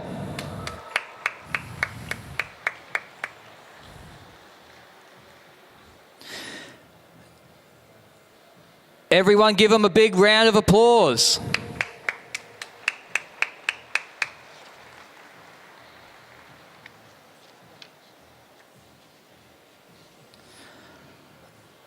Under 15 men, make your way over to Olivia and Bear.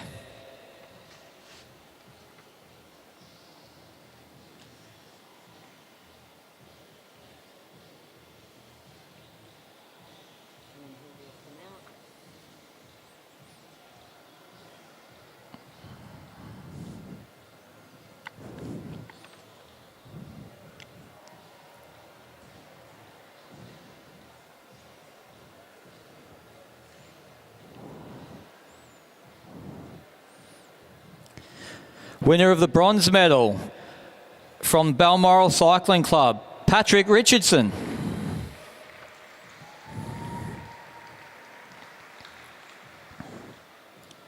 Winner of the silver medal from Balmoral Cycling Club, Felix Henderson.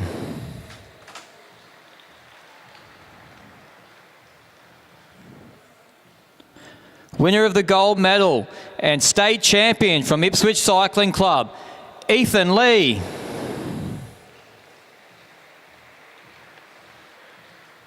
Give them a round of applause. Under 17 women, make your way over to Bear.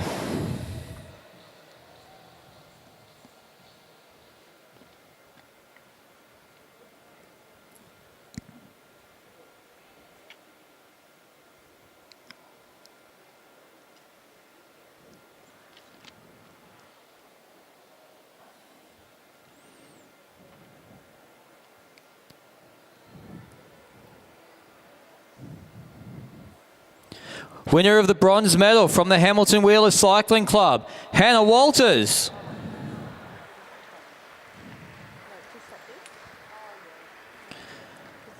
Winner of the silver medal from the Balmoral Cycling Club, Ava Robbins.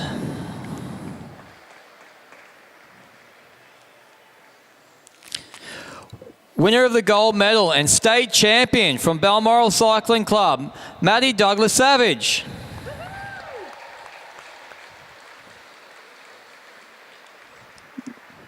Give them a round of applause. Under 19 women, make your way over to Bear, please.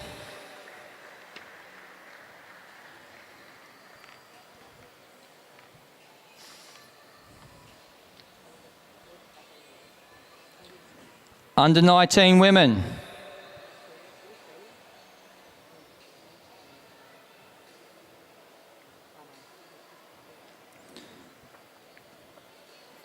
Under 19 women to Bear.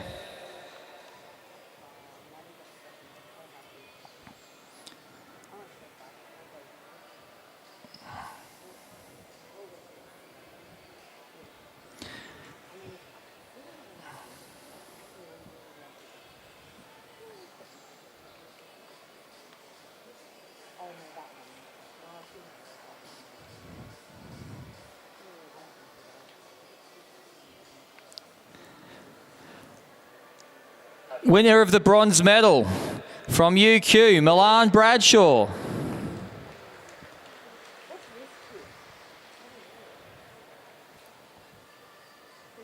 Winner of the silver medal from Gold Coast Cycling Club, Maddie Smith.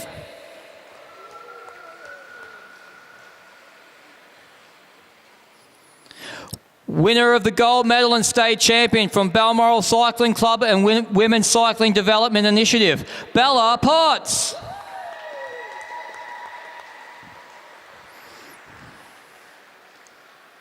Give them all a round of applause. Next up, under 19 men.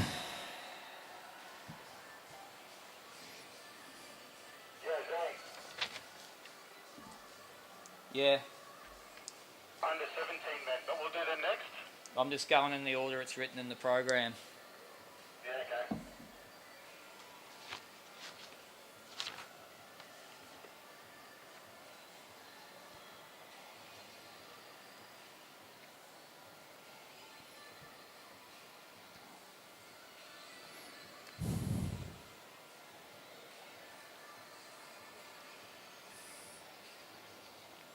Winner of the bronze medal from UQ, Chris Mullins.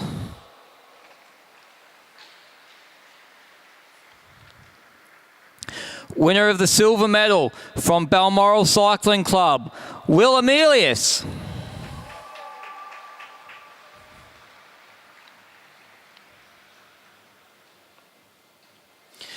Winner of the gold medal and state champion from Hamilton Wheelers Cycling Club, Lachlan Walters.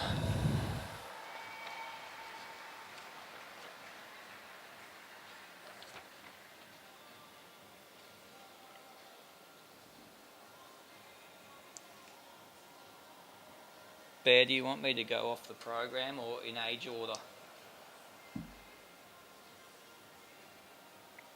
Yeah, just keep going. Copy. Elite women next.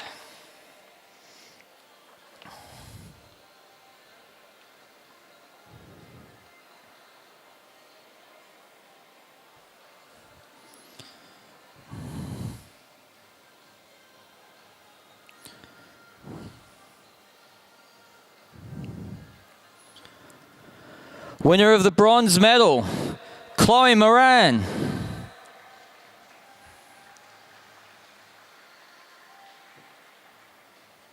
Winner of the silver medal, Molly McGill.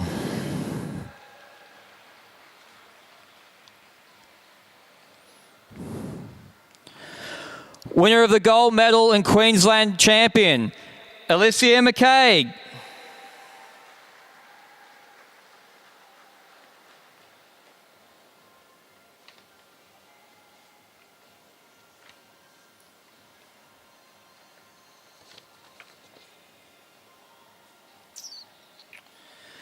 Elite men, make your way to Bear.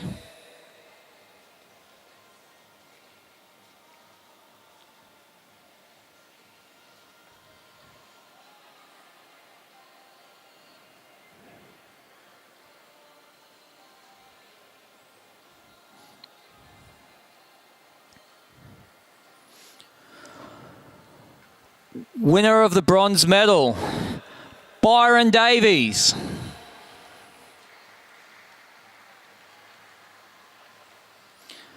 Winner of the silver medal, Sam Gallagher.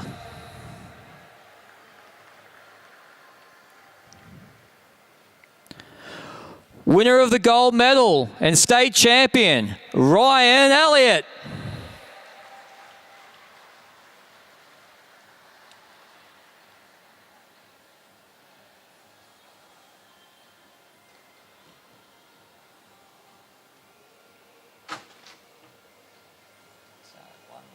Yeah, they all win. They all win. Oh, okay. Yeah, they all win. Yeah, this is like Masters men 7+. That'll be Glenn Searle, Shane Hendren, Jared O'Connell, Richard Watson, Steve Mayman. and then just say, please line up in that order. Please line up in the order called. So they're all gold? No, because One Because- silver. Silver so yeah, so that's silver, and then they go gold, and then Richard Watson, did he not run? No, So then it would be gold again. all right.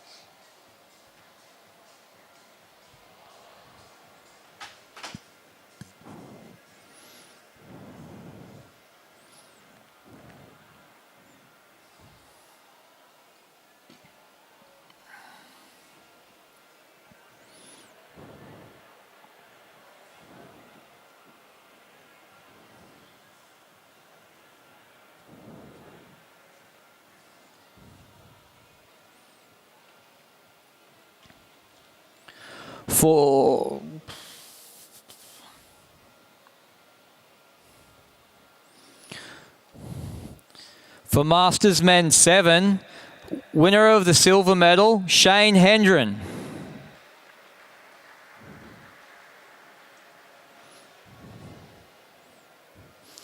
Masters Men 7, winner of the gold medal and state champion, Glenn Searle.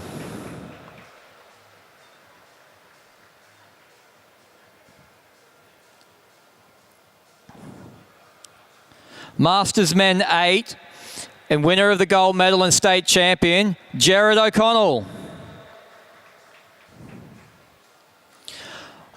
Masters Men 9, winner of the gold medal and state champion, Steve Mayman.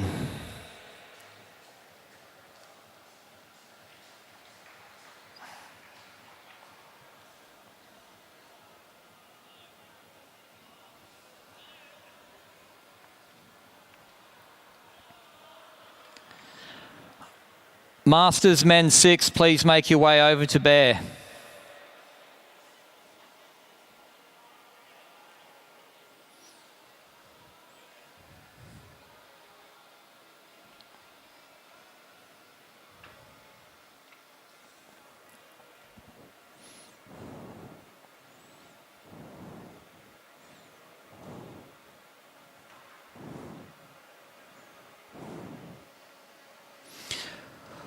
Winner of the bronze medal, Jay Doraboon. Winner of the silver medal, Robert Walker.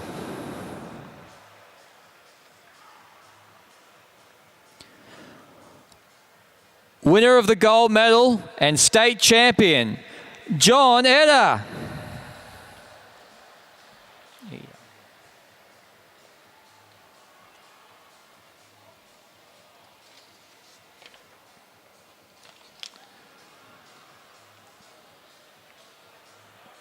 Masters men 2, Masters men 5.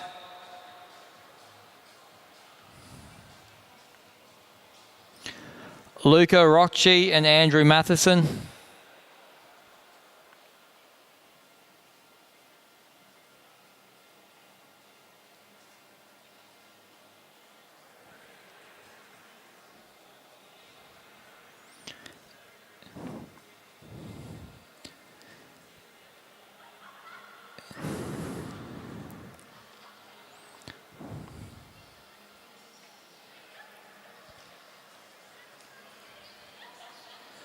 Winner of the gold medal and state champion, Luca Rocci.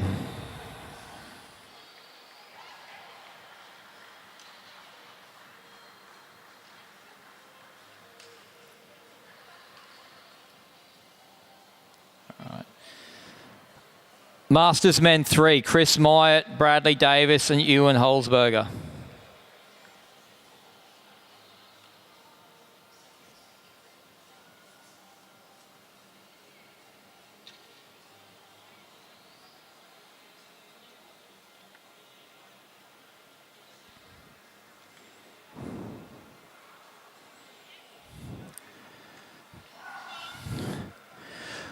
Winner of the bronze medal, Ewan Holzberger.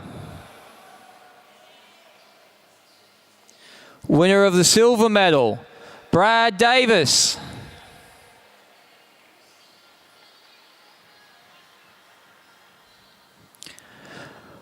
Winner of the gold medal and state champion, Chris Myatt.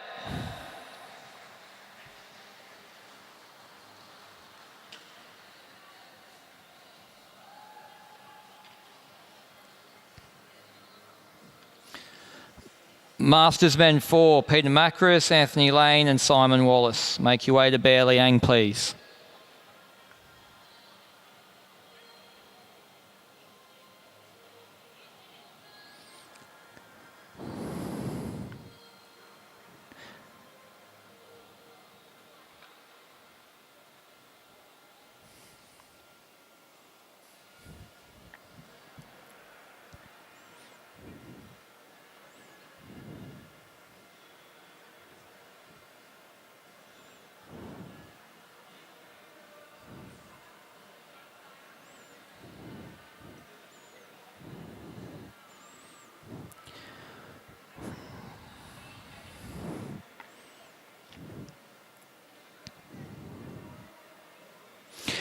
Winner of the silver medal, bronze medal, Simon Wallace. Winner of the silver medal, Anthony Lane.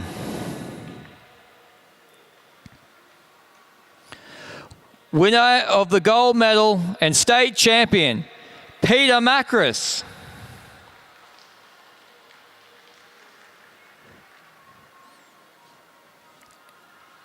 Andrew Matheson, make your way over to Bear Liang.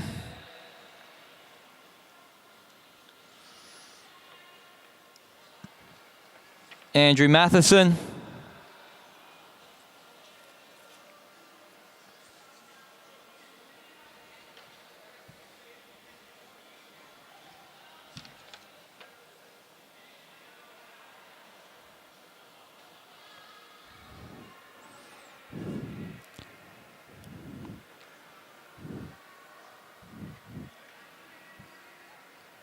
Andrew.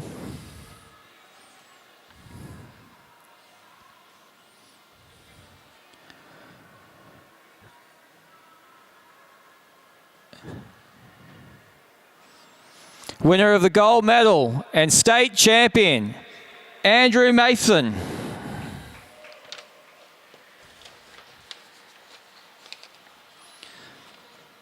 Masters women, make your way over to Bear Liang, please.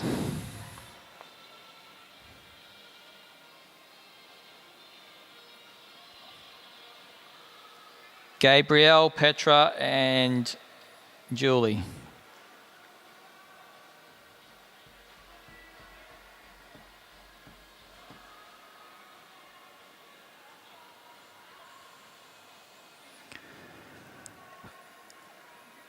Winner of the Masters Women's 4 gold medal and state champion, Gabrielle Tomaz.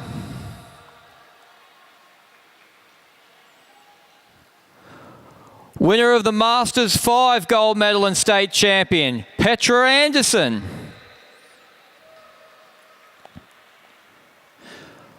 Winner of the gold medal and state champion, Julie Barnett.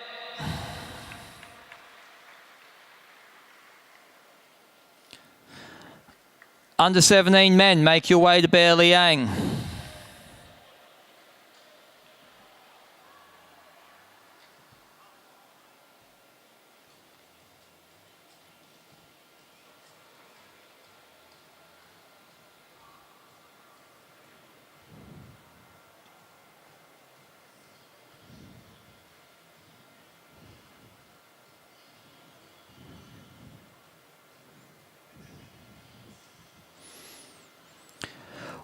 Winner of the bronze medal, Oliver Jordan.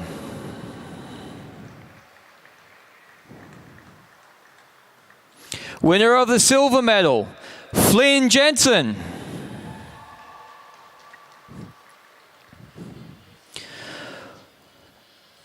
Winner of the gold medal and state champion, Oscar Winchester.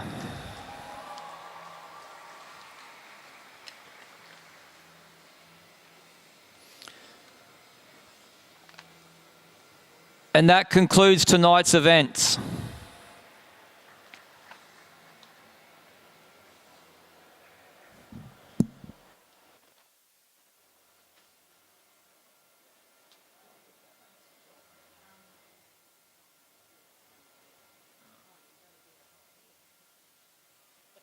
you're almost finished once they do that. Is that the last event? Yeah, I hope so, because I told everyone it was. Yeah. So now what you do is you say, basically, good night. We'll see you all in the morning. Racing. No, I didn't say anything. Includes the events, but anyhow. Did you? Okay, that's fine. And then that's it. And all you can do is signing out on the live stream. So you say, oh, you've already said goodbye? Yeah. Yeah. Then we'll just turn it off.